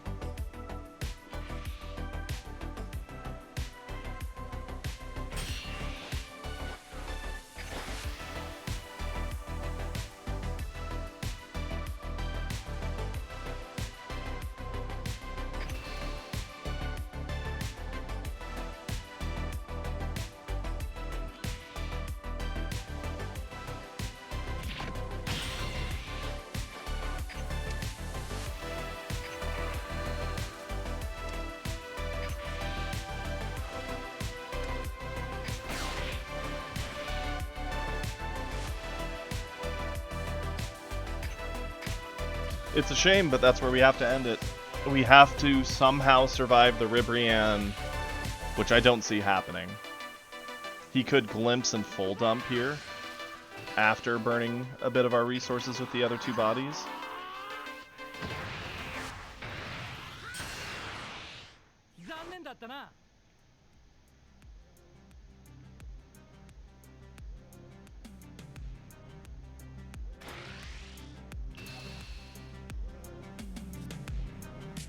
I mean, there's an argument we could have ate the Goku swing, but as soon as we go to 1, he can also just go wide with, like, Kefla. Tax us more. And then do the double swing.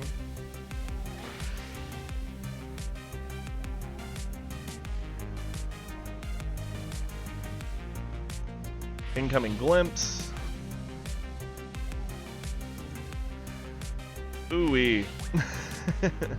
I am actually kind of bitter at how wildly poorly this went just because we didn't see a Kami.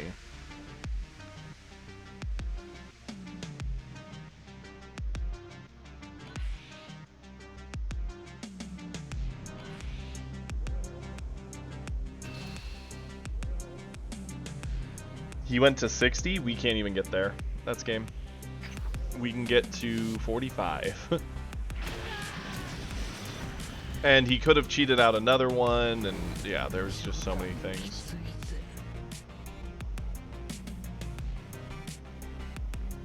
Like, we didn't do terrible as for our draws, but we just didn't see 1 card, essentially.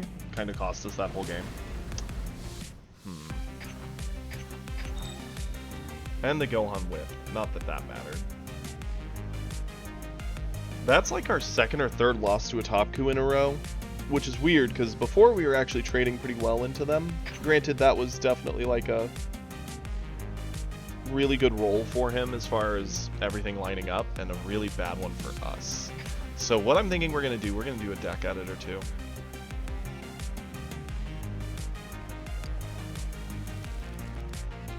Do this.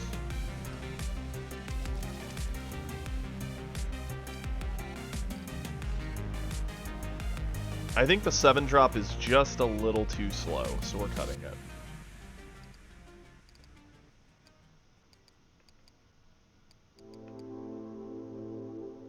I think the deck could run...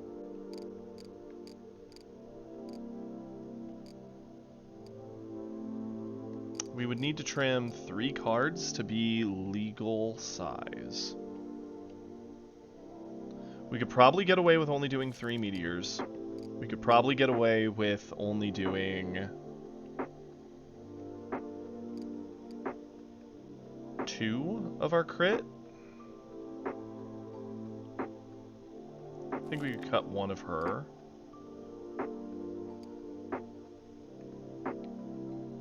Maybe just 1 Android 20?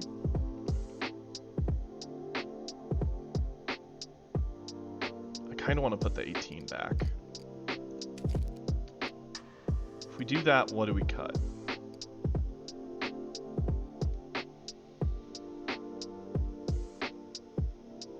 Maybe one of the crit 17s? It's more of a tech piece. Sure. We'll try this. We trim the deck by, 3 cards. It'll make it more likely we see the Kami.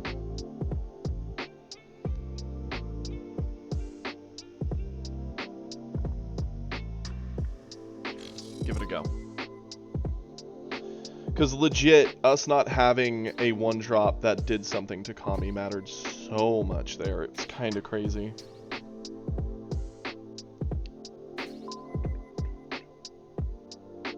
Or not having the Kami to kill the Roshi, because he got the life pull again, got the Khalifa, and then a second Khalifa got him awakened, turboed out a Ribrianne, and just went full bore for our throat. And we couldn't do anything.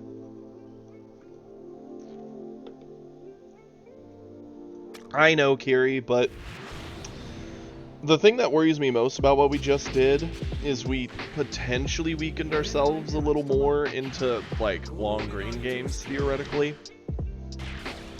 But should have upped our shot into other lists.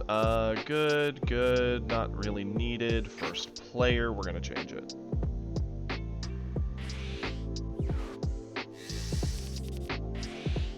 I love that we can't get Kami out of our hand now that it's a blue matchup.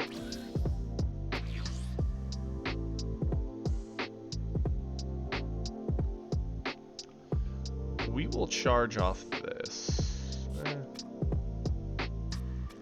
Yeah, charge it off. Call it a day. Oh, yes. The ban list is going to change a lot, depending on what all they do on it.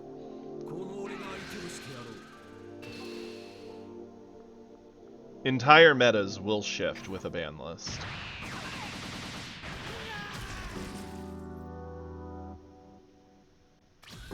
They really are. You're going to probably see a little bit more greed play from other colors if red gets neutered, because so long as you have the ability to outdo the red, you'll be able to play a greedier game for yourself.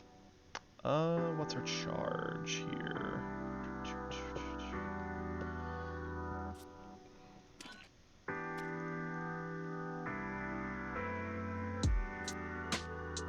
I think we are going to charge one of our droids. We're going to swing at Vegeta.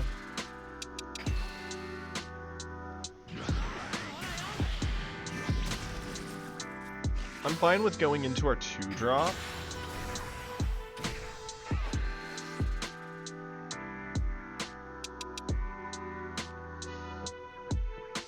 Let's drop the Gohan. It gives us an option for the Vegeta on 4. It's either that or maybe the Android 20. But we don't have many 3-drops. And on 5 we can just do lots of other things. Go for it. Yeah, Kiri, that's true. Nothing you have is going to get hit, that's for sure. Yeah, Zamasu's likely going to see a much harder time, right? Because now he won't just be trying to survive an early threat game, which is what that deck is really good at. It's going to have to play into potentially more mid and long games, which is a lot more spooky. Charged away a double striker and a Gallic gun. Doesn't tell us much of what kind of list this is.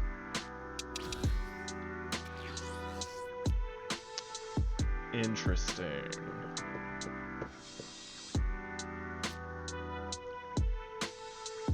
We do need to set that up, so I am going to charge you. Go for this.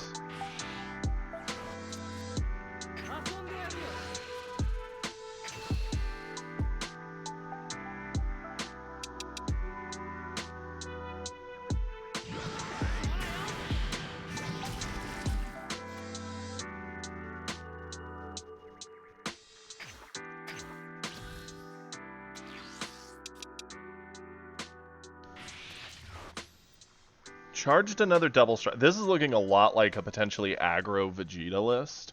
So I do need to be very afraid of just sitting at 4. Might be very difficult.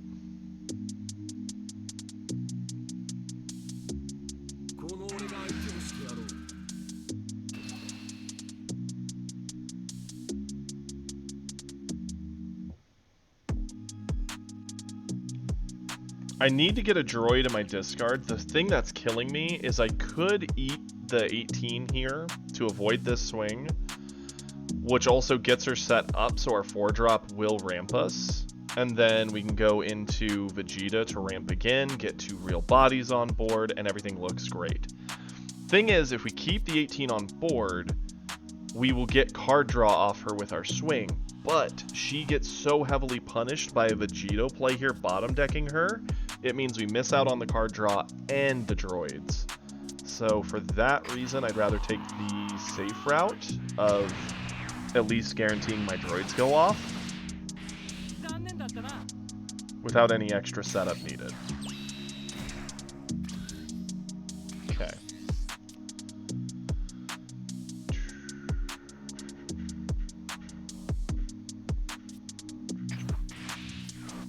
We're gonna go into our 4-drop.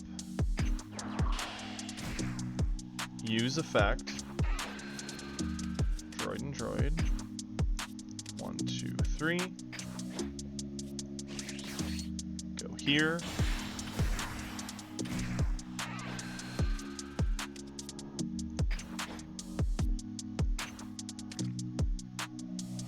Cancel this. Before we do that, we're gonna swing here to get a card draw. That's a really good card to dump for the effect.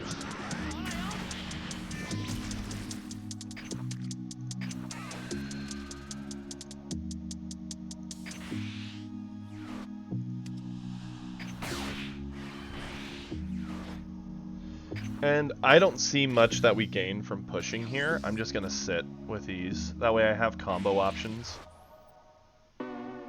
Yeah, he could sickle, but that's like eating his whole turn to just deny 2 4-drops we don't care about. I'm perfectly fine with that.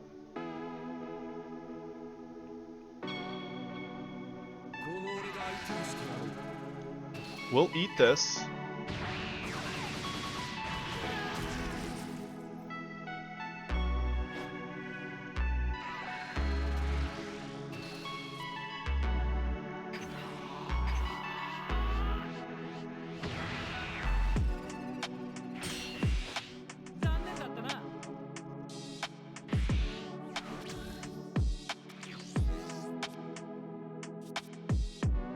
Charge this.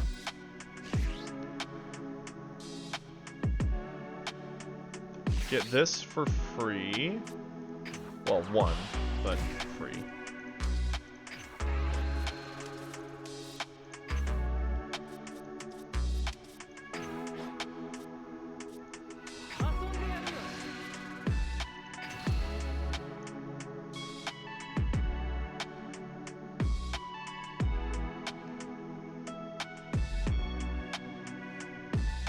It really is a set 1 move. This has been a very interesting game. This Vegeta's been telegraphing his whole, like, I'm gonna set up these 30Ks and they're gonna sit there, and then when I push, they'll push, and it's gonna be this whole thing. And it's like, okay, sure. You can certainly try it. I wouldn't recommend just, you know, showing your whole hand to your opponent in poker, but it's an option.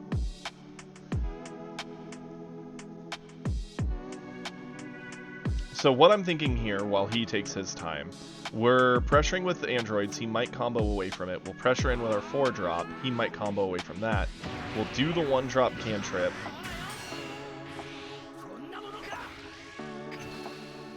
And then we will go for double striker.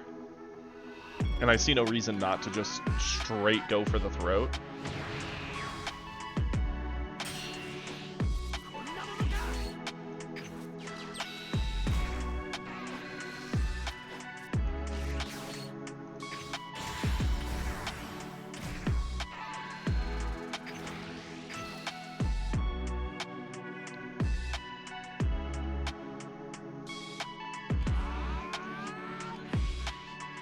Okay, I'm fine with that.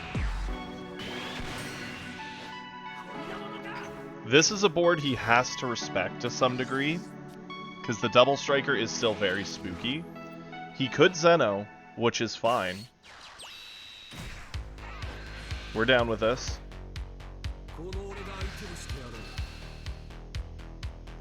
Sure. The game now begins. The game is afoot. We're gonna flip, that way we can see more options.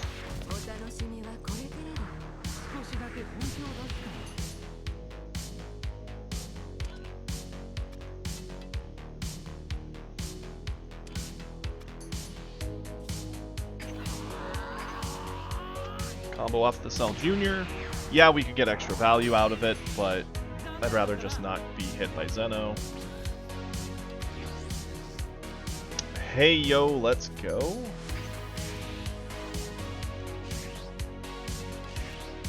They do have a target, so we're gonna go for them.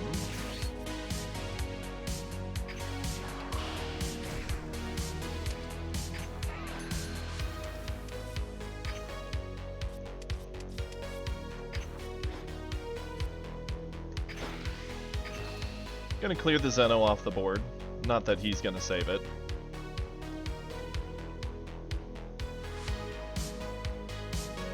I mean, if he wants to, he can. It's just asking me for one card every turn. I don't really care either way. Go in with our lead.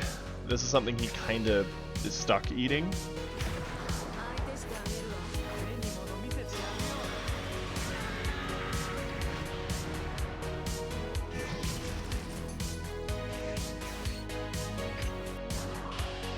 Jiro asks him for a card.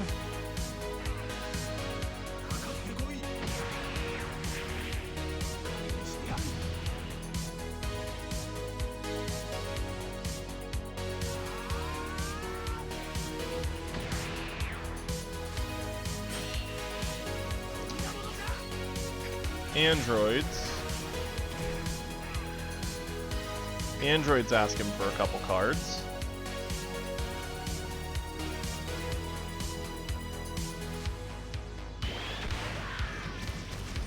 Pop my skill. Ditch this.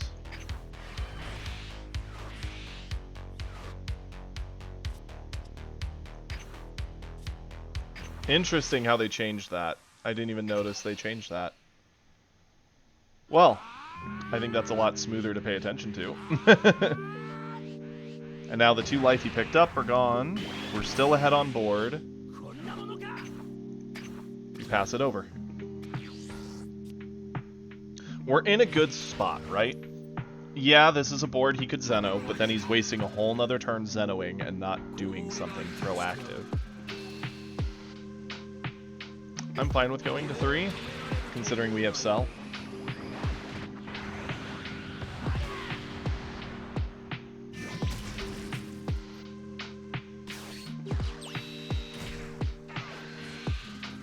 That's fine. Hey yo, let's go. Before we do that, let's swing at him, see what he does.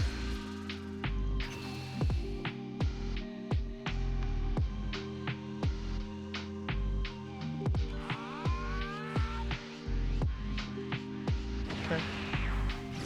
We don't have to sell here. We could. It does insulate our life, which makes it way harder for Vegeta to win. We miss the blow-up effect, which is a tragedy, because then if he goes like Goku Black, it could be an issue. But Cell itself giving us a life really limits his options for winning.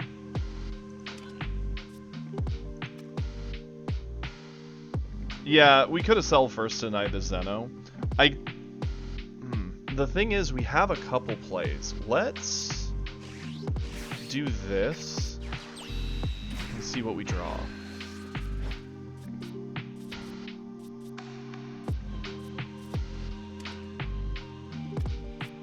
Yeah, we're gonna sell. We missed out on some value. We should have gotten the effect, but that's okay. We're getting this in there. We need some more droids in there.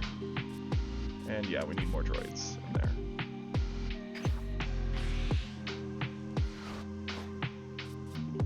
And we'll get this guy for free.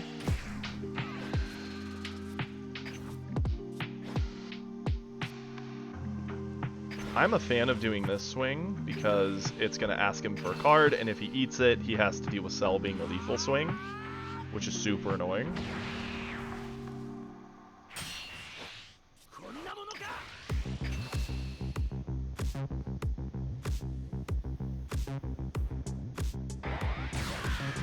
And now he's down to 1. He has a boss monster on board threatening him.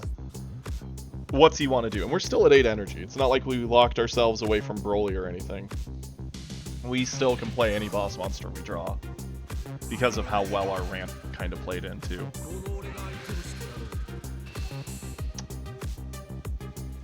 Yeah, I'll just do this. No shot am I opening the door for him to find some weird way of dealing 4.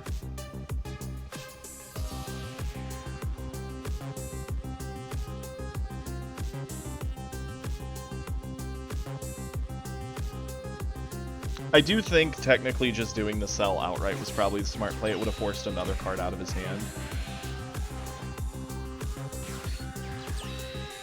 Going for the 3rd Zeno just to hold on and cling to life.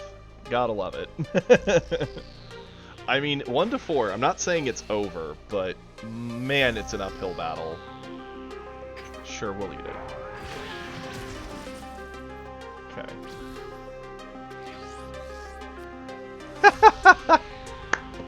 That's a card to draw. I mean, let's do it. Charge. Sell. Game, please. I think the game's tilted for him. Unless my internet cut out. I see my stream is spinning. My internet might have just had a drop rate or something there. Come on.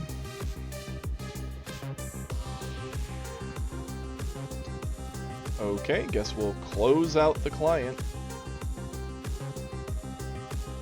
No clue what's happening here. The Cell here kind of seals the deal, right? Because it, again, puts us to 4. How's he going to deal with 4 life? We're going to pressure him with droids, and then the Cell's going to absolutely walk over him for any cards he has in hand.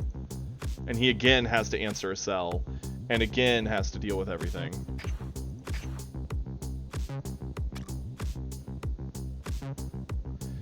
Yeah, I noticed my stream showed it was still loading, so it definitely was a thing. Confirm. Pop effect. 1, 2, and 3. Sure. Boom and boom. No value off your peel off on board. Sorry, good sir. And he just surrenders. Yeah, even he knew it was over. He just didn't get enough early pressure on us to where we had to do anything about board. We just got to keep using our effects to kind of get it for free and then punish. That felt good. Poor Vegeta. And we'll go for another.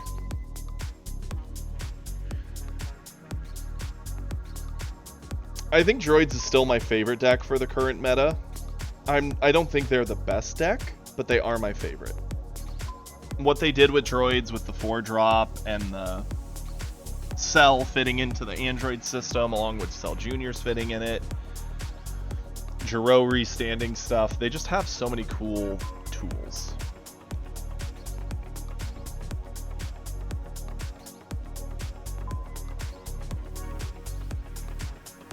They're a green team, but they're not playing just for late, because they kind of pop off in mid instead.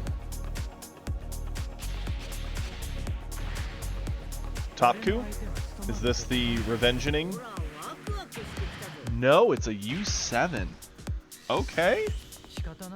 Respect. First player. A lot of androids. I'm gonna change it anyway. Arguably close in quality.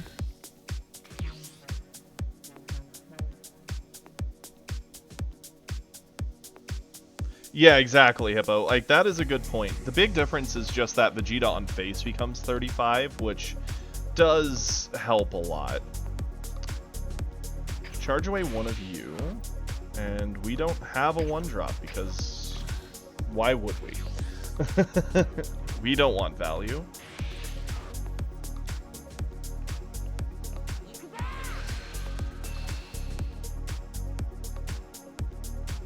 Sure.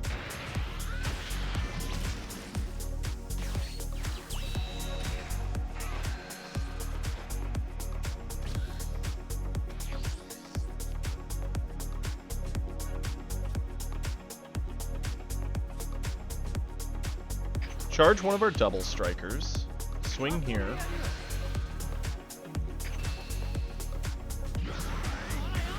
Just like that, we've kind of set up for everything. This is probably going to bait out the 3-drop that kills it if he's running it, which I'm cool with. Again, we're actually going to try and set up the Vegeta play by ditching the 5-drop. As is, if we want to combo, we can set up the Cell Junior for the 4-drop, but we don't have it in hand right now, so we'll instead set up for the potential Vegeta ramp. Eat this. We don't have our turn 3 ramp yet. Found our droids, so that's good.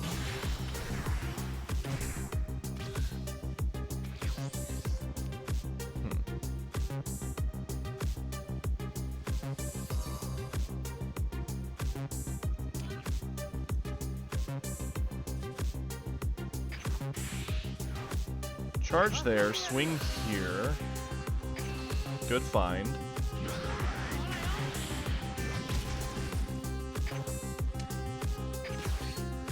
Pop this, get our ramp.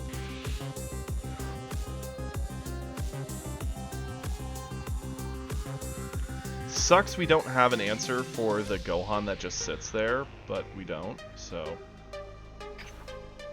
it is what it is.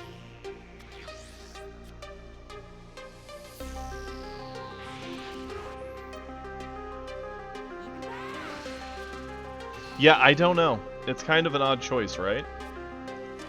We need to set up an android for our android play, so we will pop off a Cell Junior? Sure. We could get punished because he could find a way to kill off our Android 18 if he has another negative effect to throw on the pile, but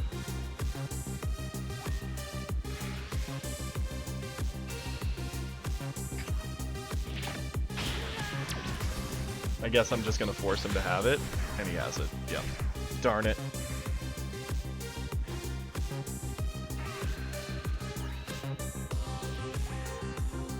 Sure, I'll awaken beside you. Odd he didn't flip on the attack trigger. We could avoid this, but I'll eat it.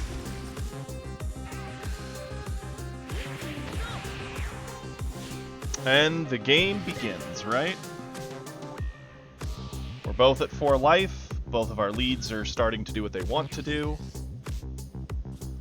Charge this away. Let's get our flip. Hey, yo, let's go. We could do some cheeky things. We don't even have to go to Vegeta, although it is an option. Go here.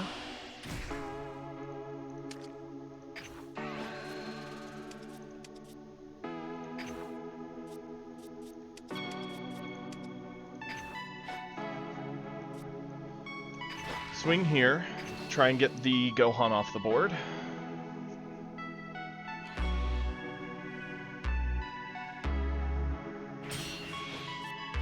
Swing here. Try and get Gohan off the board.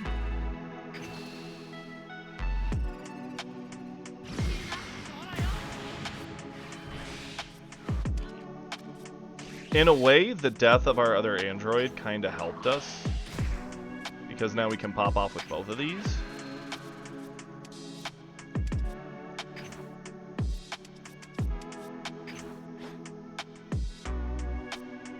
We want your Gohan, sir. Please give it up.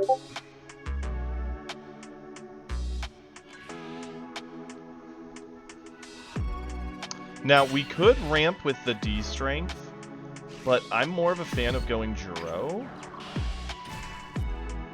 Ask him for another card for his Gohan.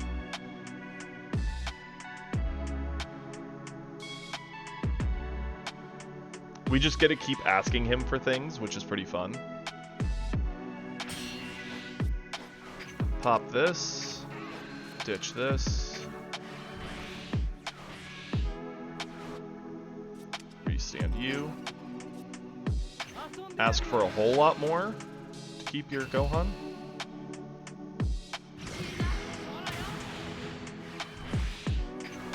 Pass it over. Okay, and we are at our boss monsters, right? So his turn 4 plays probably at best Kefla into some other card. Yeah, combo you off.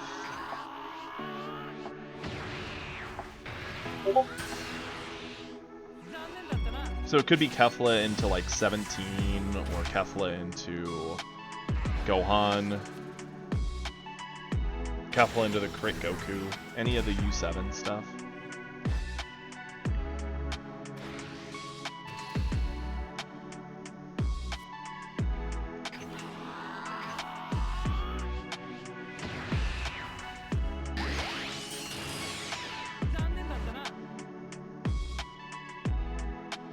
He's probably going to sit on the 17. Oh no, he's actually going for it.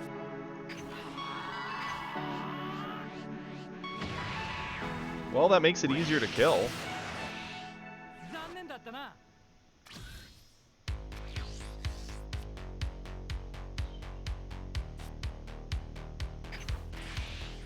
Okay. I'll swing at the 17.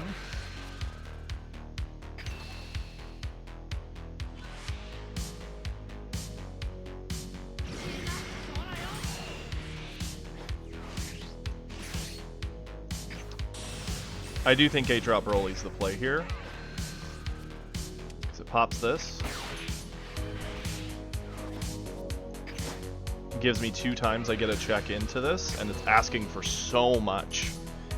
Like, yeah, he could keep 17 up through this, but it's gonna eat his whole frickin' hand up.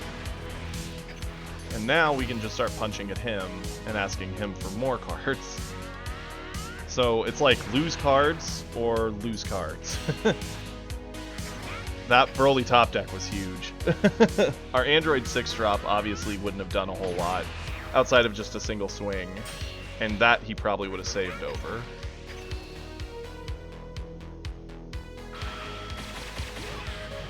Cool. Pass it over, tell him to figure it out. Broly was the best card we could find. I have no right to complain. Kami would have been better held to avoid a bigger swing from like Kefla into something else, but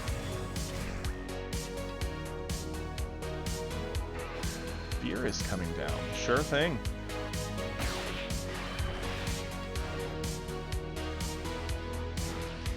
Yeah, we'll eat the crit. We can't avoid it with our hand. and that's okay.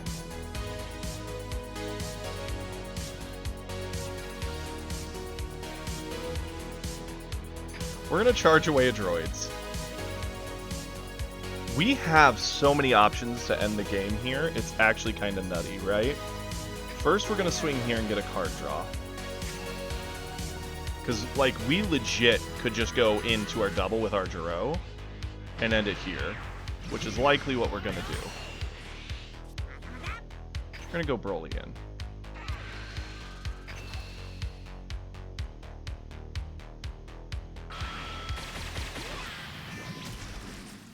And now we have to pick. He has 6 cards in hand. We could do double striker droids, swing. Burn a ton out of his hand. Go Jiro, swing. If he eats Jiro, we then swing Broly to get the cards back out of his hand that Jiro gave. Then we re-ready the droids, swing. Or we could just drop Cell, blow away the Beerus, and be living comfortably. I think we go for game.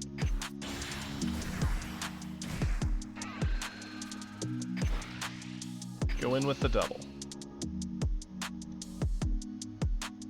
This is going to eat a super plus.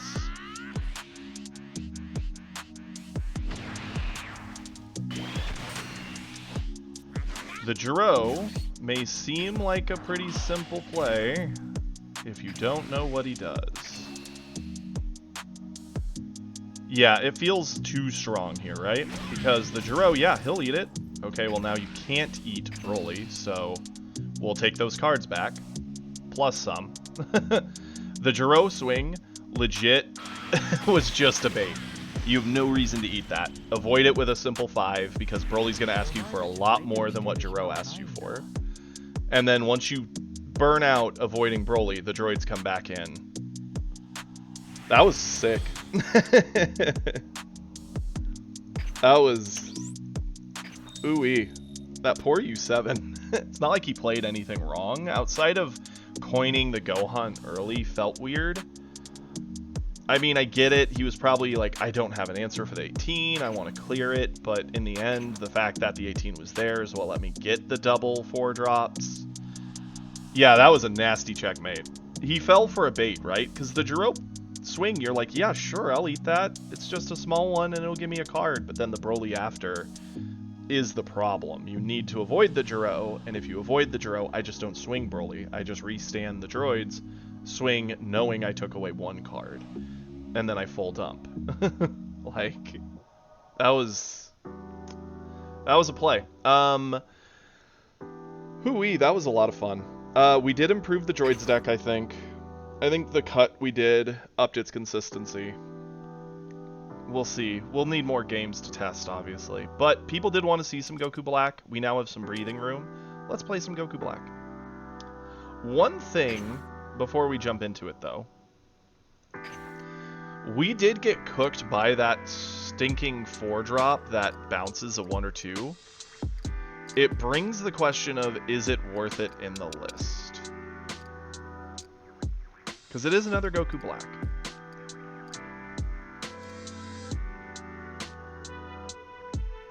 If so, where do I cut for room?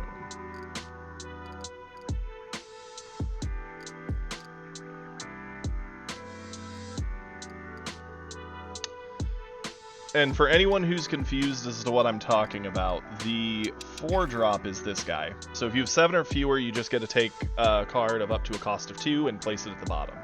You just tell your opponent no. It's only a 5k combo. I feel like if we put him in, we take out Zamasu Fused. What up, J-Blaze? How you doing, buddy? We just got done doing some fun games with our Android deck, so now we're about to play some Goku Black. Yeah, absolutely, Bardock. I'll do that right after this.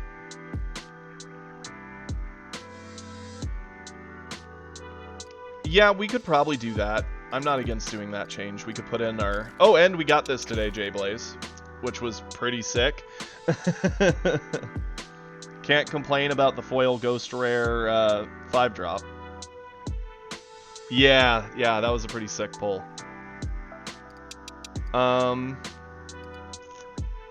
Okay. Okay, you got it, Bardock. The thing that I'm currently debating is if it's worth... So, I still liked running a spicy 1 or 2 of in a lot of my lists, because there are those situations where people will drop, you know, the one of Gotenks just for value, or they'll drop the Zamasu, thinking, you know, I'll just let him stick, he's sticky. And then you know, hit him with the 3-drop Trunks off of a Goku Black, bounce it away, and you're just like, well, now you can spend a turn replaying it. I really like it. It was a spicy 1 or 2 of in a lot of lists. I ran more than that in Trunks, just because I didn't have enough Vegito, but now that I have the Vegito, I just cut it. Is it really $700? That's crazy, Hippo. Yeah, no, if I could, Hippo, I would give you this one for another one of these, because I actually prefer the alt art over the Ghost Rare, but the Ghost Rare is pretty sick. As for the change we're debating right now, is if it's worth the 4-drop. But show me the way. Yeah, like, there's a lot of high-value cards to bounce. The thing that kind of sucks in the current thing with it, though, is... like, it only bounces a 5. You need a Vegito to get it to a 6, and all the 6s you don't really want to put back in people's hands. They have too many ETBs that are good. So, yeah. That's what I'm trying to fit in. I'm just debating if I want to cut Zamasu Fused for it, because there's no world you cut Gotenks. It's too much value. So, if anything, it's got to be the the Zamasu Fused, which Zamasu Fused, if you're not fighting red, feels great. But if you're fighting red, it feels terrible. Because they just give it negative stats, and then it dies and it doesn't trigger. And at best, you maybe got 1 card draw. And it being a 30k matters.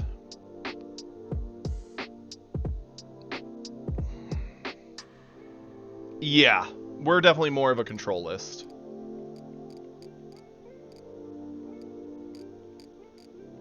I like controlling the board and then going for it.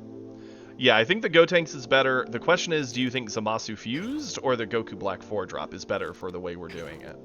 I think there's an argument for both.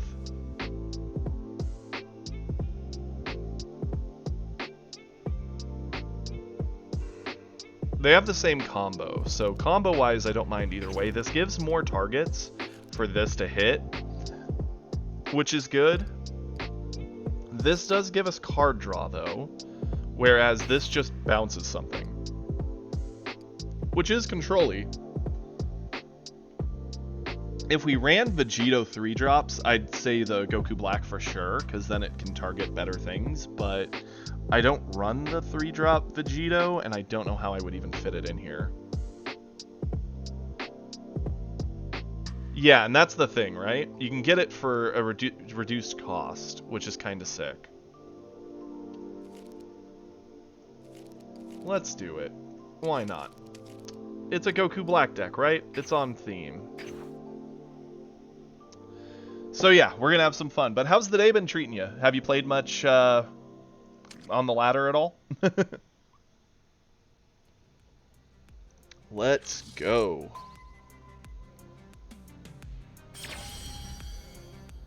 Hey, $70 for a set 2 box is very good as far as cost goes for a card game. I would do it if I were you, Hippo. And I hope you get a wild pull. I hope you pull the Ghost Rare. That's really cool. See, I have a channel point system where players can spend their channel points and force me into a deck. Sure, I'll keep this. So, legit, if they get the points for the wish, they could tell me play an all-common red deck, and I will do it.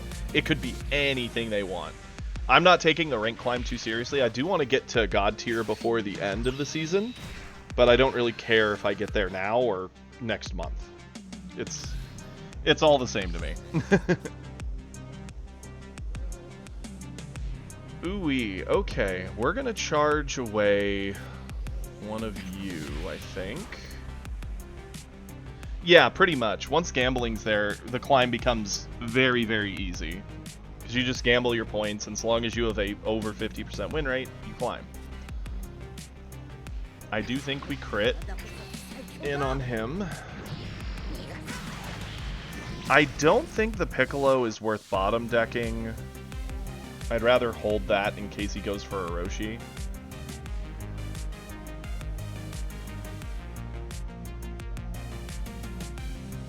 Let's just pass it along. What's your favorite deck currently, buddy? I know for me it would probably be my droids list. I love droids. I think they're super fun. Charged away a Beerus and a Double Striker, okay. So he's running double, means he's unlikely to be running, why am I blanking on the name? The one we run, the guy that blows up things. That's fair. Cell is pretty fun. The first time I dipped my toe in it, we were actually rolling a player. It was a really good game. And then I stupidly did the arena before I did Cell. And because of it, we missed lethal that turn, which was guaranteed lethal. The game was over. And then we lost the whole game because of it. It was just a very, very bad series of events. Get rid of this.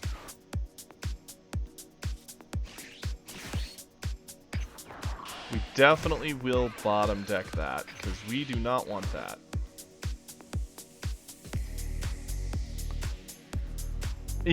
Yeah, I tend to do like 2 or 3 games with one, and then I'll swap. I do a lot of letting like chat pick, but at any point if someone wants a specific thing, they just pay the channel points, and I immediately swap to it. I have one of every deck of every leader. I don't think they're all equally capable, but I have one for everyone. I could swing. I'm a little spooked about it because picking up 1 life is very easy. Picking up 2 is a little difficult. I'd rather him not be awakened next turn. I have not touched Cooler. And I haven't touched Topku. Like, I have the list that I would run, but I don't want to play a tier 0 list, so I just don't.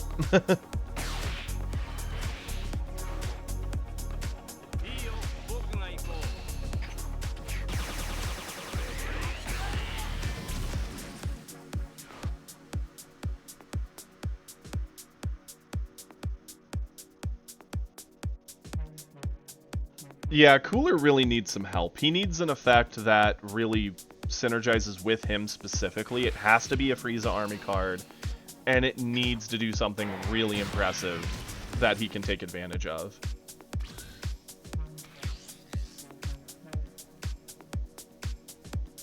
Yep, pretty much. He is a worse Frieza.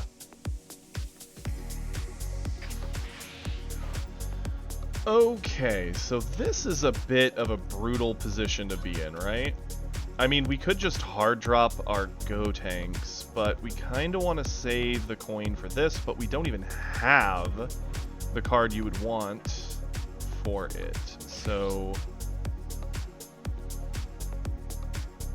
I guess we'll go into our 3-drop.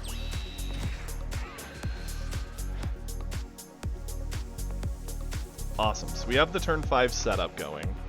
He's guaranteed awakening next turn, so I don't see a reason not to swing.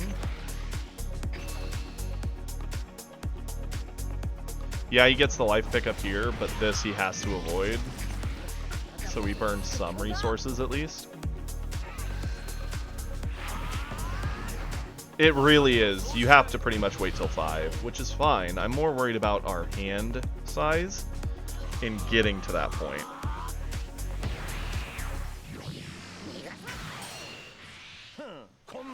Okay, and with that, we pass it on over. Yeah, I think one of the things we were talking about one day is how they could make Cooler better. I stand by it would be neat if they gave like a Frieza army card that if it was in energy, when you commit it, it gives you 2 energy, because that would speed up Cooler's ability to cheat out the big things. because he could use his effect to re-ready it and get 2 energy off of it rather than just ditching 1 to get 1 energy. Doesn't feel the greatest. Let's avoid this one. No, let's eat it. He might not swing with the others if we avoid, and we need to awaken.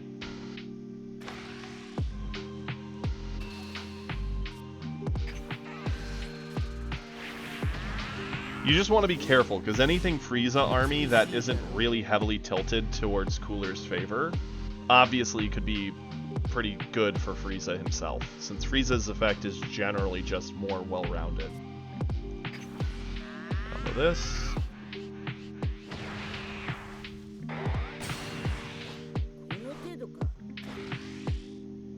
Yeah, like that would also be really good. They could even make it like a Cooler effect, you know? Like a Cooler based card. Yeah, we'll do this.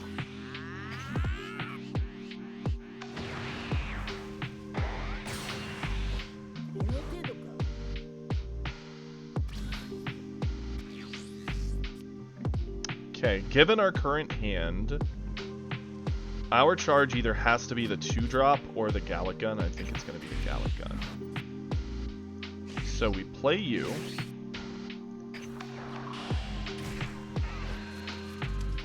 Add this. Bottom deck you. Let's play our neat looking one, because why not? Get back our 3-drop, because it at least gives us card draw. I'm a fan of clearing some of this board.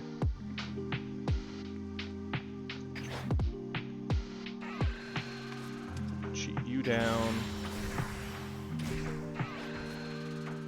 He really does. Cooler's effect reads really like in an awesome way, you know? Cheating things like that and re-readying things that have been used are always neat effects, but how does it impact the game, you know? Given how his deck is slow, and the best thing to use his effect on currently is a 40k one-tapper that doesn't naturally re-ready, means you don't even have a lot of advantage out of double swinging with it, because then it is committed and you have to do it, re-ready it again later. I'm gonna go face with this one. He might be tempted to do something to the Goku Black, so I want to try and burn at his hand as much as possible. And pass it over.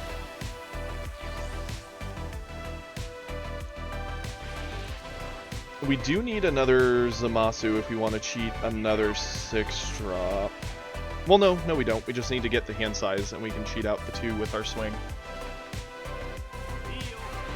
Kefla into Gohan is absolutely bonkers. It is insane how efficient they made Red.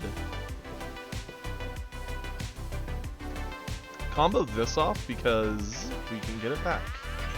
And it's very efficient. Like, if you think about it, the reason Red is a tier 0 Topku, it has Basil, one of the best search pieces in the game. Kefla, which can be cheated out for 1 and play anything. Gohan, which is arguably the best 3-drop in the entire game. Sure. It has Ribrianne, which normally a 20k 4-drop double striker wouldn't matter so much, except that it comes with Glimpse, the biggest buff in the game, that can be lowered by 1-drop Roshi on a life pickup. Like, it is actually insane.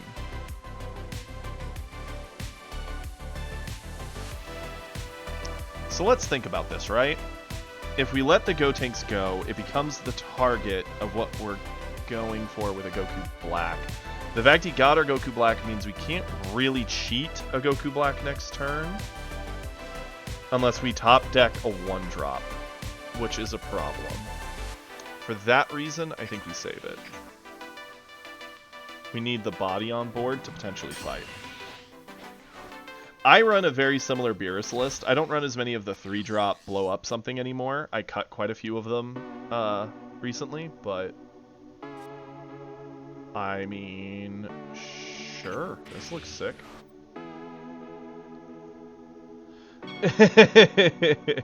Yeah, when you're built different, right? Yeah, we'll just play that. It's funny, I'm named unlucky, and there's plenty of proof on the channel to show that I am worthy of that. But I think it's moments like this, which is why I'm unlucky. Yeah, we'll go for you.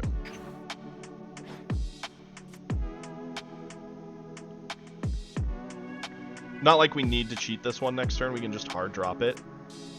Let's go for the Rumshi, because, yeah, that card's insane. We'll cheat out our 4-drop. We got a little punished for keeping the Gotenks, but it was too risky to try and keep him. That's fair.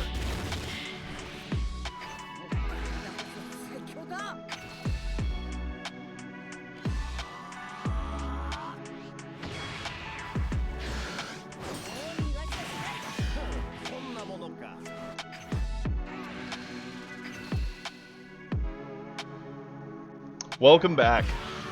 Yeah, the ads like to just randomly play. I do that because I'm really bad about remembering that they exist. There we go. Yeah, no, we did a very good turn there. We could have technically picked up the Zamasu to set up the other Goku Black, but I like this better because we can still drop him for 6 next turn. And Beerus really needs to find... Wow, the double Rumshi. Man... We say I'm different. This dude. Okay. Like, it's not too spooky, but I am still worried. He has double strikers in the list. Yeah, let's avoid it. I know, right? Welcome to the chaos you see when you are here with me.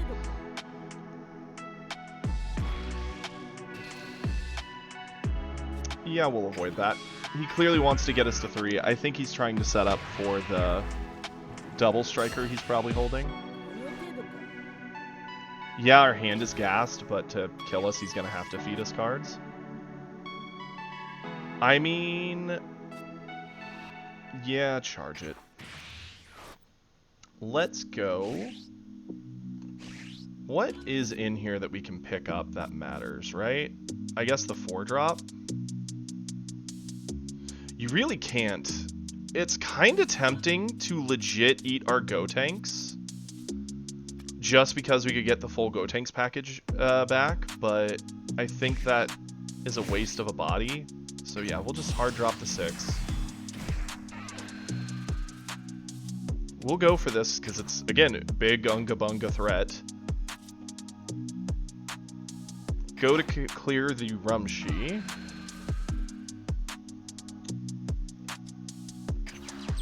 Get down another 30. Tell him to figure it out. That's not a bad idea. It probably was worth seeing the draw first, but... Oh, yeah, that's a good option for next turn. So even if he does have an answer to this board, which this is a pretty hard board for a Beerus to crack. Never punished. Don't worry, it's okay. I throw plenty with really dumb plays. Like there, we should have swung. We could have gotten another Gotenks and really seen the value roll back.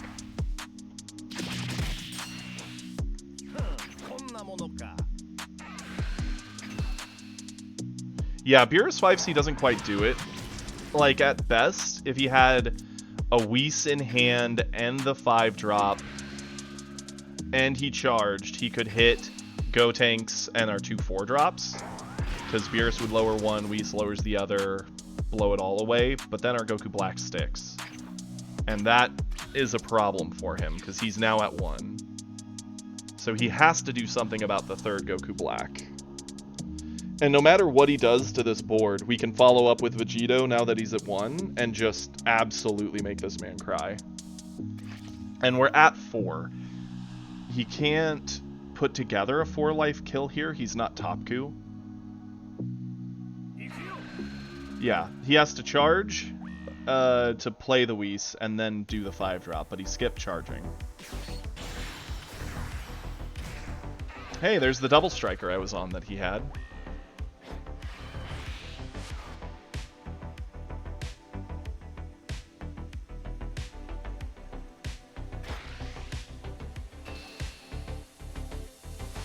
I mean, we're not going to burn off our hand to save that, so sure, you can have it.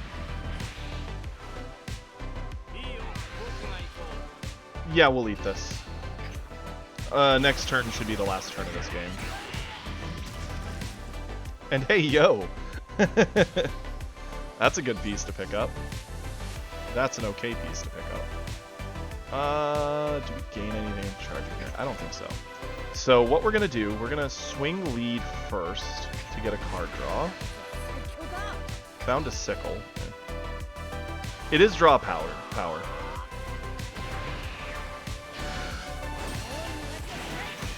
Here's what I'm thinking. We're going to go Goku Black in.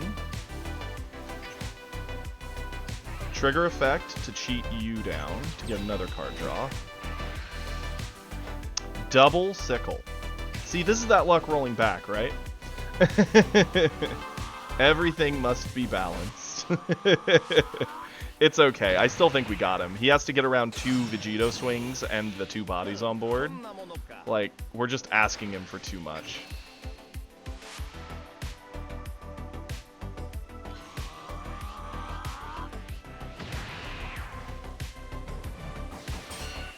Yep. As soon as I drop the Vegito, he's probably going to surrender. He's got 2 cards. I guess if they're both super combos. Has he used all his supers yet? Let's see. He could have double super combo. So theoretically, there is a world he survives here. Sure, you can have it back. It's no combo power.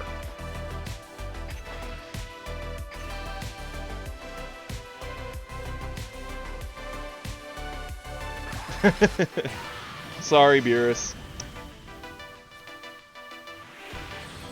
Yeah, let's see if you get a 10. And obviously we could have full dumped on that next swing, which would have made it virtually impossible. Could have. Definitely could and should have. Oh, what'd we get? Well, that was a solid game. Can't complain about that. Oh, we got a wild card. Right. Thank you. I appreciate it. I love it. We definitely should have checked to see what we would have gotten off the Zamasu. We could have probably had another 5 or 10. I gotta say, Goku Black's a fun list. I'll show you. I don't know if you've been around to see my list, J-Blaze, but here's the droid list I'm rocking at the moment. I really enjoy it. Absolutely. Okay, cool. Take care, bud. We're gonna do another game with Goku Black because some people wanted to see it. I like it. I think it's pretty flexible. Can get run over by a Topku high roll, though. And good luck at work.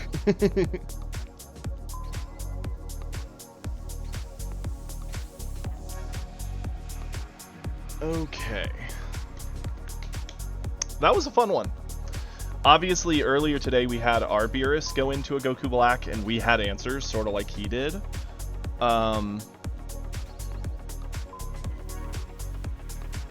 Unfortunately for him, he just didn't have good answers for the final Goku Black.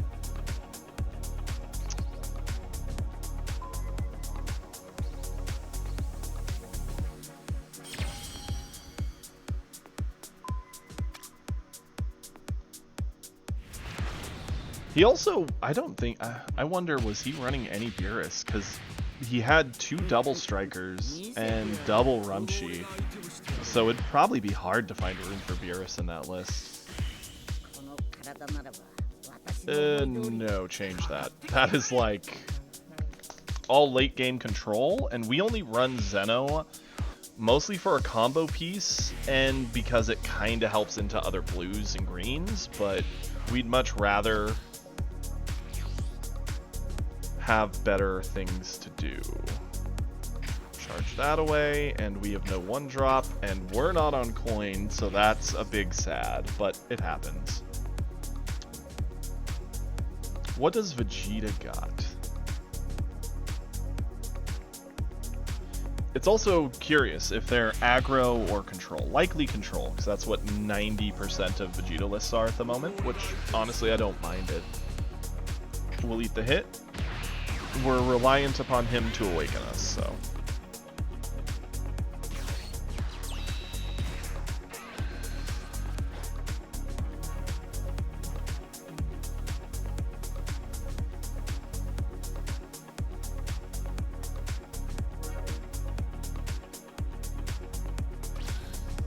Okay.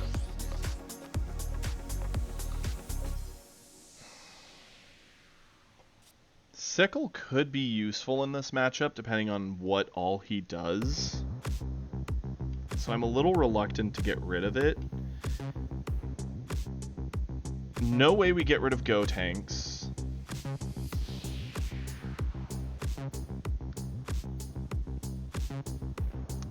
And we'll do Sickle.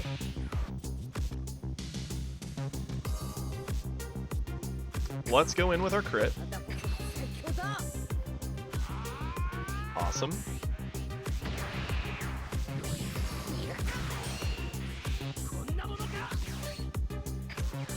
We will go for card draw. And dig. I love that all three of these were in a row. Very interesting. Game who shuffled my deck. They did me a little dirty.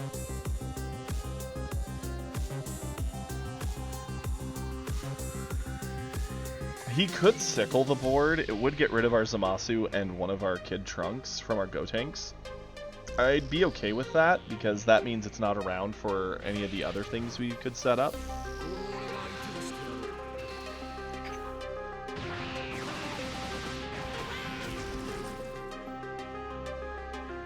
Ooh, that's awesome, Hippo. Please show us the cool stuff you get. Honestly, I love opening boxes. It's one of my favorite things to do. That and drafting. It's just really fun to see all the cards and options.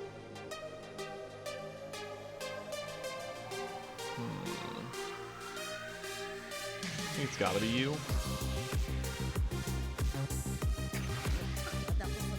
I'm gonna combo this in so it can't get bottom decked. And it'll force him to eat all of his, which I'm okay with.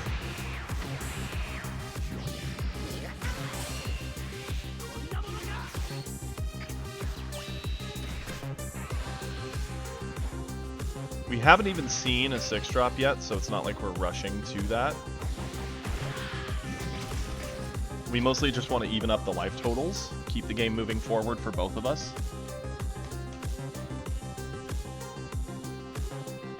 I'm also a big fan of, even if it's a card game I don't play super competitively or brand new, like, I love opening new deck boxes of, like, even starter decks, reading all the cards, seeing the strategy behind it.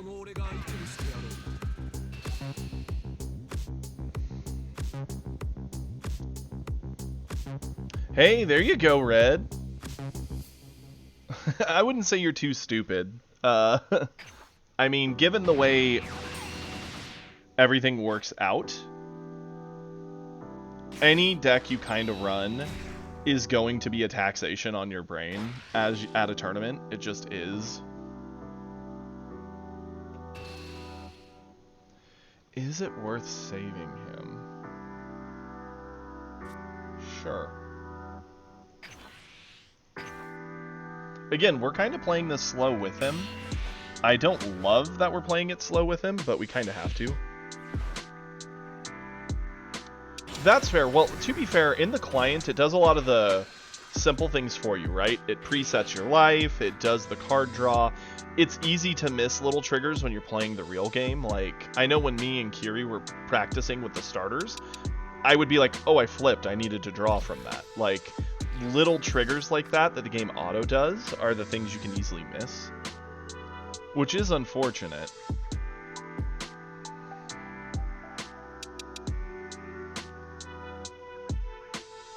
I don't want to charge away our second Trunks. Too much risk of them getting bottom decked. Charge away the 3-drop. Threaten the crit.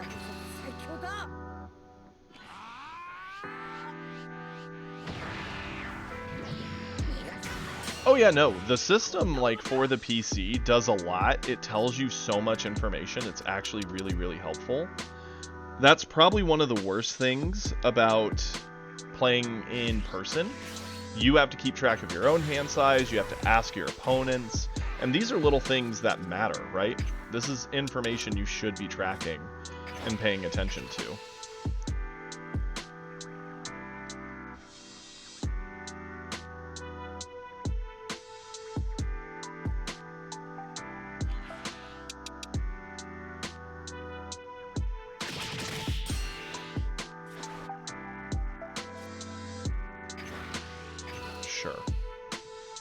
He's not going to swing at me because I'm swinging with board.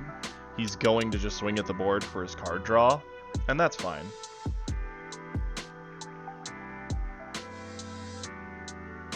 Because eventually he's going to be at 4, and he'll have to start blocking everything. As is, he's blocking our Goku Black swings, so yeah, we're not getting card draw, but he's going down a card every time we swing, so it kind of evens out, theoretically.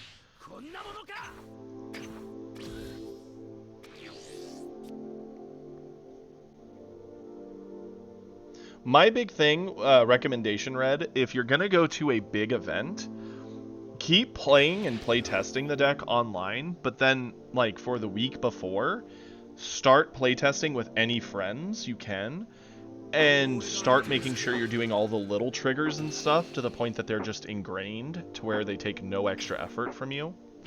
Or, if you're going to keep practicing online, every time something small like that happens, literally pause yourself and state it. Pretend like you have to do it. Even though the game does it for you, make yourself do it, if that makes sense. Do I just give up the Gotenks? This is a pretty juicy board, sure.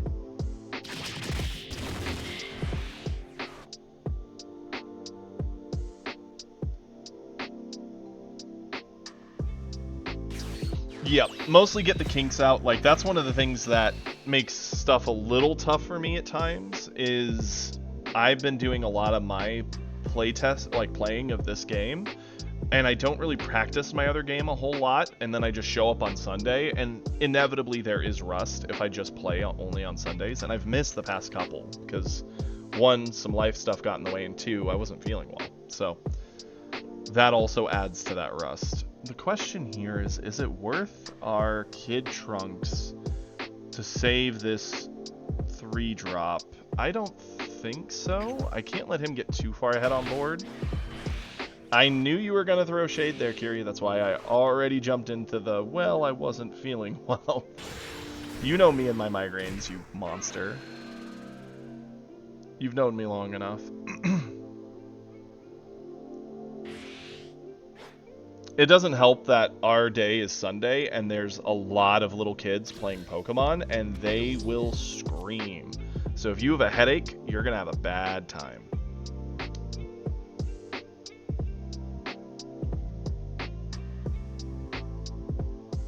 Honestly, I'm just going to charge this. At this point, we're not cheating anything.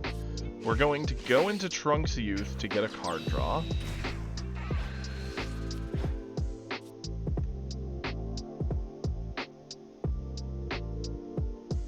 Gonna swing at Vegeta.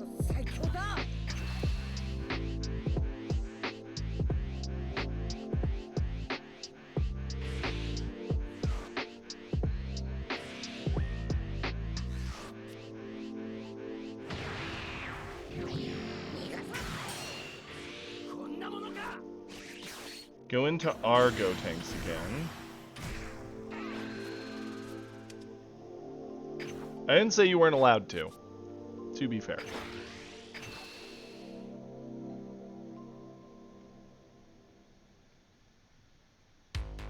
Ooh, yeah, that makes it rough. That'll make it really, really hard. Especially if you want to test, like, specific weaknesses to the list. The good news is, with our community, there's always going to be players around. Definitely like post in the Discord if you want practice into certain things. And I know if anyone's around, or maybe if I'm in my own free time with nothing to do, we can hop on and help you playtest for stuff. Like if you're worried that you're going to the tournament with Trunks and you're worried you're going to see a lot of Cell, it wouldn't be hard to fight someone like Kage or me or who's the other person who has a big Cell list? I forget who the other person is with the Cell list.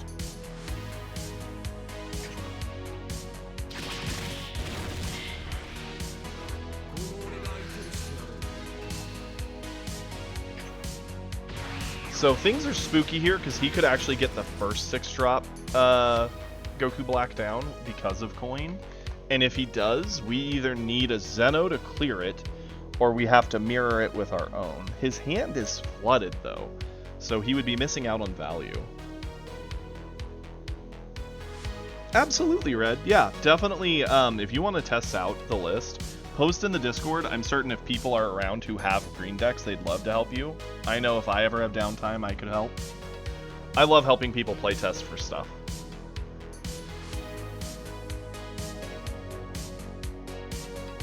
I know, like, when we were going to our nationals, me and Kiri met up, what, 3 different times to test for our national event for our other card game?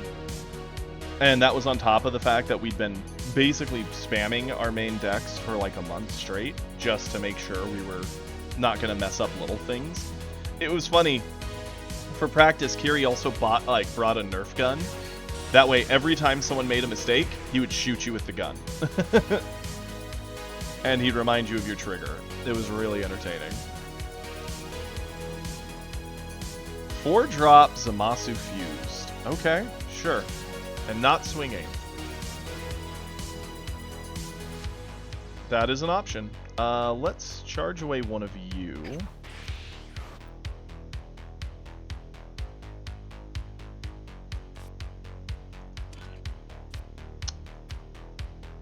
Here's the thing, right? I actually don't think Goku Black is the play here. At best, we get back a Gotenks, but what are we cheating out of our hand, right?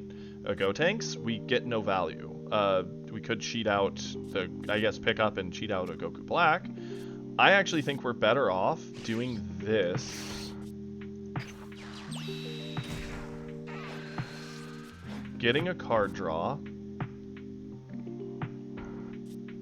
Pressuring Vegeta.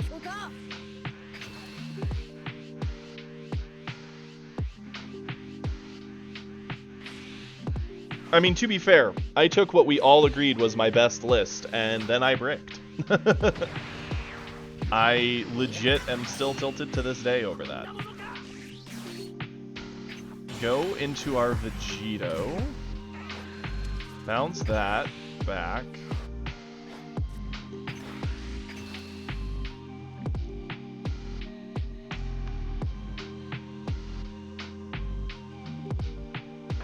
Yes, I'm playing it in my Vegeta list. It's quite the thing to do.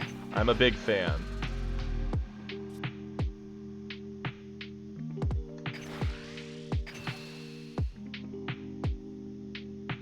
So, I think the 3-drop says you have to be the Vegeta lead, doesn't it? Let me check. I thought this Vegeta had it. I know the 4-drop will work for Trunks, and that's something Hippo was testing. Hippo was building a aggro Trunks list, where they were going to try the 4-drop Vegeta that gives the 5k buff. I think that could be a pretty sick line for Trunks. Pass it over. I think that was the best use of our turn. Just dropping Goku Black by itself didn't feel like it would do a whole lot. So the 4-drop might actually be pretty sick, because it's a 30k base, it gives itself 5k, gives you 5k to Trunks, which is pretty cool. It lets you play the 1, and you get good bounce effects, so like, it could work. It'd be interesting. Definitely talk to Hippo about it, because they're the one who's testing, and they even have a replay of it in the Discord. We watched it earlier today. They don't currently have the Vegeta in there, but they saw us playing Vegeta this morning, and that's when they thought of trying it, so it's something they're going to start testing. I'm a little spooked of getting hit here. With us being so late in the game, there's lots of very, very big things we can't avoid swings of. Yep, there's Hippo.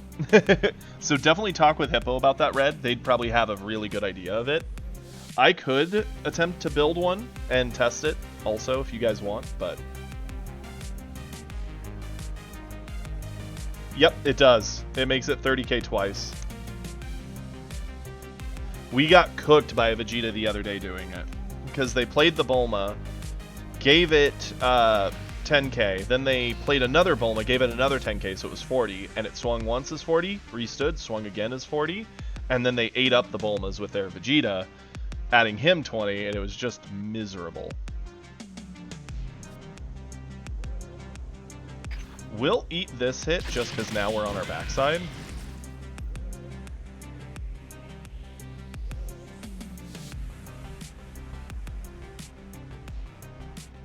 And now we get card draw, which is nice.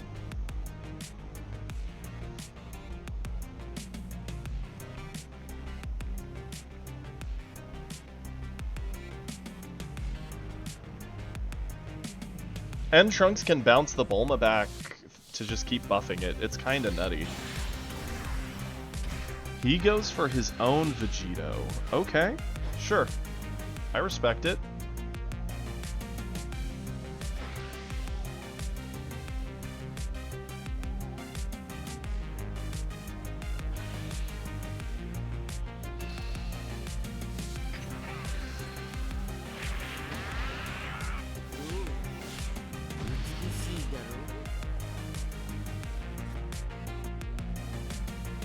I hate going to 3, but I don't think it's worth getting over 40.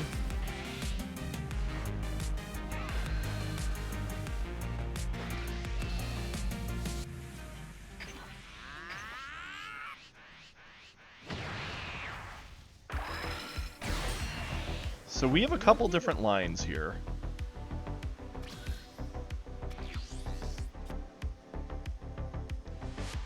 We have a Kid Trunks in there, so we don't need the Kid Trunks. We can charge it.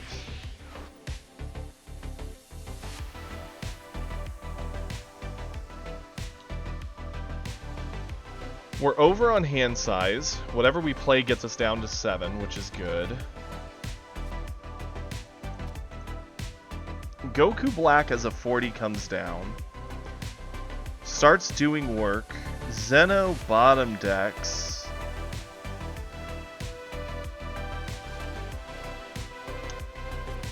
I think we Zeno.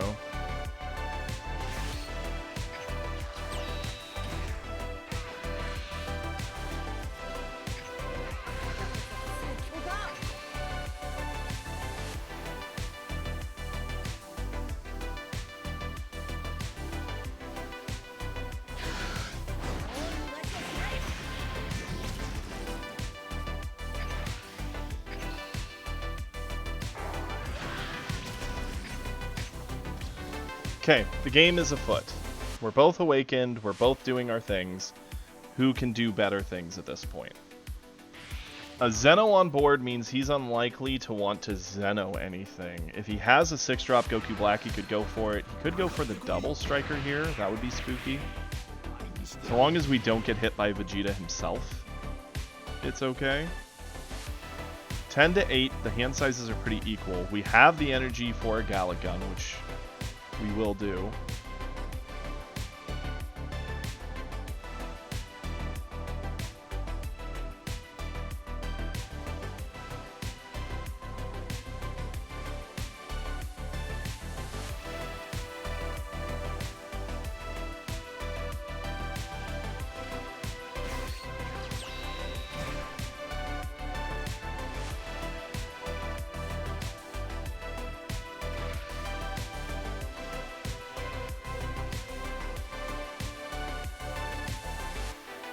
Interesting that he's doing the 3-drop here.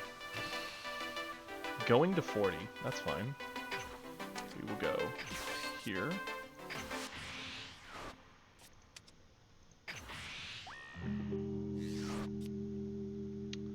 $35, and we have to do 10, so we'll do the go 10, 45, we're good.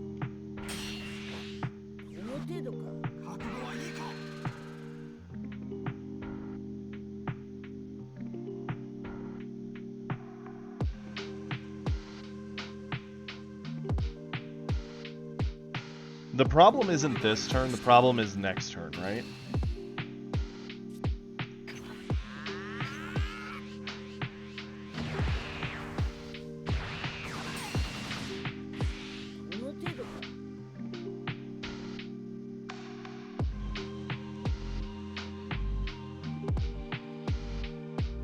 He has 5, so he kept his energy open to go into the double striker. It's in hand. He's sitting on it for sure. Instead, he goes to Vegito. 3-drop. Interesting.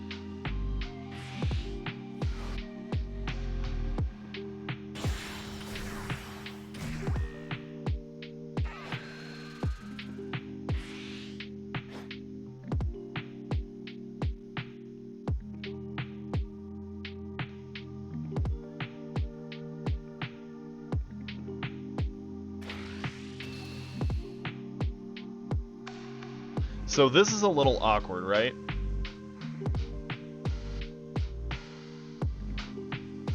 Going to 2 just sets up the double striker to win him the game.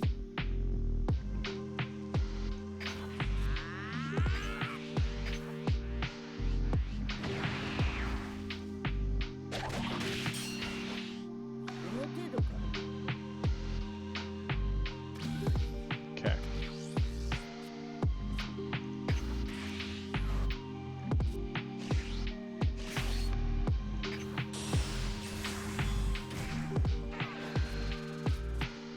Get this to get our Gotenks. Punch in here to cheat down the Gotenks. This is our first Goku Black, which it feels like a century. But we've kind of had to play weirdly just because of how this game's played out.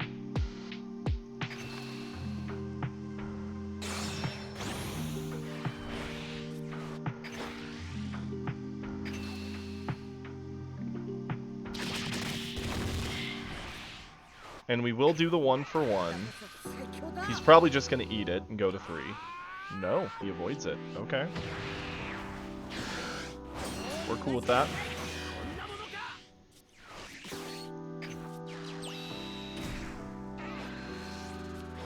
Cool.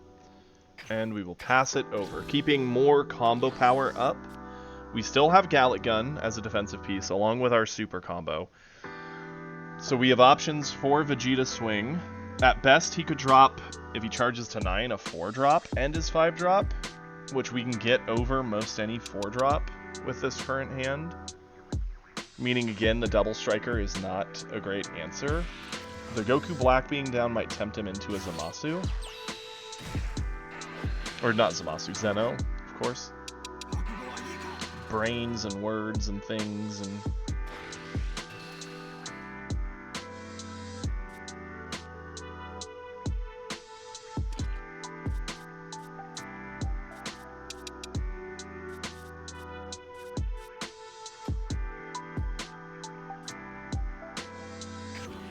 Combo that.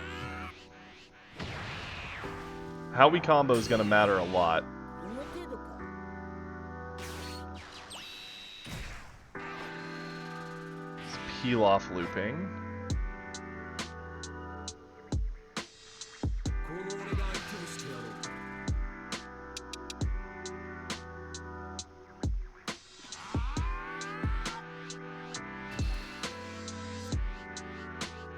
Went to 45. We could go 40, 50.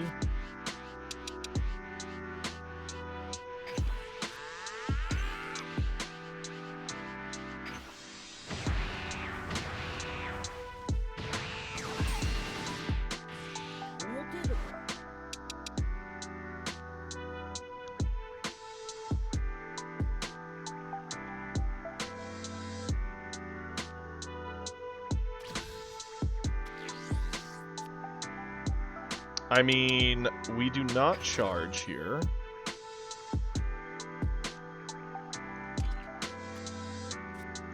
We play Trunks to get a card draw.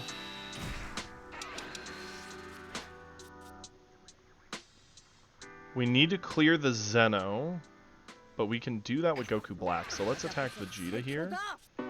Combo this in.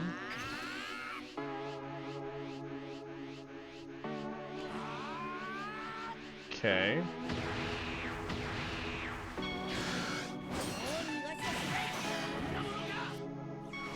So now we go Goku Black. Snags us the Gotenks again.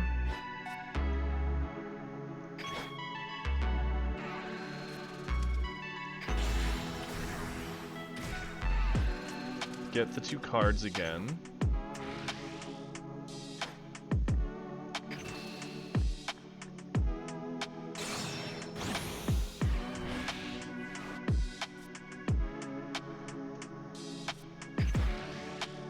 Attempt to get a card out of his hand again.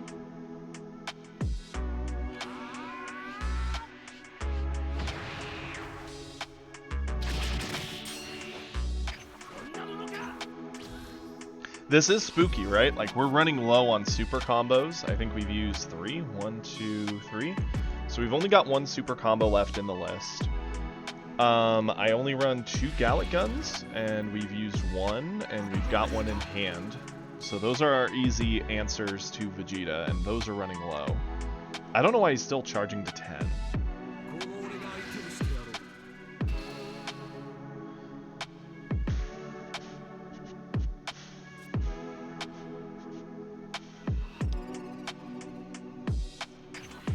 Combo.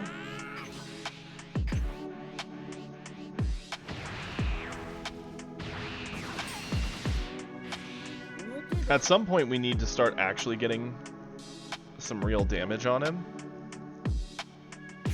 It's just spooky because we are far closer to dying than he is.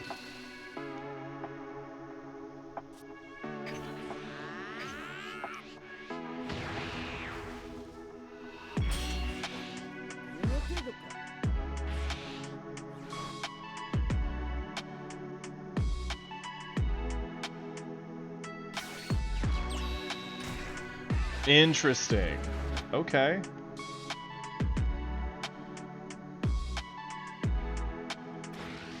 Oh, that Zeno is brutal. I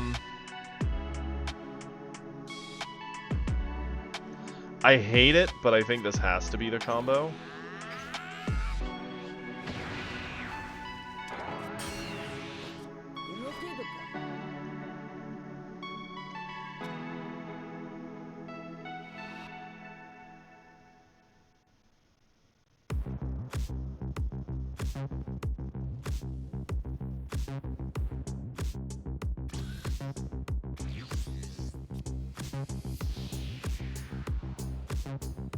Okay, sure thing, Kiri. Charge that. Swing here.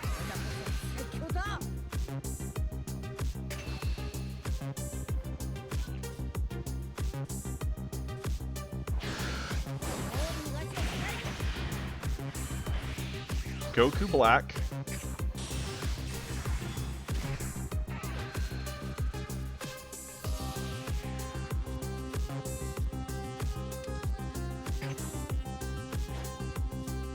We'll attack Vegeta with this one.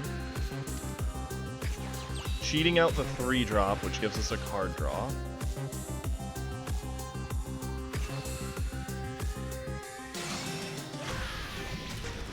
And we're gonna call it good there. We can't afford to push any more than that, in my mind. If we do, we're just risking losing.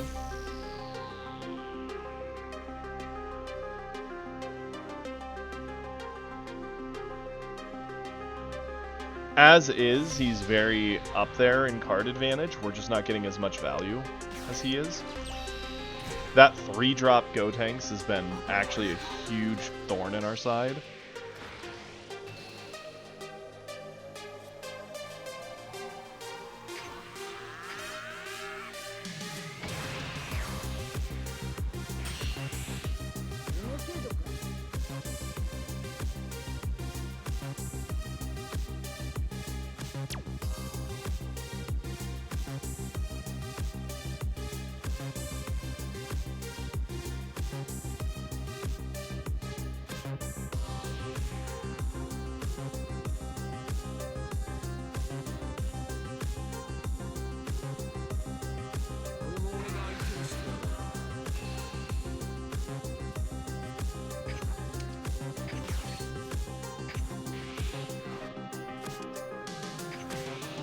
Gallic Gun.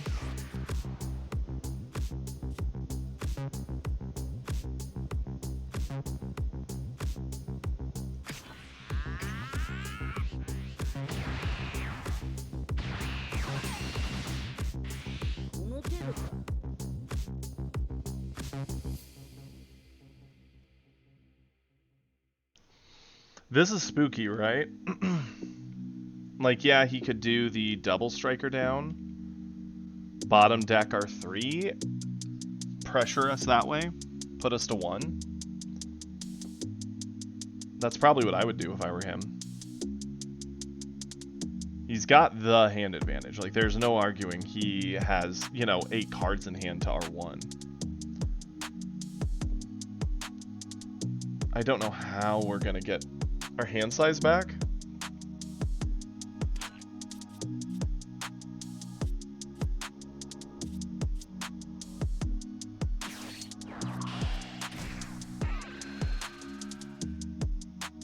One drop. Oh, getting his hand size down to 7 for his own Goku Black. That makes sense. On play, get Gotenks. Gotenks can drop in with the swing trigger, refill his hand further. He's just had better loops with that 3-drop. It's actually kind of nutty.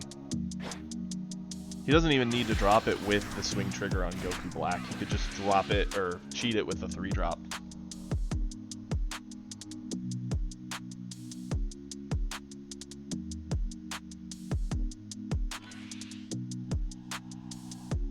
Very smart.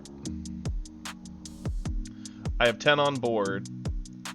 If he wants to guarantee it down, he'll just add another 10 or 20.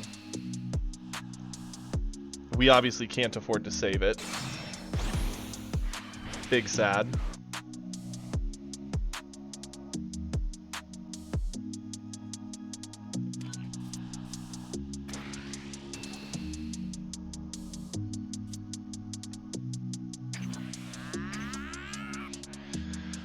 Yeah, I think next turn's our last turn, and I don't see a world we get 3 damage through against the hand advantage. Like, he's just been getting too much advantage out of that 3-drop, giving him the Gotenks, just letting him burn our resources. It's been actually kind of nutty.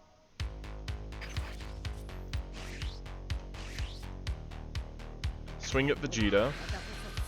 I did see it blue screen for a second, but then it immediately came back, so I don't know what that was, Hippo.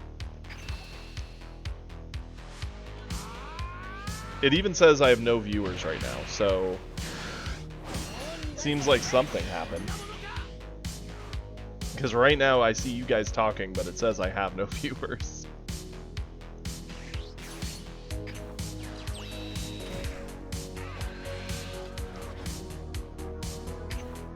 This sucks, because we have nothing to do here. We're just kind of stalling the game out further. Like, yeah, we have the answer to bottom decking. No, I think it's something with mine. Because I saw it pop up the, like, oh no, it's crashed. And then suddenly I have 0 viewership. Even though we had, like, 30 of us in here. Really? You just hear me talking? On mine, it's actually showing me what's happening. So that's odd, Kiri.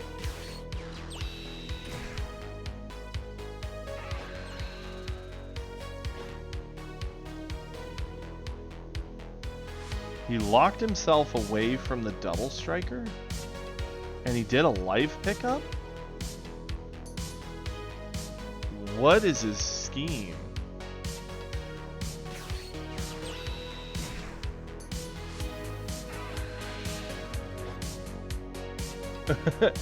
Are you, when you say you have nothing at all, do you mean you have nothing at all about what he's doing, or do you have nothing at all for video?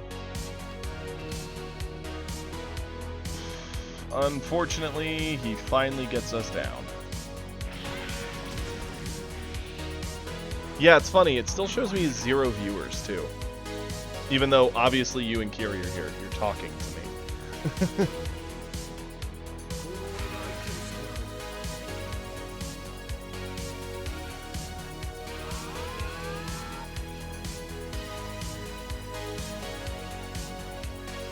I hate to say it, but the game is over. There's no, like, getting over Vegeta and then avoiding other hits. Really? That's funny. Mine's showing it at 0, so it might be a Twitch issue? Because right now it's telling me no one's here, even though I'm talking to you guys. Even refreshing it, it still says no one's here. OBS, which is linked up to it, also says no one's here. You guys are ghosts. You're not real. Vegeta, you really don't have to try this hard. I have 4 cards in hand, and I've already used 3 super combo. I am curious what's all in his hand. Is it just like all junk?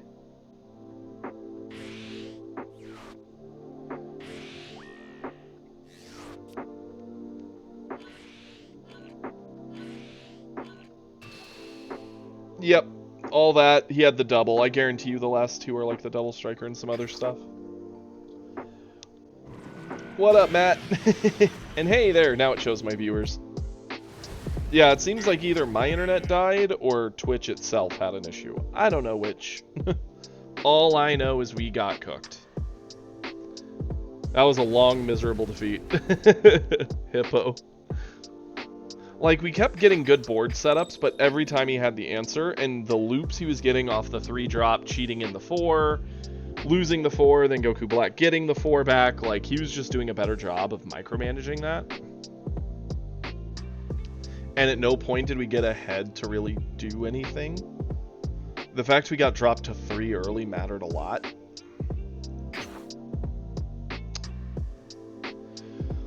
So what do you do?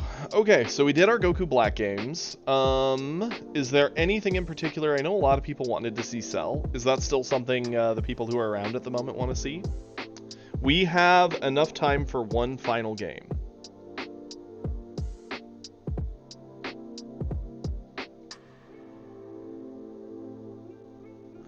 Oh, I thought you were saying you were coming by, Kiri. I see.